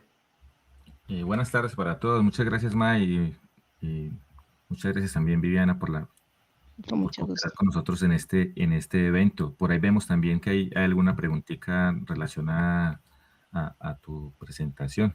Nos indican ahí de que cómo pueden las organizaciones validar que sus respaldos, cold copy, no están también infectados con ransomware latente antes de iniciar una restauración a gran escala durante una crisis. ¿Cómo podemos, de esas lecciones aprendidas, de esas buenas prácticas que tomó Costa Rica, ayudar a las organizaciones a validar esos respaldos? Bueno, esto es todo un reto, sobre todo por las técnicas actuales de respaldo que se utilizan y la infraestructura que cada día gana más terreno, como sería las plataformas de Platform as a Service. aquí lo que nos dicen las buenas prácticas es que los respaldos no solamente deben realizarse, sino que tienen que desligarse técnicamente de lo que sería el ambiente en producción, mantenerse de esa forma desconectados, vamos a decirlo, de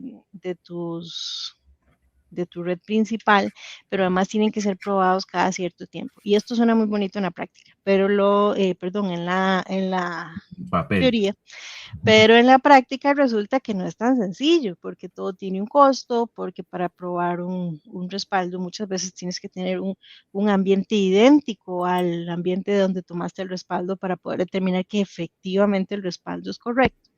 Y sin embargo, si nos vamos a lo que es la teoría del riesgo, también tenemos la no ejecución de una acción determinada como una medida de atención del riesgo, ¿verdad? El clásico, pues me la juego y cuando pase, pues asumimos lo que venga. Por un tema de costos muchas veces, ¿verdad? Sin embargo, bueno, si lográramos tener ese esquema o ese modelo que tal vez era más sencillo antes cuando tomábamos respaldos de infraestructura que estaba dentro de nuestros propios data center y que hacíamos el traslado de los respaldos a otro lado, lo que pasa es que ese es un modelo que ya está superado por mucho, ¿verdad? Entonces, bueno, esa es una situación que tiene una parte técnica tal vez no tan compleja, pero sí una parte administrativa importante. Y la parte administrativa o la parte de tomar responsabilidad por los riesgos que se tienen es un tema enteramente de lo que es el gobierno y la gestión de la tecnología. Entonces, vean que va a lo largo de toda la empresa, ¿verdad? No solamente a nivel técnico. Gracias, Viviana. Igualmente, una pregunta adicional, Viviana. Bueno, nos hablas de la cooperación internacional muy efectiva y en el caso particular de Costa Rica. Ahora, pues por esos inconvenientes políticos que se tienen en el momento, pues no funciona de la misma manera. Pero, ¿qué nos puedes decir, Viviana, acerca de lo que aprendió Costa Rica? Decir, bueno, la cooperación internacional le sirvió, pero ahora, ¿cómo se vería Costa Rica ante un escenario no Claro. similar? No queremos que vuelva a pasar, pero ¿cómo busca Costa Rica prepararse para algo mucho más grande o que le dejó esa lección aprendida de este ataque? Claro, aquí es importante mencionar que a partir de ese momento, bueno, se empezó a desarrollar una estrategia nacional de ciberseguridad que fue en el año 2023, más o menos, que empezaron a darse los primeros movimientos a favor de lo que era la necesidad que ya era imperiosa de contar con esa estrategia nacional que incorpore no solamente sector público, sino pues también colaboración, como les decía, con el sector privado. Y nosotros tuvimos este ataque en el 2024, ¿verdad? Entonces, en medio de ese proceso en que se estaba apenas emitiendo e implementando esa estrategia, a partir de esa estrategia, en el año 2025 se inicia también con lo que es un Plan Nacional de Respuesta a Incidentes de Seguridad, y definitivamente Costa Rica por lo que ha apostado es por la prevención, ¿verdad? Por el tener o desarrollar esas habilidades que se requieren para prepararnos para cuando suceda el evento, porque aquí no es si nos va a suceder, sino cuándo es que nos va a suceder, ¿verdad? Entonces, a nivel de país se han tomado esas medidas, a nivel de sector privado, digamos que las condiciones son un poco diferentes. Aquí hay bastante industria o hay mucha industria que son compañías extranjeras que incluso pues ya traen sus propios estándares y aplican sus propias políticas a nivel de otras latitudes, pero sin embargo a nivel público sí hemos estado con ese rezago, si se quiere, a nivel de lo que es la preparación. Viviana, muchas gracias. Ya una por parte mía, Viviana, es ese círculo de Centroamérica. Aprendimos en Costa Rica de este ataque cibernético, pero tenemos ahí países hermanos, Guatemala, El Salvador, Honduras, Panamá, incluso el mismo Nicaragua. de cómo esa cooperación que ustedes tienen en otros ámbitos pueda reflejarse o fortalecerse sobre lo que ustedes pasaron. Claro, bueno, yo considero que a nivel de la región es importante lo que es el intercambio de información, que muchas veces se da en eventos como este, por ejemplo, que si no es específicamente de la región centroamericana, sino que tiene un ámbito todavía mayor en cuanto a su cobertura, lo que permite es que los diferentes profesionales o las diferentes personas, que es muy importante en la toma de decisiones de las diferentes organizaciones y a nivel de gobierno, conozcan los casos que se han dado, establezcan esos vínculos a nivel profesional o a nivel institucional para poder aprender también de las fallas, de las experiencias que han tenido pues otras instituciones paralelas, ¿verdad? Igual a nivel de Centroamérica, creo yo que también es muy importante lo que son las relaciones bilaterales y regionales en cuanto a el compartir experiencias que también se dan en algunos sectores de gobierno. Y bueno, al ser una región pequeña, ahora que perfectamente podríamos ser un solo país, toda Centroamérica, yo creo que esa comunicación es esencial para poder determinar cómo prepararnos para evitar lo que ya le pasó a nuestro vecino, ¿verdad? Maravilloso. Hay mucho por aprender y tenemos también una agenda larguísima aquí para seguir movilizando. Thank you so much, Viviana. Y nos alegra infinitamente. Otra mujer representando un país que a veces no lo miramos mucho, pero es un país maravilloso, con grandes talentos, con grandes capacidades y del cual podemos aprender gigantemente, sobre todo por profesionales como tú. Un abrazo en la distancia y siempre bienvenida, Viviana. Muchas gracias. Felicidades. Wilber. Bueno, May, entonces, bueno, ya usted llegó a Cybersecurity Revolution con motores recargados. Tenemos que terminar de darle la vuelta al planeta. ¿Qué le parece si seguimos con la presentación de Francis Binkley? Sí, señor, claro. Bueno, Francis Binkley is un senior at the University of Scranton, major in cybercrime and homeland security. He is interested in digital forensics analysis and digital aspects on homeland security. O sea, Francis Binkley is the expert in cybercrime and homeland security. Your presentation is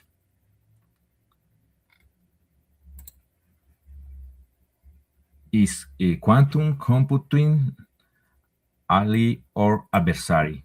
In Mike. Hello, everybody. My name is Francis Binkley. I am a senior at the University of Scranton, and today I will be talking about quantum computing and whether it is an ally or an adversary. So very briefly, we'll have an overview of this whole presentation, just to give a rundown. So we'll go over the introduction to the study, the background behind it, and why it was conducted, then the methodology, so what we used to create this study, and we'll also show off graphs as a result of this study that I will explain the breakdown of. And then we'll go over the lessons learned from this study, what we can do to improve, and where we're at currently. So just a little description of the study. The purpose of it was to create a baseline of general information when it comes to our current understanding of quantum computing and how it affects Homeland Security now and how it will in the future. With the advent of quantum computing, it will drastically affect Homeland Security and cybersecurity by threatening the encryption systems that we currently have in place to protect sensitive data and critical infrastructure. Widely used methods like RSA could become vulnerable to quantum algorithms, potentially exposing government communications, military operations, and financial systems. This creates the additional risk of harvest now and decrypt later, where adversaries would collect encrypted data today with the intention of breaking it in the future. As a result, critical infrastructure, including energy grids, transportation networks, and communication systems, could be compromised. These challenges are driving for the urgent need of quantum-resistant cryptographic solutions and proactive security planning to maintain national and digital security. Some background on the methodology that was used in this: we used PRISMA, a structured methodology used to guide and report systematic reviews and analysis in a transparent and reproducible way, so that way people can follow our footsteps and then get the same, if not similar, results. It's typically applied when researchers need to evaluate large bodies of literature and ensure only relevant, high-quality studies are included. And it's broken into 4 main stages: the identification of studies, the screening of titles, the eligibility through full text view, and the final inclusion of selected studies for analysis. This approach helps reduce bias and strengthens the reliability of research findings. QDA Miner is a program which has both a light and a paid version. The light version was used to sort and organize all of the data that was collected using the PRISMA method as a guideline. With QDA Miner, we were able to create codes and code books to look up any keywords, and through those keywords, we were able to document how frequently they showed up, what they related to in the articles, and then later use these keyword results to create our graphs as a basis of our data. Here on this slide, we have the first of the outcomes. We have encryption, the main code book that was used for a huge chunk of the section of the study. At the bottom, we have the key terms pertaining to encryption, as well as on the left side, the results, how many times these keywords showed up. So starting with AES, which is a symmetric block cipher that encrypts data and uses a shared secret key. Then we have asymmetric encryption, which is when there's a public key and a private key used to encrypt something, and is fairly secure and is commonly used.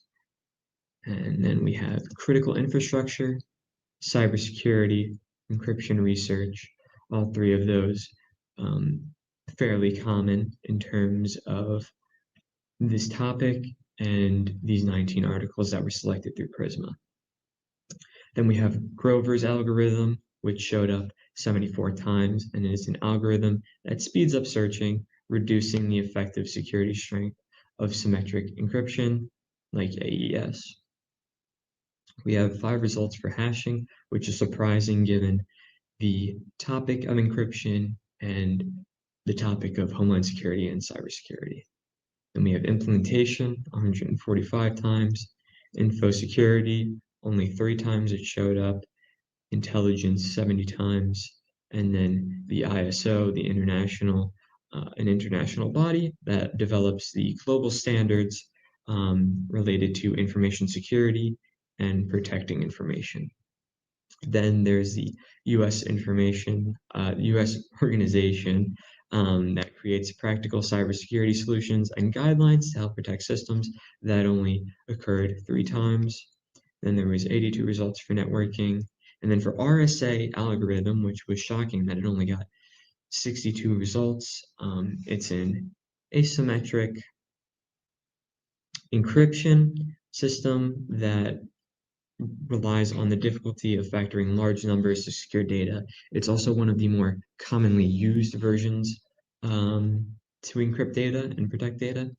And then following that, we have Shor's algorithm, which is at 144 results. And it is an algorithm capable of efficiently factoring large numbers, which can break RSA and similar encryption methods. Following that, with transport layer security that encrypts data transmitted over the internet, including ensuring secure communication, most commonly seen on HTTPS, and it's frequently used. We all have experience in one way or another, whether we realize that or not, being protected by TLS. And then lastly, website security with only 1 result.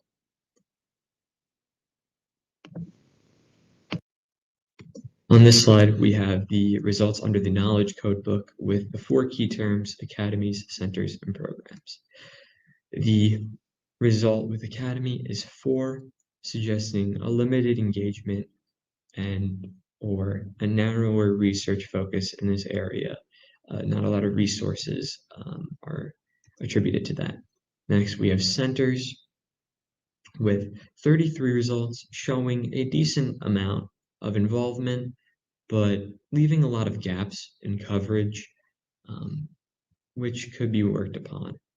Following that, we have programs, which accounts for 12 results, indicating some structured initiatives, but not on a scale that would be beneficial to the world and society as a whole to better address the topic of quantum computing and the dangers that it brings, as well as the benefits. To contrast, the university keyword had 41 results, showing that most research out of these articles were being concentrated in academic settings. This imbalance out of these 4 terms suggests that knowledge production is not broadly distributed and that greater collaboration, funding, and participation across academies, research centers, and specialized programs are needed to create a well-rounded understanding of the topic and to work together to collaborate on creating a general baseline of knowledge so that way there's a foundation to work on and improve upon. So for the final outcome slide, we have the border security umbrella under counterterrorism and homeland security. And the findings here are very interesting because throughout all of them, it shows a evolving security framework influenced by technological modernization and policy enforcement. So things like the border declarations, executive orders, patrol requirements, verification systems collectively shape operational procedures at national boundaries. These elements demonstrate a shift towards data-driven and technology-assisted border management systems that integrate cybersecurity and physical security measures.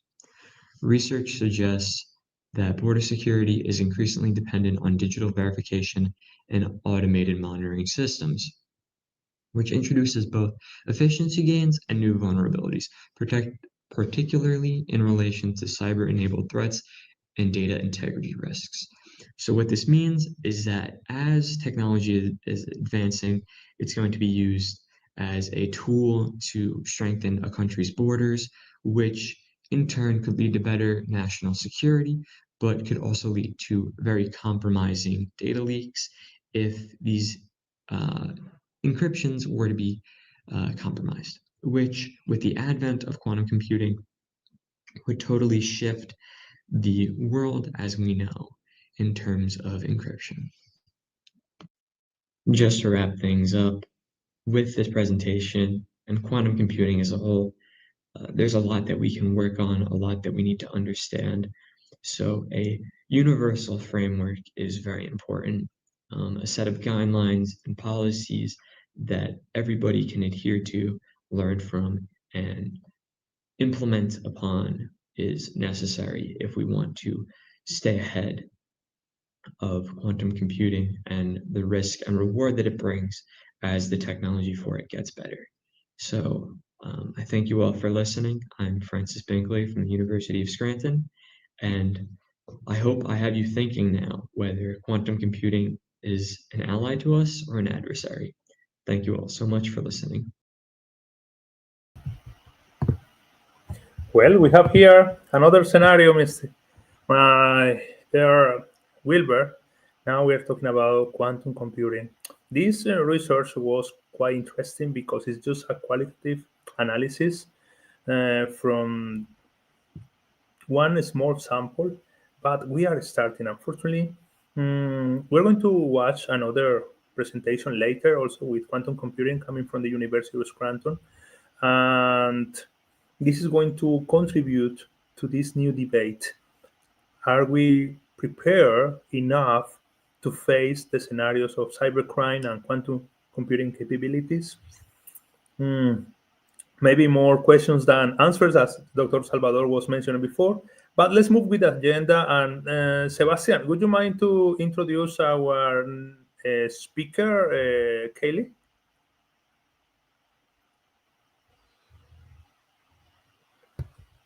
Sure. Yeah.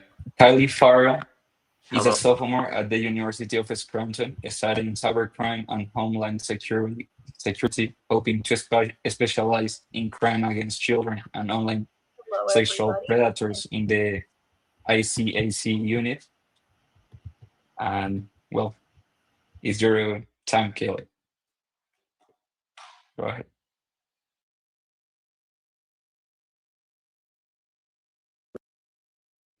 Hello, everybody, and thank you all so much for letting me speak today at Cybersecurity Revolution. My name is Kaylee Farrell, and I am here representing the University of Scranton.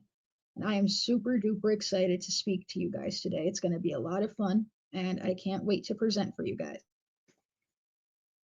So I want to start by just introducing myself a little bit more properly for you all. So like I said, my name is Kaylee Farrell, and I am currently a sophomore at the University of Scranton, but it is May, this semester is almost over, so I'm about to be a junior. But that means I am a member of the class of 2028, and my major is cybercrime and homeland security. However, starting next semester, I do hope to add on a minor in political science.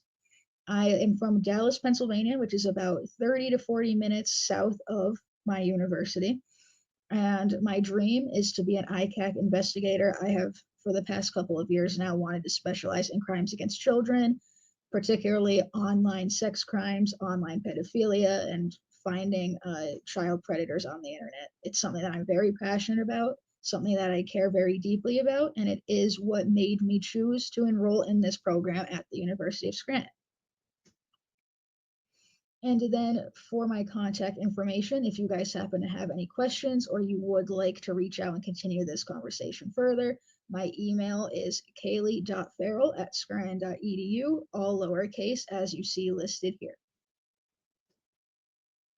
So today I want to talk to you guys about my case selection, and I did actually submit this for an assignment for my network security class here at Scranton as well. So I'm choosing today to cover the 2016 DNC email breach.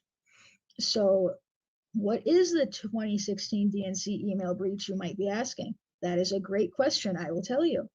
So in the year 2016, the headquarters for the Democratic National Committee, also known as the DNC, which is located in Washington, D.C., our nation's capital, it fell victim to multiple cyber attacks, in which there ended up being a massive leak of emails and personal data that was being exchanged between members of the committee that contained a lot of political, governmental information, as there was a big presidential election coming up.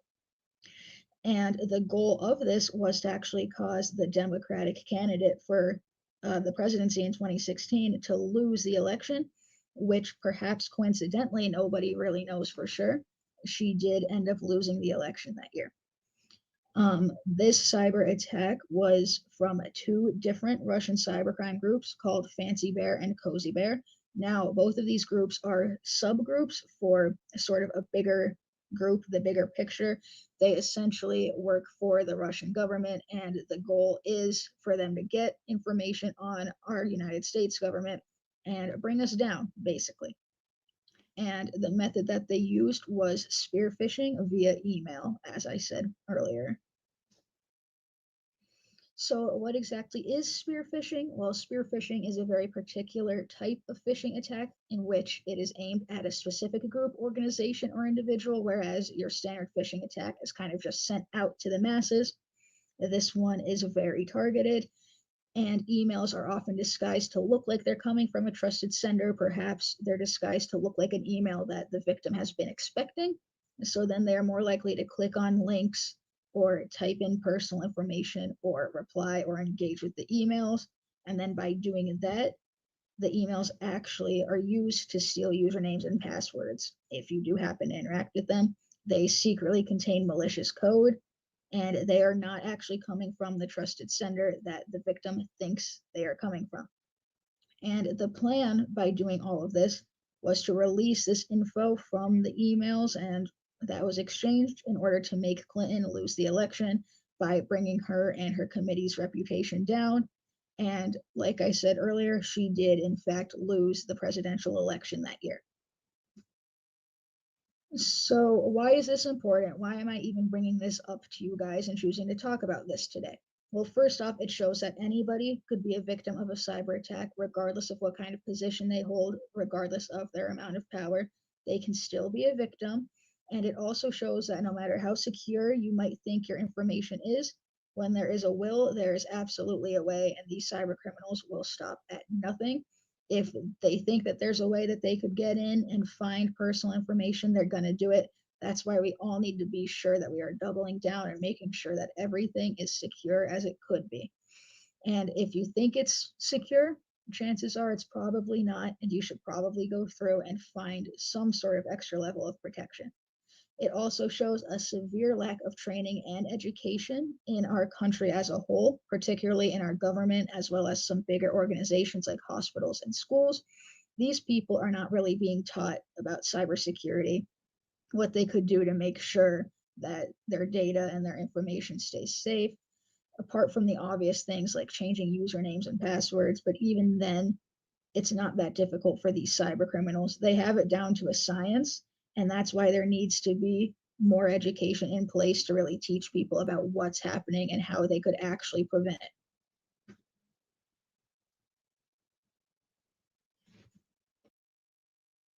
So next for you guys, I want to talk a little bit about the program itself here that we have at the University of Scranton, what I learned from it and how I think it can benefit me in my future.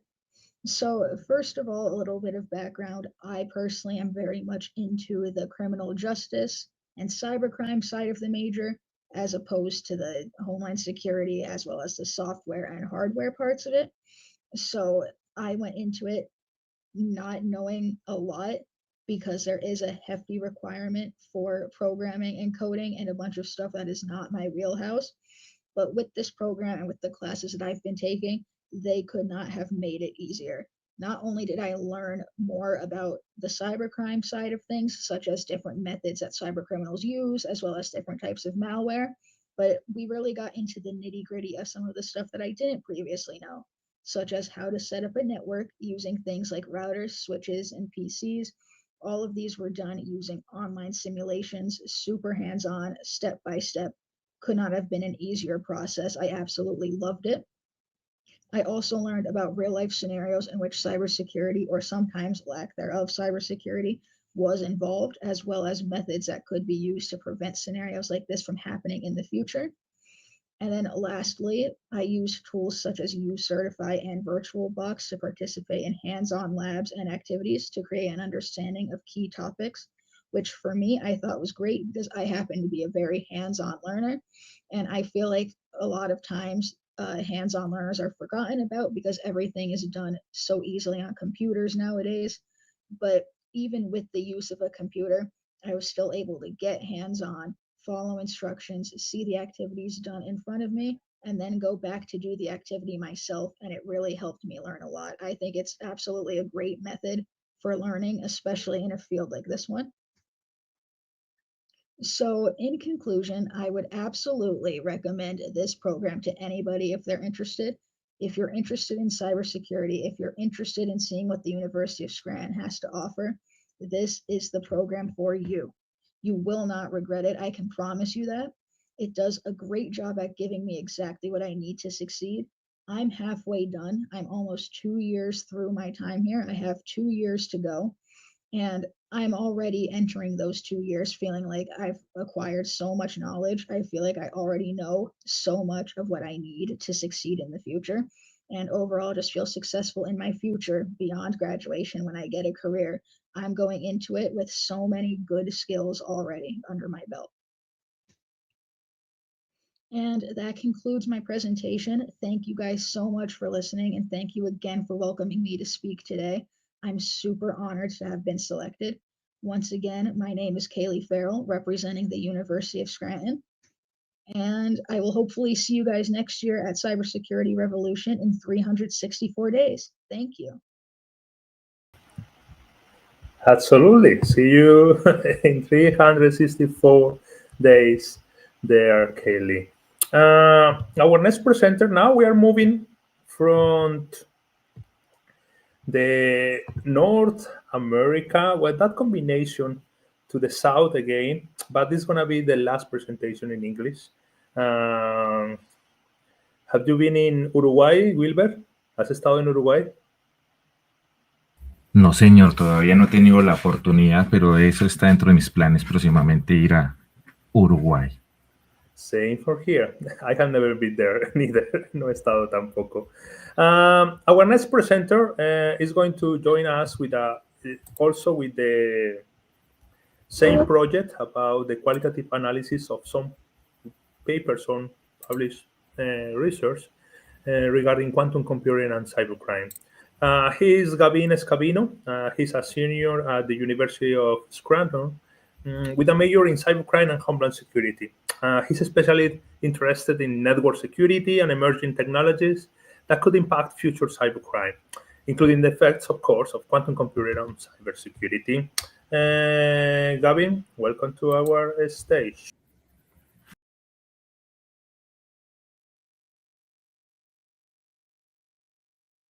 Hello, everybody, and thank you.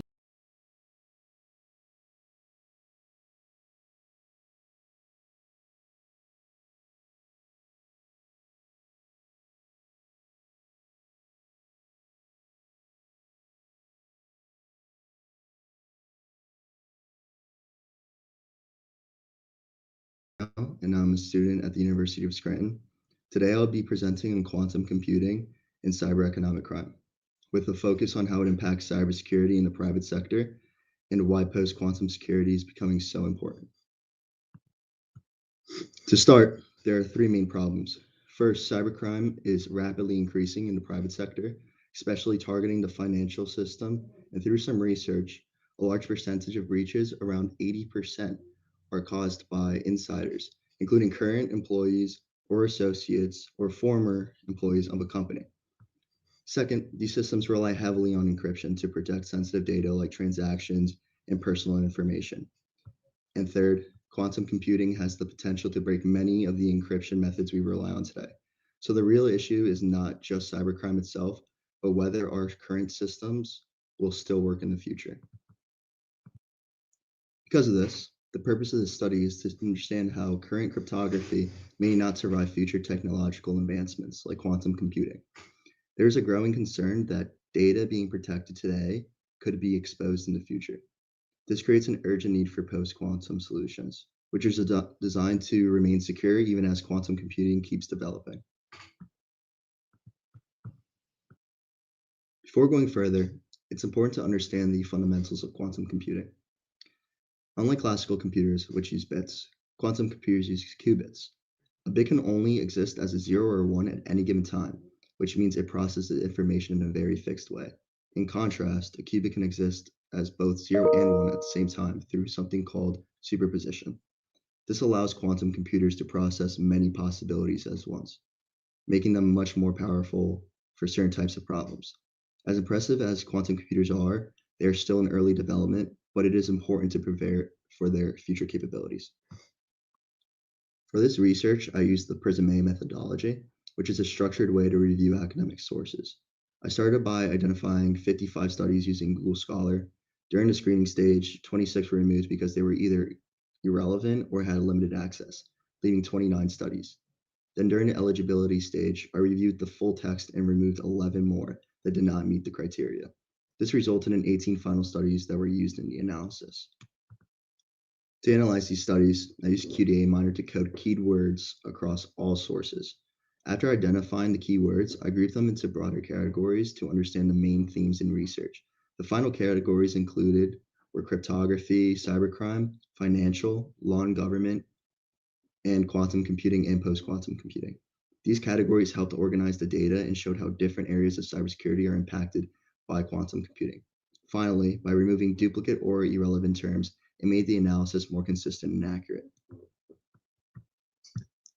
After grouping the data into graphs based on their categories using QDA Miner, several key areas stood out across the research that helped frame the discussion. Starting with cryptography. This includes systems like RSA and ECC, which are used for secure communication and identity verification. It also includes AES, which is used to encrypt data, and SHA-256, which creates a digital fingerprint to verify data integrity. In addition, systems like TLS and public key infrastructure support secure internet communication and authentication. In cybercrime, common threats include fraud, financial crime, phishing, ransomware, malware, and identity theft, all of which target sensitive systems and data. In the financial category, key areas include financial services, transactions, compliance, and banking systems, along with technologies like fintech, which refers to digital financial tools such as online banking, payment systems, and trading platforms. From a law and government perspective, organizations like the NIST set standards, policies, and guidelines for security systems, while agencies such as the FBI and CISA focus on enforcement, threat response, and cybersecurity guidance. Finally, in quantum computing and post-quantum computing, key terms include quantum algorithms such as Shor's algorithm and Grover's algorithm, along with new cryptographic approaches like post-quantum cryptography or PQC, including algorithms such as Dilithium and Falcon, which are designed for secure digital signatures, as well as technologies like quantum key distribution, better known as QKD, which is used for secure key exchange, along with concepts like authentication with software-defined networking, known as SDN, which supports secure and adaptable network systems.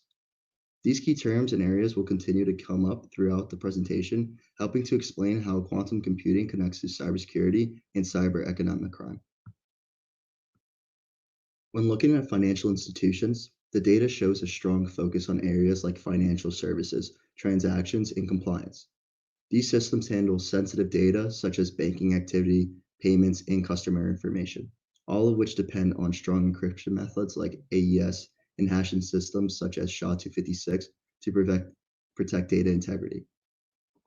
With advances in quantum computing, these transaction systems and financial networks, including fintech platforms and digital banking systems, could become vulnerable. If encryption is weakened, it can lead to fraud, unauthorized transactions, and data exposure.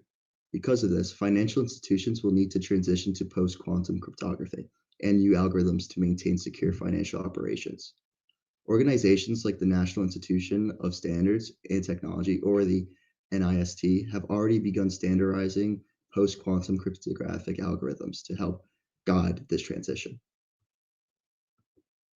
Although TLS was not treated as a primary focus, it plays a critical role across many secure systems and appeared consistently throughout the research.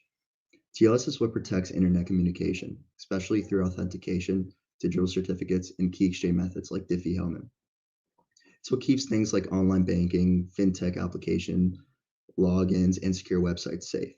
Because TLS depends on cryptographic systems such as RSA and public key infrastructure, any weaknesses in encryption directly affects how TLS functions. With advances in quantum computing, these cryptographic systems could become vulnerable, increasing the risk of intercepted data and compromised communication. As a result, there's a need to strengthen TLS, including the development of post-quantum TLS and hybrid encryption approaches to maintain secure communications moving forward. At the core of cybersecurity is cryptography, which includes systems like RSA, ECC, and public key infrastructure. These methods are commonly used to secure data, protect communication, and verify identities online. They rely on complex math problems like breaking large numbers into smaller parts, which is difficult for classical computers to solve. However, quantum computing introduces algorithms such as Shor's algorithms, which was mentioned in our keywords, that can solve these problems much faster, making public key encryption like RSA and ECC vulnerable. Even symmetric encryption methods like AES are effective. While they are not completely broken, quantum algorithms like Grover's algorithm can be reduced to security strength, meaning stronger keys would be needed to maintain protection. Hashing systems like SHA-256, which are used to verify data integrity, are also not completely broken by quantum computing, but their strength can be reduced, meaning stronger hashing methods may be needed. Because of this, there's a need to transition to post-quantum cryptography to maintain long-term security. Keeping the impacts on financial systems, TLS security, and cryptography in mind, Cybercrime already involves threats like fraud, phishing, malware, ransomware, and financial crime, all of which target sensitive systems and data. One major concern is something known as harvest now, decrypt later, where attackers collect encrypted data, say today, with the intention of decrypting it in the future once quantum computing becomes more accessible. With the introduction of quantum computing, these attacks could become even more sophisticated, making them harder to detect and defend against. This means that data considered secure today may not remain secure in the long term, increasing the risk of financial fraud and the exposure of sensitive financial data. One of the biggest weaknesses across this is that many organizations are not fully prepared. Current infrastructure is not designed for post-quantum security, especially systems built around encryption methods like RSA and ECC. Upgrading systems can be expensive and complex, especially when integrating new cryptographic algorithms into existing environments. There are also compatibility issues when trying to integrate new encryption methods into existing systems. On top of that, there is still a lack of awareness about how serious these future risks are. These are the current weaknesses, and it's important to shed light on them so we can fully grasp how important post-quantum cryptography is. Before looking at solutions, it's important to understand what organizations are trying to protect. Modern systems rely on secure communication, encrypted data, and trusted authentication to protect sensitive information across networks. To address these challenges, organizations need to begin preparing for post-quantum security now. This includes adopting post-quantum algorithms such as Dilithium and Falcon, which were mentioned before, which are designed to provide secure digital signatures in a quantum-resistant environment. Another important development is QKD, which uses quantum principles to securely exchange encryption keys and detect interception attempts. Many organizations are also implementing hybrid encryption systems, which combine current cryptographic methods like RSA with post-quantum algorithms to support a gradual transition. Additionally, upgrading encryption standards, improving authentication systems, and following guidelines from the organizations like NIST are critical steps in maintaining security. Overall, strengthening infrastructure, increasing awareness, and beginning early adoption are key to prepare for future quantum threats. To conclude, quantum computing represents a major shift in cybersecurity, particularly in impacting financial systems, cryptography, and secure communications.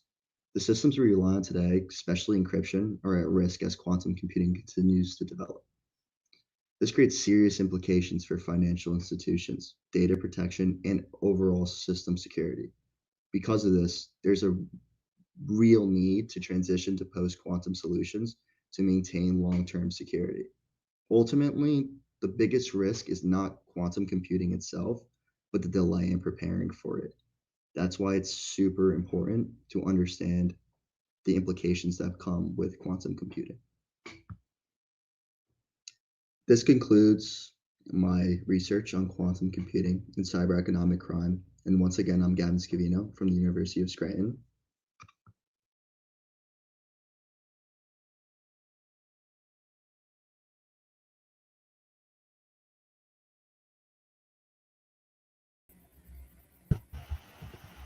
Thank you there, Gavin. Bueno, Wilber, creo que nos tocó volver a Sudamérica.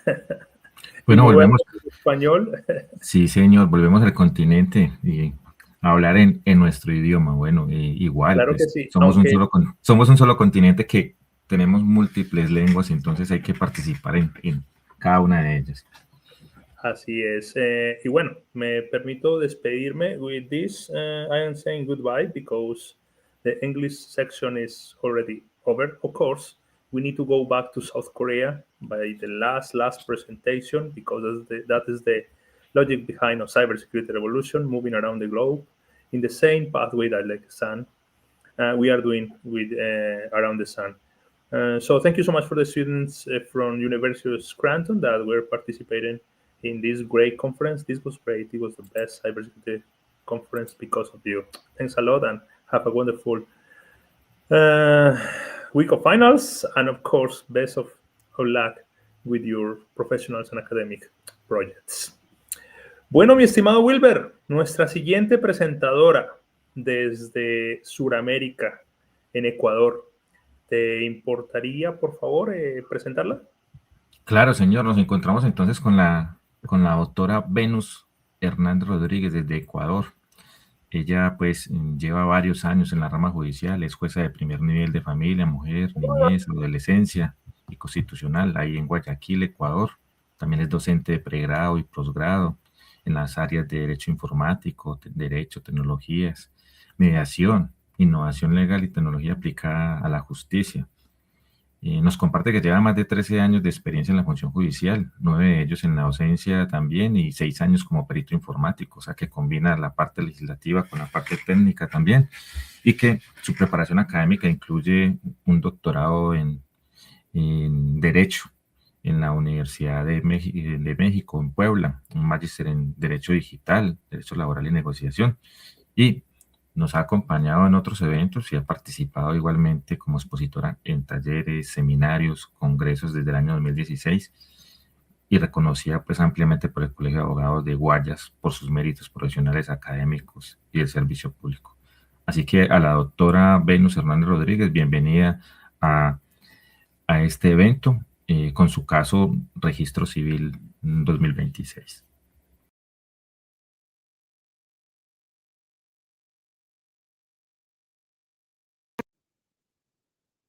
Saludos cordiales a todos los internautas, todos los que se encuentran conectados en este momento. Muchas gracias a mi estimado PhD Mike Toro por la invitación.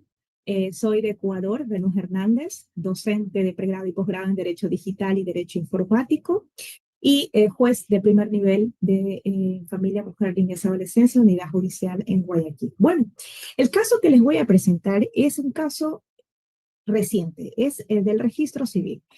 Este caso específicamente tiene su inicio justamente ahora en mayo. Pero no vamos a hablar solo de tecnología como algo lejano, un problema reservado solo para ingenieros, programadores o especialistas en sistemas. Hoy vamos a hablar de identidad. Y cuando hablamos de identidad, hablamos de algo profundamente humano: el nombre, el rostro, la firma, la cédula, la huella, la fotografía y todos aquellos datos que a nosotros nos permiten reconocernos como una persona frente al Estado, frente a los bancos, frente a una institución educativa, frente a una empresa o cualquier tipo de servicio digital de cualquier entidad. Entonces, aquí se nos presenta una presunta vulneración de datos por parte de nuestros datos biométricos en el registro civil. Y dentro de esta primera noticia, y la vemos justamente en la red social X, por parte de Viser Analyzer.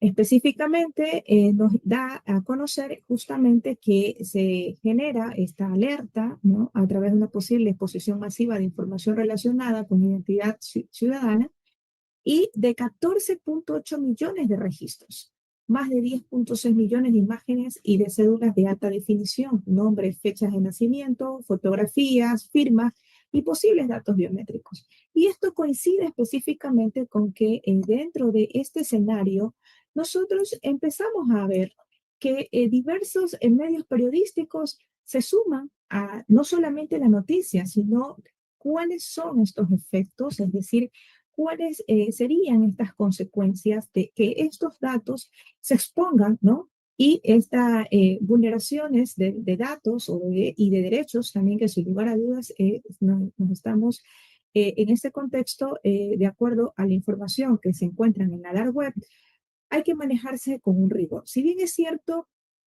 no podemos decir a primera vista que se trató de un hackeo, tenemos que siempre informarnos y siempre tiene que existir una prueba técnica. Entonces, aquí primero vemos al registro civil en la noticia oficial y nos informa que se activó su protocolo de seguridad y que de forma preliminar no habría existido alguna vulneración directa en su infraestructura tecnológica vigente ni tampoco amenazas en su repositorio actual.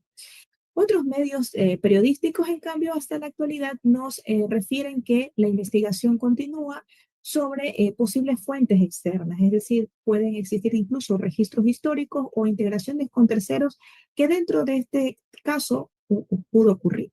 Ahora, si la entidad dice mi sistema no fue vulnerado, no cierra el caso porque nos abre más preguntas.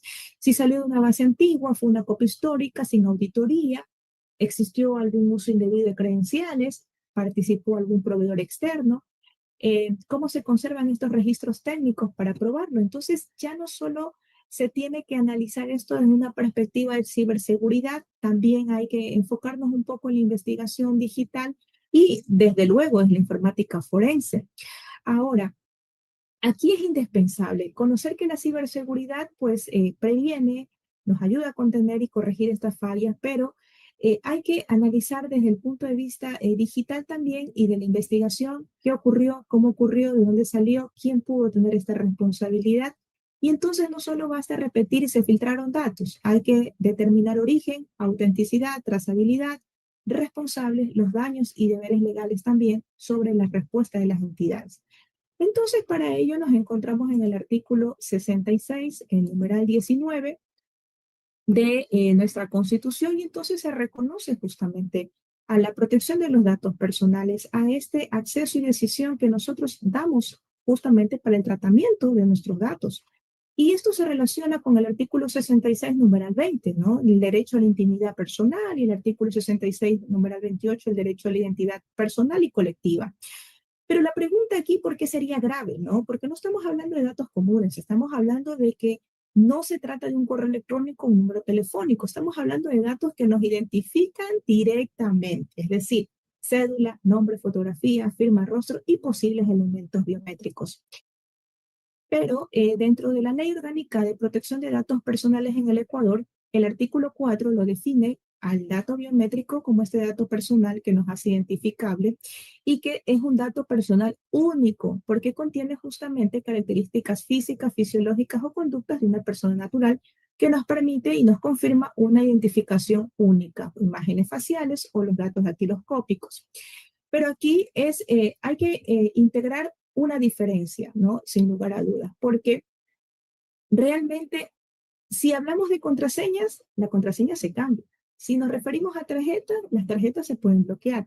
Una cuenta bancaria, pues se puede también reemplazar, pero el rostro, la huella, la imagen facial, la fotografía, no se sustituye con facilidad. Y esto es a lo que nos referimos cuando hablamos de la biometría. Hablamos de un riesgo que va a ser más permanente. ¿Por qué? Porque el dato biométrico nos acompaña a toda persona durante toda su vida y puede ser utilizado para validación de identidad, trámites, accesos, servicios financieros o ataques de suplantación. Si bien la Ley Orgánica de Protección de Datos Personales lo considera estos datos biométricos como sensibles, también los incluye dentro de este enfoque pues, otros escenarios en los que también se refiere a las afectaciones de nuestros derechos y libertades fundamentales. El artículo 25 clasifica justamente los datos sensibles y nos da esa categoría específica, mientras que el artículo 26 nos determina esa regla de tratamiento, es decir, ese consentimiento explícito y las responsabilidades que justamente tiene la persona delegada dentro del sistema de protección de datos personales de cada entidad pública o una entidad privada. Pero aquí la pregunta es si nuestra identidad queda expuesta, entonces, ¿qué va a ocurrir? Lo que va a ocurrir específicamente es que vamos a tener estos tipos de situaciones específicas, como por ejemplo el fraude financiero, la suplantación de identidad, un phishing personalizado, un uso indebido incluso de nuestras fotografías, porque con imagen, recordemos que estamos en tiempos de inteligencia artificial generativa y pueden hacer hasta videos con nuestras imágenes sin necesidad de que pues sea en la actualidad difícil obtener el consentimiento de una persona. Aperturar cuentas o trámites no autorizados. Lo que sí nos preocupa también es la exposición de los niños, niñas, adolescentes y las personas adultas mayores o tercera edad o con discapacidad, porque tienen el tratamiento específico de que son personas de categoría vulnerable y que de acuerdo a esta categoría, de acuerdo al artículo 35 de la Constitución, pues es el deber una protección también dentro del ámbito de datos personales y de datos biométricos reforzados. Entonces, dentro de la investigación digital como tal, nos encontramos hasta estas siguientes preguntas, ¿no? Que no podemos decir que de los datos filtrados son reales. Desde la perspectiva de la informática forense no se trabaja sobre rumores, capturas de pantalla o publicaciones virales como que si fueran una prueba plena. Aquí estamos hablando de que se debe determinar si estos datos son auténticos, están completos, fueron manipulados o pertenecen efectivamente a ciudadanos ecuatorianos o se tratan de bases históricas. Sin esa verificación, considero que cualquier conclusión sería apresurada. La siguiente parte es determinar específicamente si no se confirma una vulneración directa por parte del sistema del registro civil. Hay que mirar las otras hipótesis que ya las he mencionado anteriormente y que el reglamento, la ley orgánica de protección de datos personales, pues es importante porque nos regula esta relación entre el responsable y el encargado del tratamiento y exige también a los terceros que actúen conforme a las instrucciones, que sean documentadas, medidas técnicas y organizativas adecuadas. Ahora, tenemos que preservar nuestra identidad digital, ¿no? Y sin lugar a dudas, pues esta trazabilidad que puede haber ocurrido, se tiene que realizar esta investigación. Y si no existiera, pues pierde fuerza cualquier situación que se pueda argumentar dentro de este enfoque, ya que sin una trazabilidad no se puede determinar una responsabilidad con seriedad por parte de la entidad como tal. Ahora, también tenemos un desafío importante, ¿no? Reconstruir esta línea de tiempo y que esta cadena de custodia digital es indispensable, que la respuesta institucional debe ser rápida, clara y verificable. De ahí que, pues, hasta el día de hoy, pues, tenemos aún mucha información por compartir y también por generar dentro de este espacio, porque nosotros estamos justamente en esta situación de la que hay que determinar cuándo apareció la alerta, cuándo se activaron estos protocolos, qué sistemas fueron revisados, cuándo se comunicó a la ciudadanía. Y entonces es necesario recalcar que hay que distinguir una alerta pública, la vulneración confirmada o una exposición accidental dentro de este caso que pudo haber existido, ¿no? Y la primera situación más relevante, ¿no? Es que cuando se expone la contraseña se compromete una cuenta, pero cuando se expone la identidad se compromete la vida digital de una persona. Realmente dentro de esta parte importante y ya de nuestras lecciones aprendidas, lo que les puedo indicar y ya para hacer mi pequeño alcance, es que este caso nos deja una enseñanza central, ¿no? En la era digital, proteger la identidad no es un favor institucional como tal.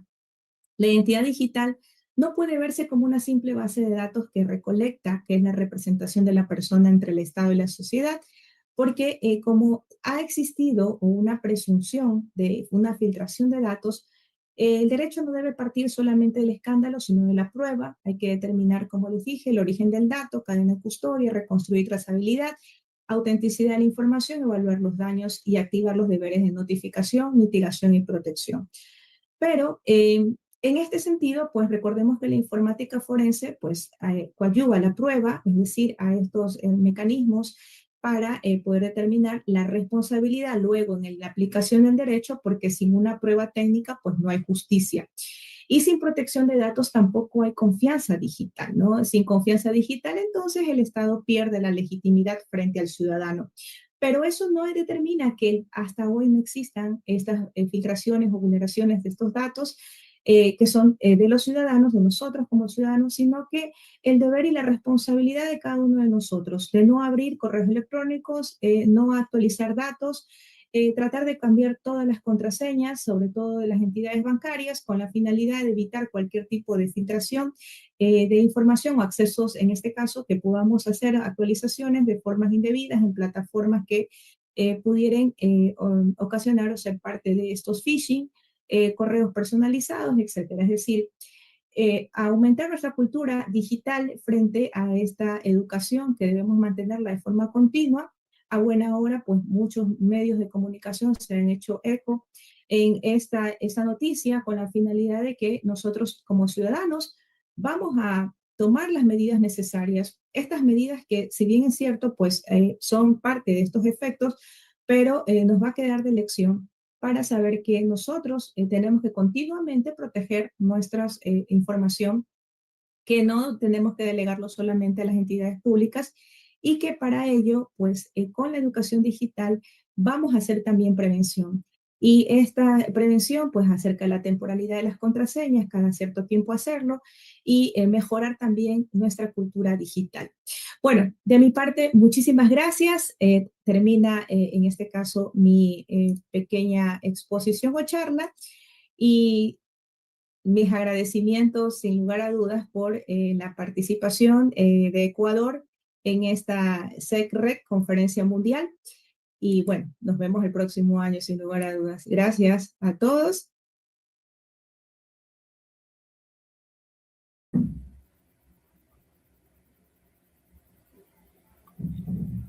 Bueno, gracias a la licenciada y a Ecuador por su presentación. Nos encontramos ahora entonces con nuestro compañero y amigo de la República Hermana de Panamá, con Roy Coa. Él es perito forense digital, especializado en análisis de evidencias electrónicas y cadena de custodia. Combina pues esa práctica forense con la formación de nuevos investigadores en Ideal Labs, la Escuela de Cibercriminología. Ha participado en casos emblemáticos de ciberdelitos en Panamá, con énfasis en extracción, autenticación de datos y su valor probatorio ante los tribunales. Su lema: sin hash, solo hay opinión, con hash hay verdad. Es ingeniero de sistemas, investigador judicial, especializado en investigaciones sensitivas, explotación en ciberexplotación para investigaciones, se capacitó en el LEA en El Salvador. También tiene certificaciones de SECREV como operador en el operador del UFEP en la parte lógica y física, y ha realizado diplomados y capacitaciones referentes al perito ciberjudicial y perito en comparación de archivos digitales con el Center for C. Así que al auditorio es suyo, Roy Coa.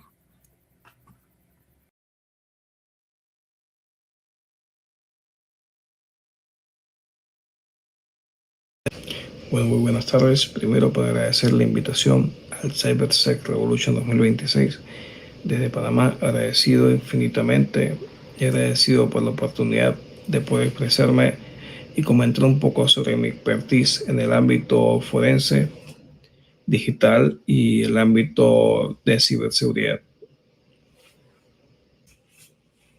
Mi nombre es Roy Coa y soy actualmente investigador judicial y perito forense del ámbito gubernamental, del Estado como tal. He realizado diversos tipos de pericias a lo largo de mi carrera. También he participado en defensa de mis peritajes, en lo que es los tribunales de juicio, en lo que son ante jueces y defensas públicas o privadas. Es por ende que he adquirido bastante experiencia tomando como referencia cada una de las etapas que he tenido que superar o aprender para poder desempeñarme en el ámbito forense y también en temas de ciberseguridad. Bueno, es por ende que sé que se estarán preguntando a qué hace referencia el título hash, herramienta y escudo.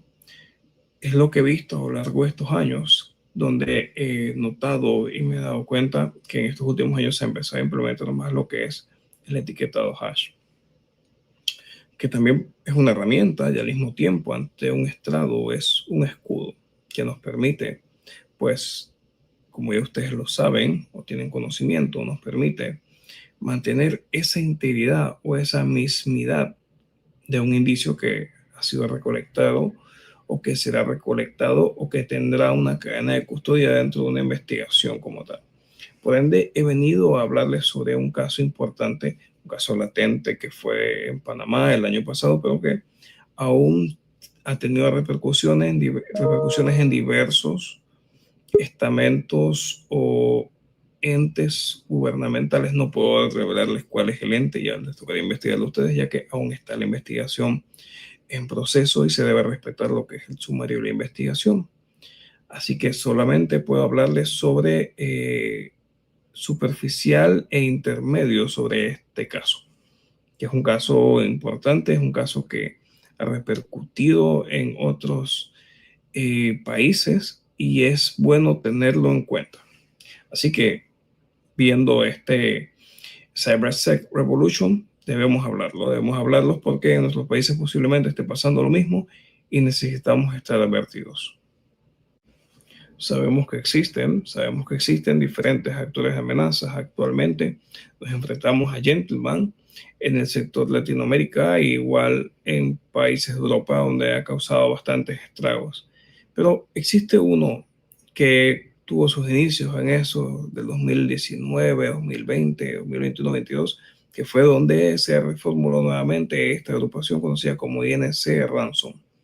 En 2025 en Panamá, en una entidad estatal, tuvimos un ataque informático debido a múltiples vulnerabilidades, tomando su acceso inicial en una vulnerabilidad dentro de uno de las estaciones de trabajo o servidores de producción.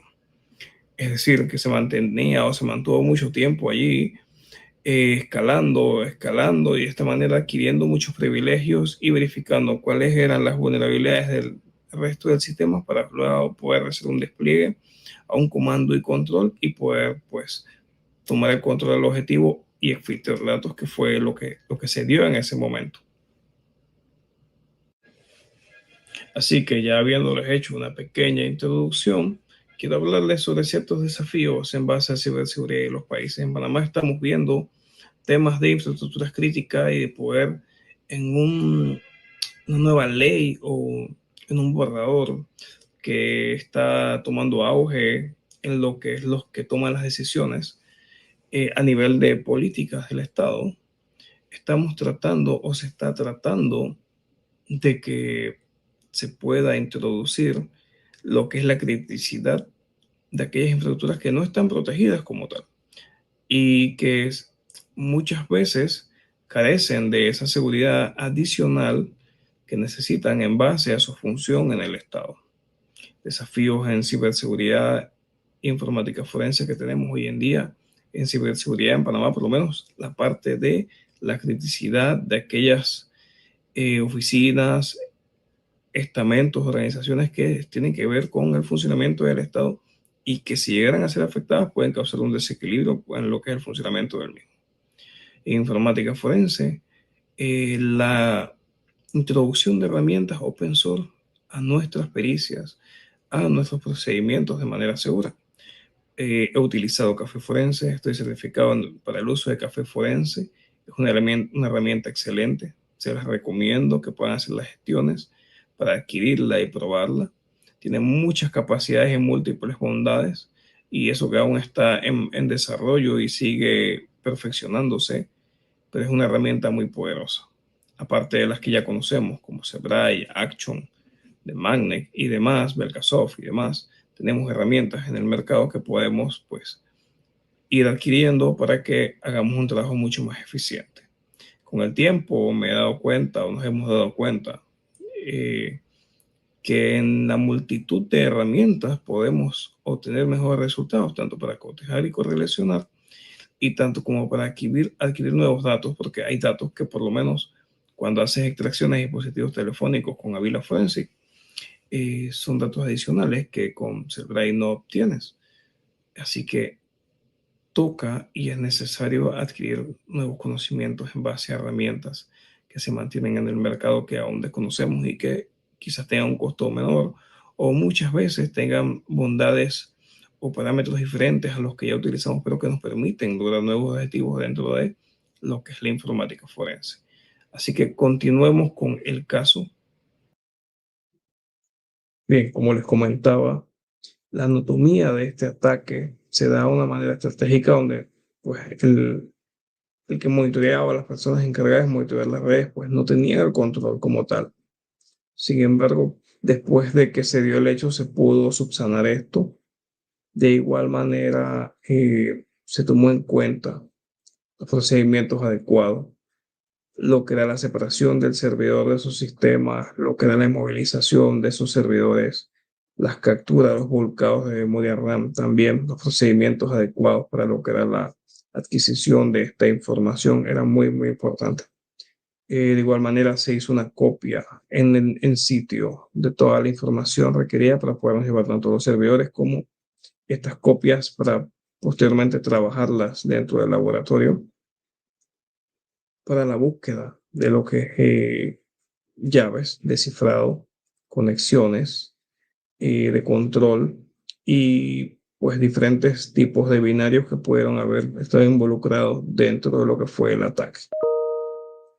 Hemos logrado la vinculación de eventos en línea de tiempo en base a las wallets con las que pretendían que se realizaran pagos esta organización criminal, y posteriormente vamos a estar pues haciendo nuevas declaraciones al respecto, pero como está la investigación en camino no podemos mencionar mucho de estos datos y no podemos hablar más a profundidad, solamente hablar sobre ciertos patrones que se dieron pues en este ataque o el modus operandi como tal, ya que fue un compromiso amplio de sistemas críticos, fueron comprometidos de manera relevante en este entorno delicado y que era o es un ente gubernamental de peso y que mantiene un flujo de seguridad en lo que es el país como tal. Pero posteriormente ya podrán hacer una investigación al respecto y ver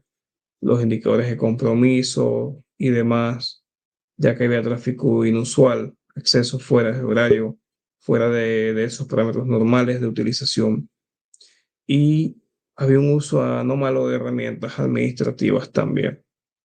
Entre las lecciones aprendidas nos dimos cuenta que tenemos que fortalecer tanto las infraestructuras críticas que aún no son reconocidas como críticas, pero están en proceso, y capacitar más a las personas operarias de estos equipos, a los usuarios básicos también, que influyen mucho como la primera barrera o el primer eslabón, dependiendo de cómo se vea dentro de la infraestructura de ciberseguridad. Y de igual manera, es bueno mencionar que se filtró 1.5 terabytes de datos. Y posteriormente se cifraron los servidores o se trataron de cifrar al máximo, pero no lo lograron porque no tuvieron el tiempo en lo que se actuó y demás. Así que muchas gracias. Y para mí ha sido un placer hablarles sobre hash, herramientas y escudo. Y espero que las preguntas que tengan se las puedan contestar en su momento. Sé que en sus países también hay estos temas de ataques de ransomware. Actualmente The Gentleman está haciendo estragos en muchos países, pero hay otros movimientos también, como lo fue Conti en Costa Rica. Así que muchas gracias y que pasen buenas tardes.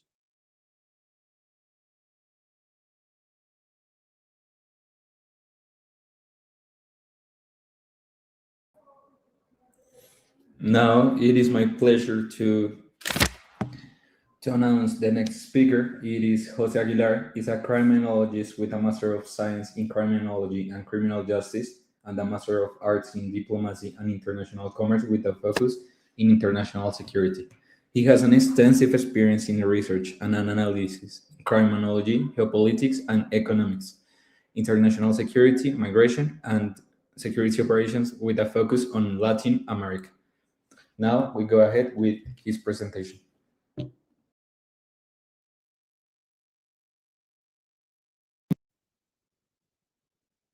Hello, today I'm going to talk about how the drug trade is facilitated online, a qualitative metasynthesis. The research examines how the drug trade has evolved into cyberspace due to technological developments and globalization.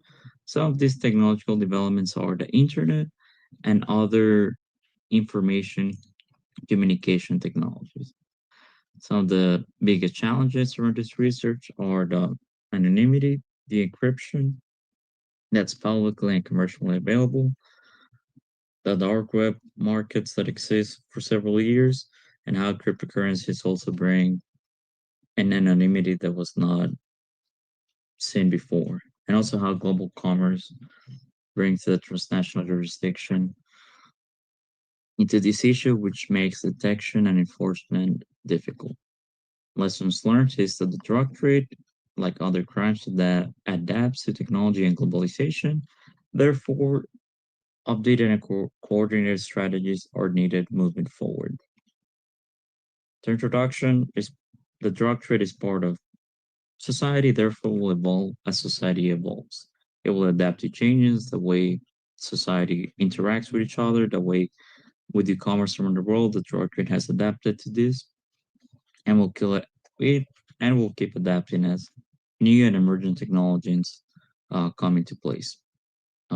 McGuire and Hall talk about how there's a direct relationship between the drug trade, globalization, and technological developments. As society interacts with globalization, whether more people are communicating, more people are buying goods and services online, this will also impact how the drug trade takes place online. Jixon's Jar and Steinmetz theorize how the internet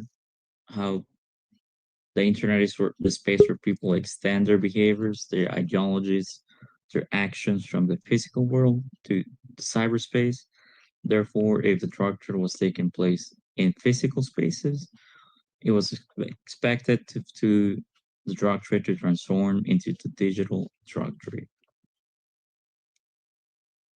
The pioneer of the biggest or the first largest drug market on the dark web was called the Silk Road. Probably most, if not all of you, have heard of it, and it was run by Ross William Ulbricht from 2011 all the way to 2013 when he was arrested by the FBI.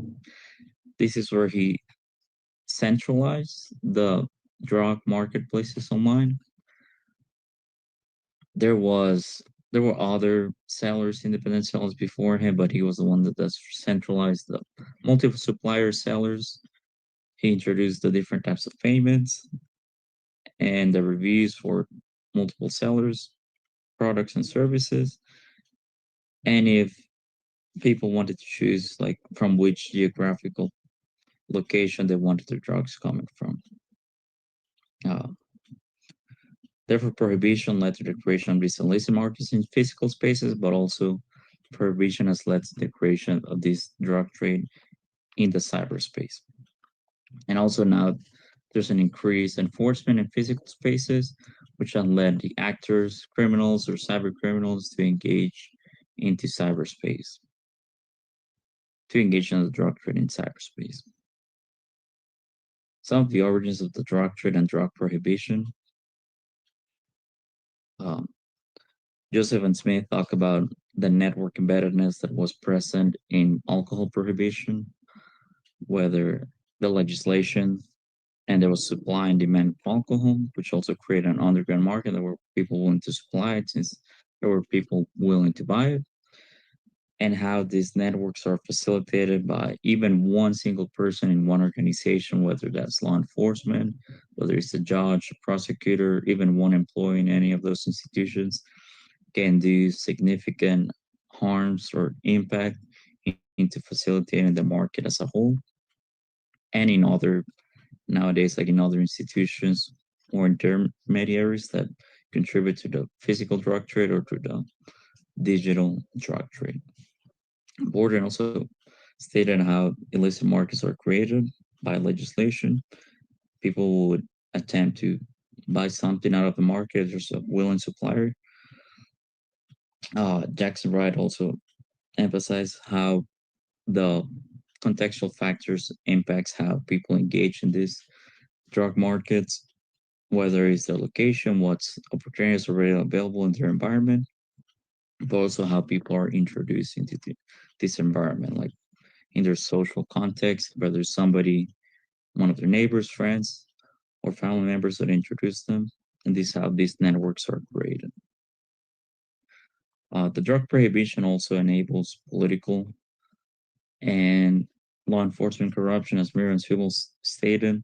If there's a significant economic incentives for this to take place, there are going to be people, there are going to be willing participants.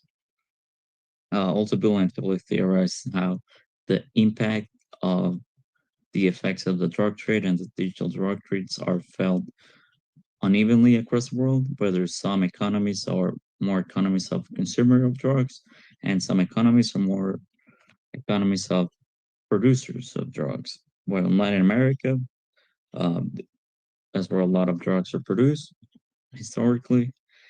That's what we end up dealing with a lot of territorial disputes, a lot of the violence. Meanwhile, other parts of the world, like North America or Europe, that are more economies of consumerism of drugs, they might have more public health issues given the large amount of users. Also, Kiefer et al. Also explained how the enforcement, how the way people are introduced into the drug trade and how the effects of the drug trade are felt different based on the country that you're from. Also, regulating global markets, jurisdictional concerns. Doc talks about how there's some countries that have been known to be producers of cocaine or some other drugs, especially in Latin America. Some other countries are countries of transit, some countries in the Caribbean, some countries with key ports in Europe, Asia, or in other parts of the world. And the challenge with regulating global markets comes when different jurisdictions have different regulations with drug trade, especially within one country. Like different states might have different regulations, like in the United States, but also on a global level. Now, for example, there's marijuana being produced in some countries. Some of it is lab-based grown. Therefore, that marijuana is now being smuggled into other countries for its higher quality. Again, even within the EU, there might be different regulations within countries as well. So that also brings more implications. And as Arnell and Fetch already theorized, the feasibility of prosecuting some crimes or some cyber crimes is significantly limited given the magnitude of the issue. Like even global powers have the limited capacity, whether it's for budget constraints or the personnel that's trained to deal with these issues. So just put that into perspective on how to better address cyber crimes like the digital drug trade, but also other types of cybercrime.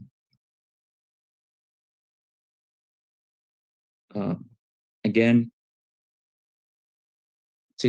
Roth and Collins theorized system criminality for drugs trafficking or arms trafficking, on how there's multiple participants and multiple layers needed for this to take place.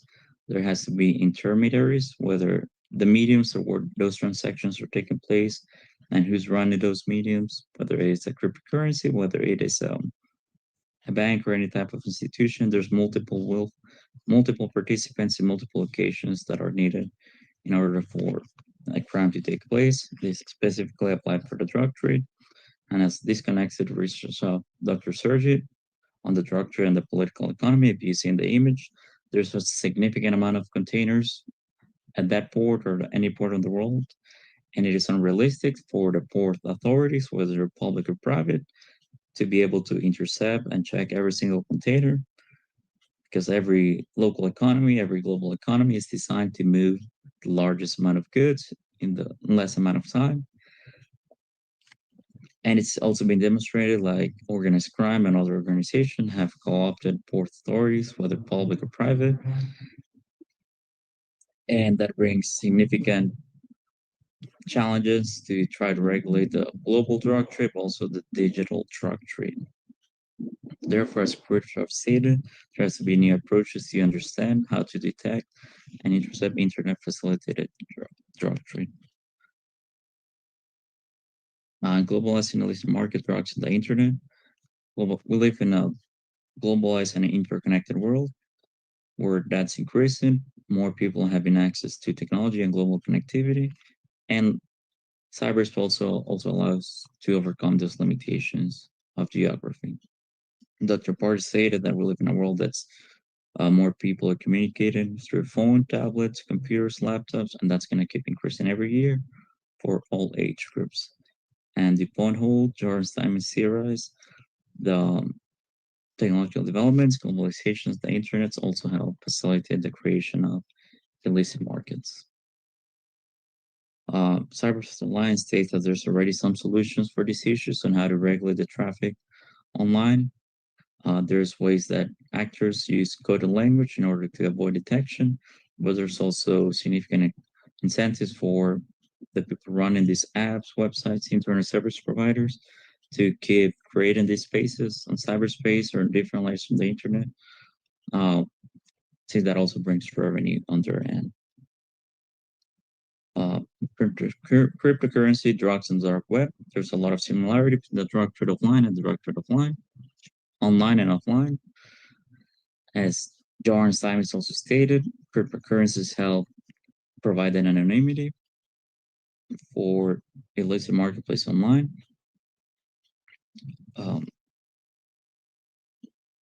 Again, this is how the SECREV was started, by using cryptocurrencies in order to buy drugs on the dark web.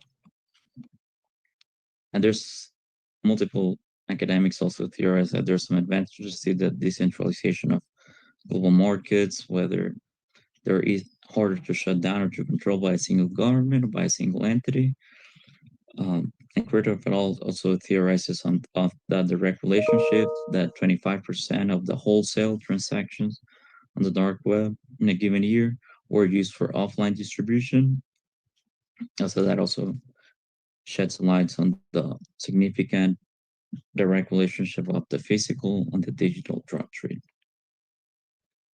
And the drug trade is also facilitated with encryption. It needs technologies of anonymity in illicit markets. And there's positive implications of anonymity, whether someone is living in an authoritarian regime and they use the dark web for legal purposes to protect their physical and psychological safety. And Tor, the torrent, the open source software, and virtual private networks also used to hide identity online. And also cryptocurrencies make transactions harder to trace. Garcia also states that Tor is the main browser or main people use to access the dark web, but also illicit marketplace. There's also other alternatives like Brave that also use. This is the method used for the thesis of a qualitative meta synthesis. These are some of the sources. Methods also important to theorize this topic because we're all spending more time in the cyberspace. The global connectivity is increasing, and more people are engaging more. There's more uses of drugs. There's more drugs being produced at this point in history than at any point before. And this has significant implications for law enforcement, public health, drug policy, international affairs, international commerce, and other fields. Some of the limitations are how some technological developments will keep facilitating crime. There's going to be an impact with the emergent and advanced technologies. There's also some legal and ethical limitations on how to use some of, like AI, machine learning models, how to use big data in order to track people online, use their digital footprint. And this also varies from jurisdiction from jurisdiction. This is where that transnational component comes into place. Therefore, there's new perspectives that are needed to understand the digital drug trade, and there needs to be more international coordination and coordinated efforts in order to address the drug trade as facilitated online. Thanks for your time.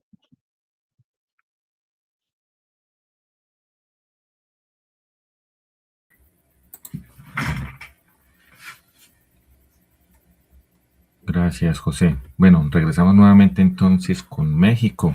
Aquí nos acompaña Diana Benítez.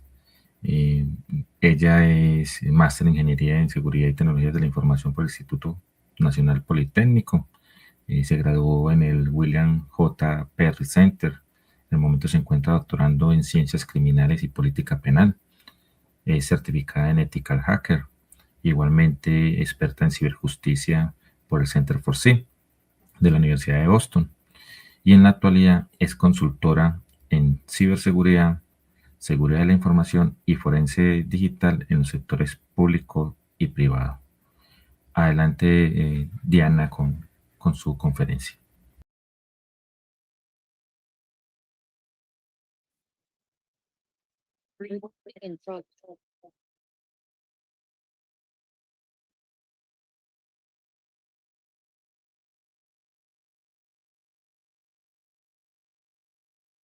Thank you to the SECREV conference for inviting me to share about cybersecurity and digital forensics. The topic of my conference is digital forensics beyond a malware attack. And let's start with the case introduction. This was an organization that had a security incident. As any organization, they discover some impact in the physical environment, so they wanted to know if something happened in the computers, in their servers, or other devices that could cause the incident. So during the case digital forensics analysis, I discovered the following. And they were using operating systems outdated in critical servers and multiple attacks in several days. Also, I discovered the use of offensive security tools against targets or the servers. And something special is that I discovered also the use of offensive security tools to perform lateral movement against other servers or devices. And then the cryptojacking. So this is really important because we will talk later about this. Just to remember, a basic process of digital forensics analysis considers 4 steps or phases that are collection, examination, analysis, and reporting. This is based on NIST Special Publication 886, but we can find other methodologies or standards, but they have similar steps and phases. So during the digital forensics analysis, you know that we need to build a timeline. And then I found something special because, for example, we are in 2026, but the security incident happened years ago. I cannot say when, but because of confidentiality, but during the building of this timeline, I found that some artifacts pointed to other incident that they have, and it was a ransomware attack, but was more years ago. And during the analysis, the comparison, and analyzing the artifacts, and remember some incidents of that organization, I found the match between the dates of the artifacts and when the incident happened.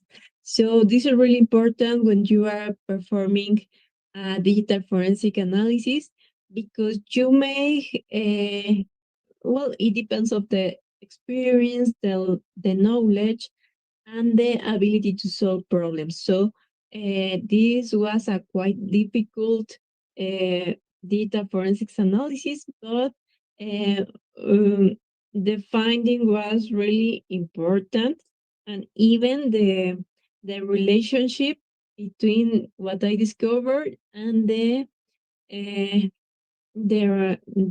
matching with the ransomware analysis. So what are the challenges in cybersecurity and digital forensics that I can share about this case? Well, the first of all is the knowledge and professional experience that the person that is conducting or performing the digital forensics analysis, because it depends, the more you know, the more you can solve the problem or become to a conclusion. There is also something that happened in any country and is the lack of training in cybersecurity for first responders, agencies, among other entities. And some colleagues and I have talked about this, and it happens even in the public sector or in the private sector.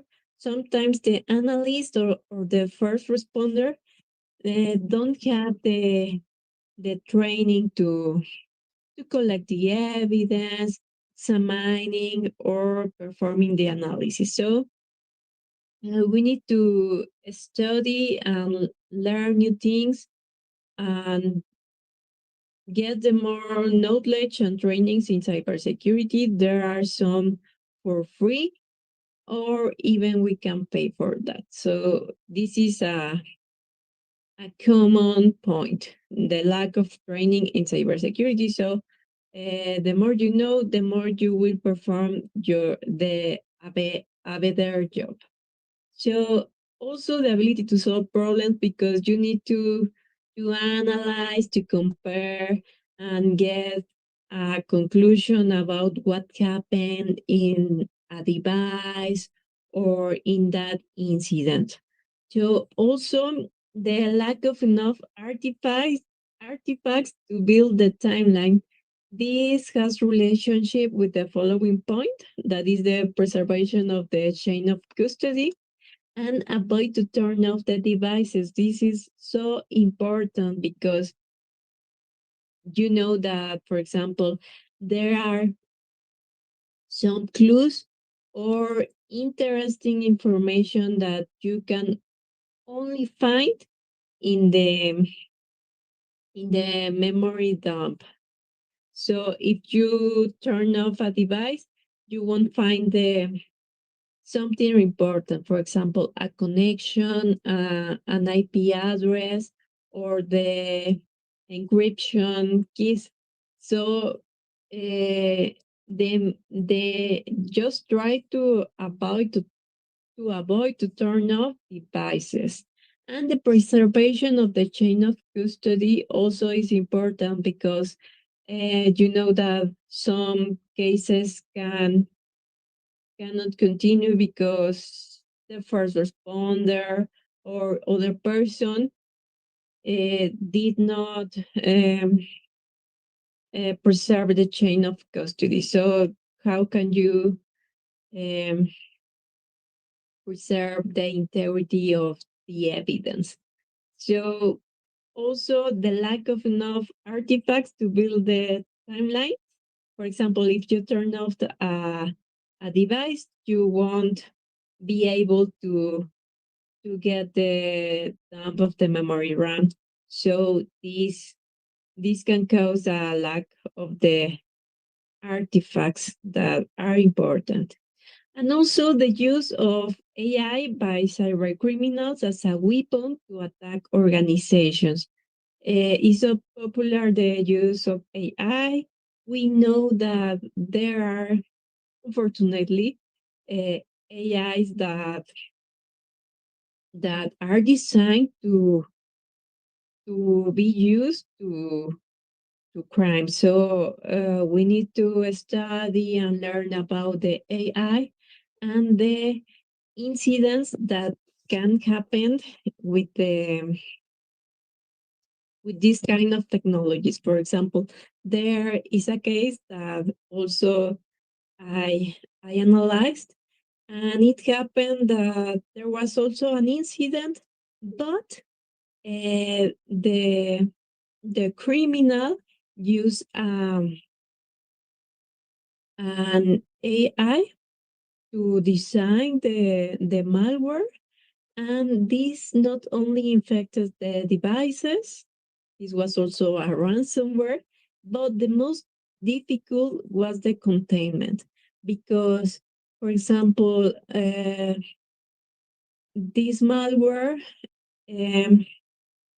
knows about the behavior of the person that was using the computer. So it even analyzed the conversations and the emails and sent emails as if were the person. So this was a little bit difficult to stop the attack. So we had to block the account and suggest some things to the administrators of the systems, among other kind of activities to stop the attack. And when other of the challenges in cybersecurity and digital forensics is what I said before, the lack of training. So here is the question: what is first, cybersecurity or digital forensics?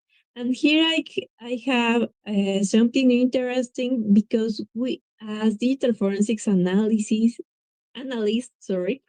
or cybersecurity experts, we need to know more than the knowledge that a systems administrator can have.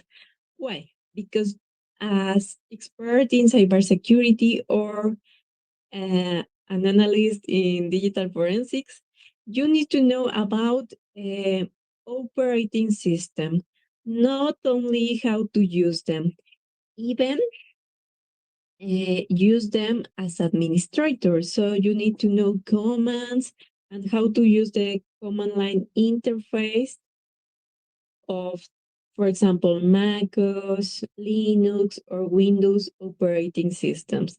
The next is to know about networking. You need to know how you connect to a server, or how to use a protocol to perform actions, but to detect what happened, if that has vulnerabilities, or it is not using the encryption. So we need to know about networking. And then when you know the knowledge of cybersecurity, we have to secure the networkings or the networks, also to secure the operating systems. And then we need to know about programming, for example, to create some scripts to automatize some activities or analysis. And then the top level, cybersecurity is in the top level, because you need to know the basics and even more to make secure that basics. As I said before, the operating systems, networks, programmings, the programs, the software, even the hardware. We need to know how to harden it to avoid that the device or the company could be victim of a cyber attack. So in the top level, what can we found? And what is first? Well, cybersecurity or digital forensics. Just to remember, cybersecurity is like the general one, but it has also specialties. For example, defensive techniques, offensive techniques, ethical hacking, the incident response, that it's also with digital forensics, or now to configure the security tools and secure networks, as I said before. Then some lessons learned about cybersecurity and several digital forensics analysis are the following. As digital forensics analyst, you must be fast to perform the phase or the phases of digital forensics. For example, some person can collect the evidence, but some person performs the analysis. So you must be fast in any of the phases. And well, for example, for the organizations, we need to update the systems regularly, platforms and operating systems. This is so necessary to avoid security incidents. And even if you have your systems, hardware, software updated, it will happen. It can happen. So Also, when you are performing a digital forensics analysis, you must use several tools to perform it. Why? Because some software are complementary. For example, some of them commercial or non-commercial or open source. Some of them are used, for example, to get the dump of the memory RAM or analyze, or are better to examine the evidence. So we need to use several tools when we are performing the digital forensics analysis.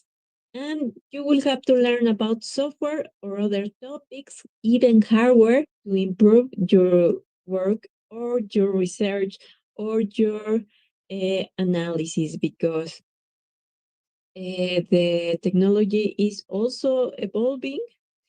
Even the cybercrime is evolving, so we need to be ready to analyze and find what happened, and to know the truth about an incident, for example.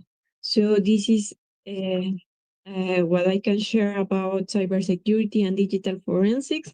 I want to encourage the people to learn more, be more prepared, because if cyber criminals are prepared to attack, we as a cybersecurity analyst or digital forensic analyst, we need to be more prepared than them. So thank you very much for the listen my conference, and well, let's go to the questions.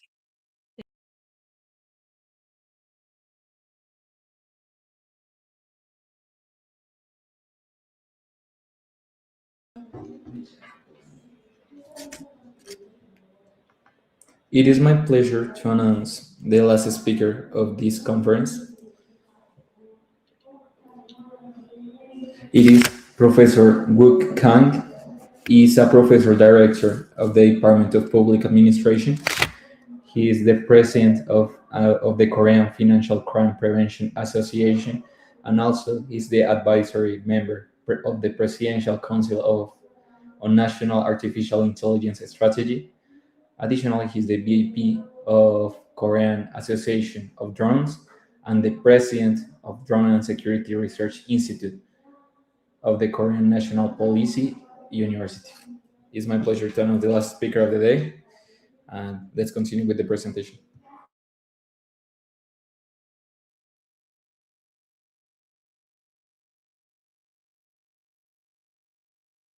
Hello, everyone. My name is Wook Kang from the Korean National Police University.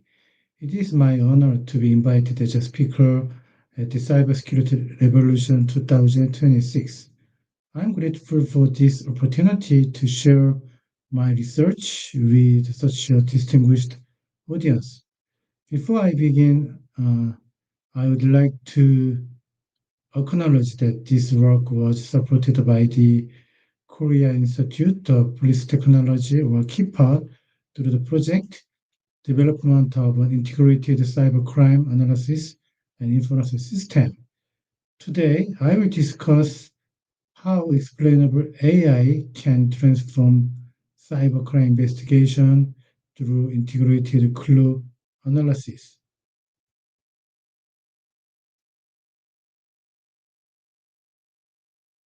My presentation will cover three main areas. First, research problem and motivation.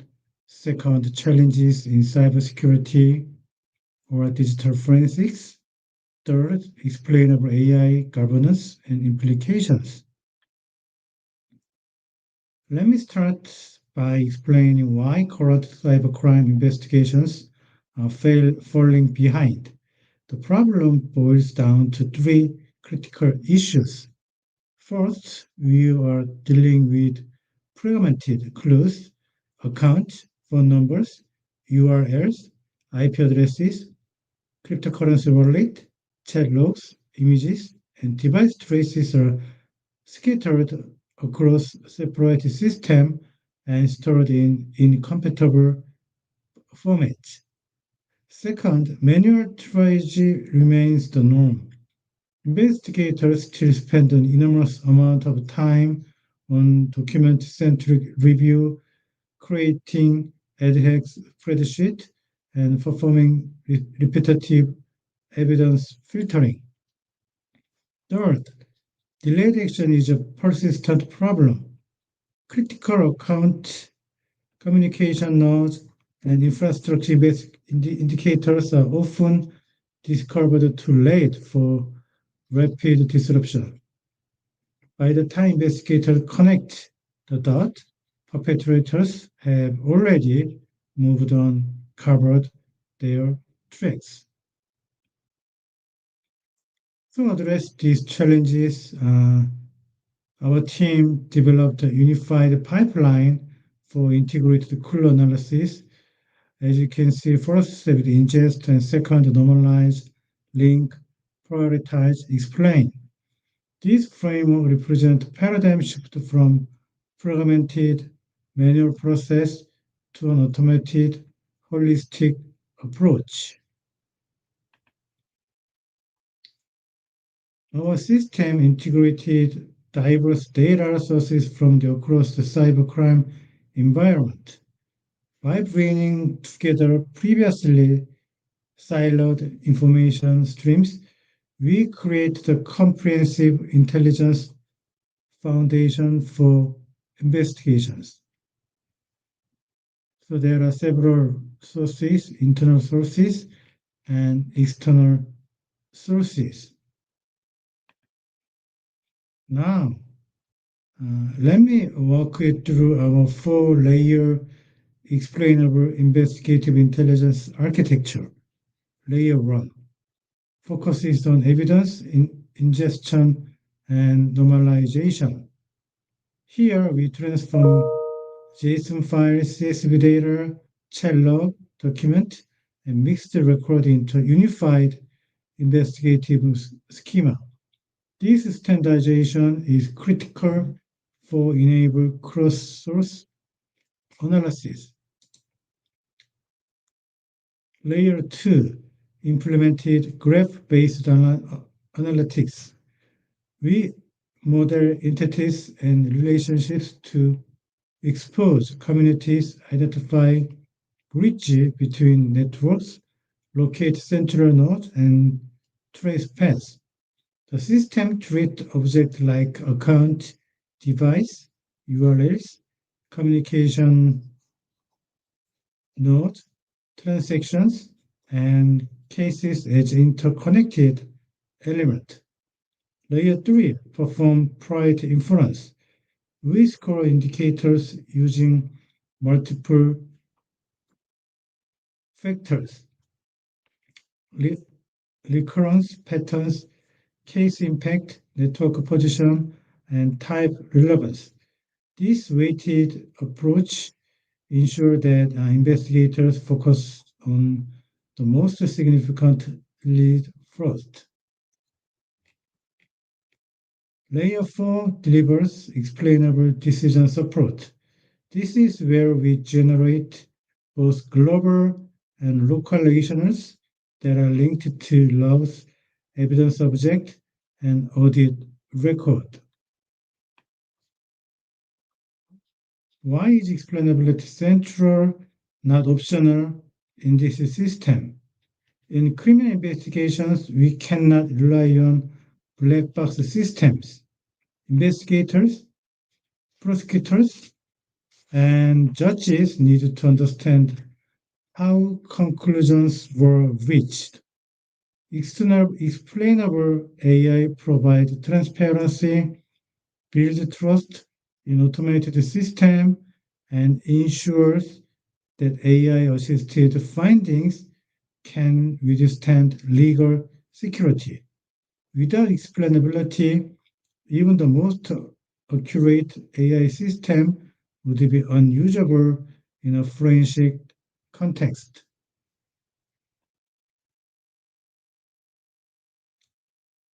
Our weighted ranking model for clue importance synthesized multiple signals for determining which evidence deserve immediate attention. This prioritization dramatically reduced investigative workload by surfacing high-value lead early in the progress.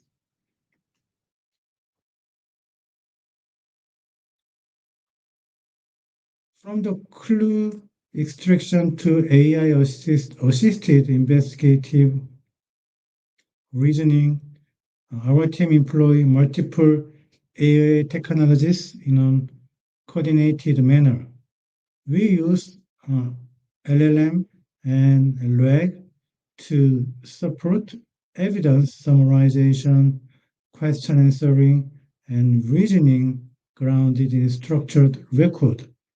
The key insight here is that the system becomes most powerful when AI models are chained as a service rather than treated as isolated tools. Vision language models, OCR, and multimedia parsing capabilities allow us to extract clues from images, scans, screenshots, videos, and document evidence. This multimodal approach ensures that visual evidence is fully integrated into the investigative process. Graph neural networks and social network analysis help us infer concealed relations, classify graph patterns, and strengthen suspect and accomplice inference. These techniques are particularly powerful to uncover hidden criminal networks. Our vision extends beyond analytics to shared cybercrime early response platform.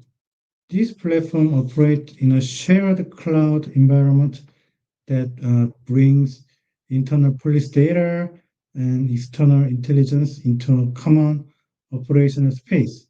It enables real-time clue fusion, combining collection, pre-processing analysis, and suspect inference in one seamless workflow. This is not merely an analytics stack. It is a comprehensive operational intelligence platform designed for prevention, investigation, and disruption. The capability enhancement it provides support faster response time, stronger linkage analysis, and better investigative consistency across cases and jurisdiction. Finally, we must address governance. Our design principles for responsible investigative AI ensure that powerful technologies are deployed ethically and legally. Governance frameworks must balance investigative effectiveness with privacy protection, due process, and human oversight. Thank you for your attention. Once again, I want to express my gratitude to the CUFOD for supporting this research. And special thanks to the Cybersecurity Revolution 2026 for this opportunity to contribute to the global conversation on cybersecurity innovation. I look forward to continued collaboration with this community and you. Thanks so much.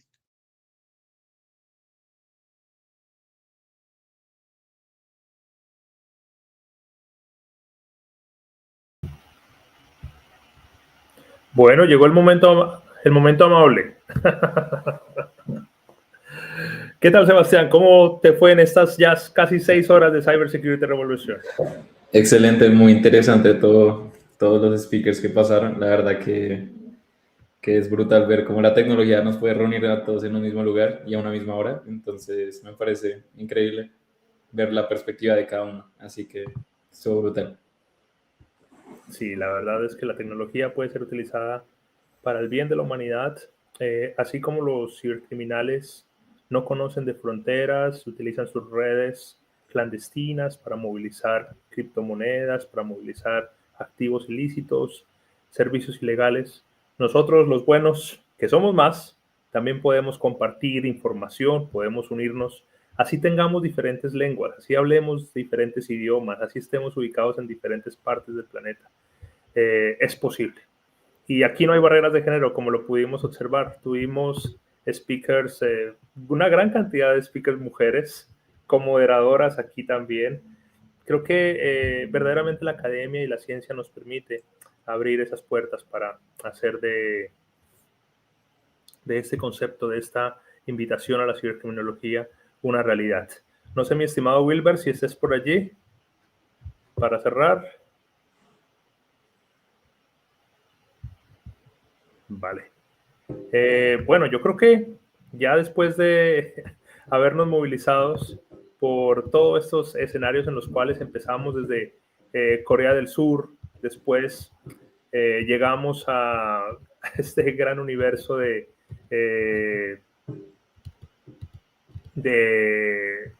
caminar entre esos continentes. ¿Tú recuerdas? Ah, bueno, pero mentira. Primero empezamos con un representante de Australia y Canadá, ¿cierto? Ajá. Sí, sí. Australia y Canadá. Después estuvimos con representantes de Corea del Sur. Seguimos moviéndonos alrededor del planeta. Nos fuimos Nigeria. para África. Después siguió Alemania, ¿cierto? Sí, señor. Alemania, después nos movimos a España y con eso aparentemente dejamos el continente europeo para movilizarnos hacia América, y aquí Brasil se unió, que con esas raíces del portugués nos volvió a conectar con Asia, con África, con Europa, porque sabemos que portugués también se habla en algunos países ubicados en esas latitudes.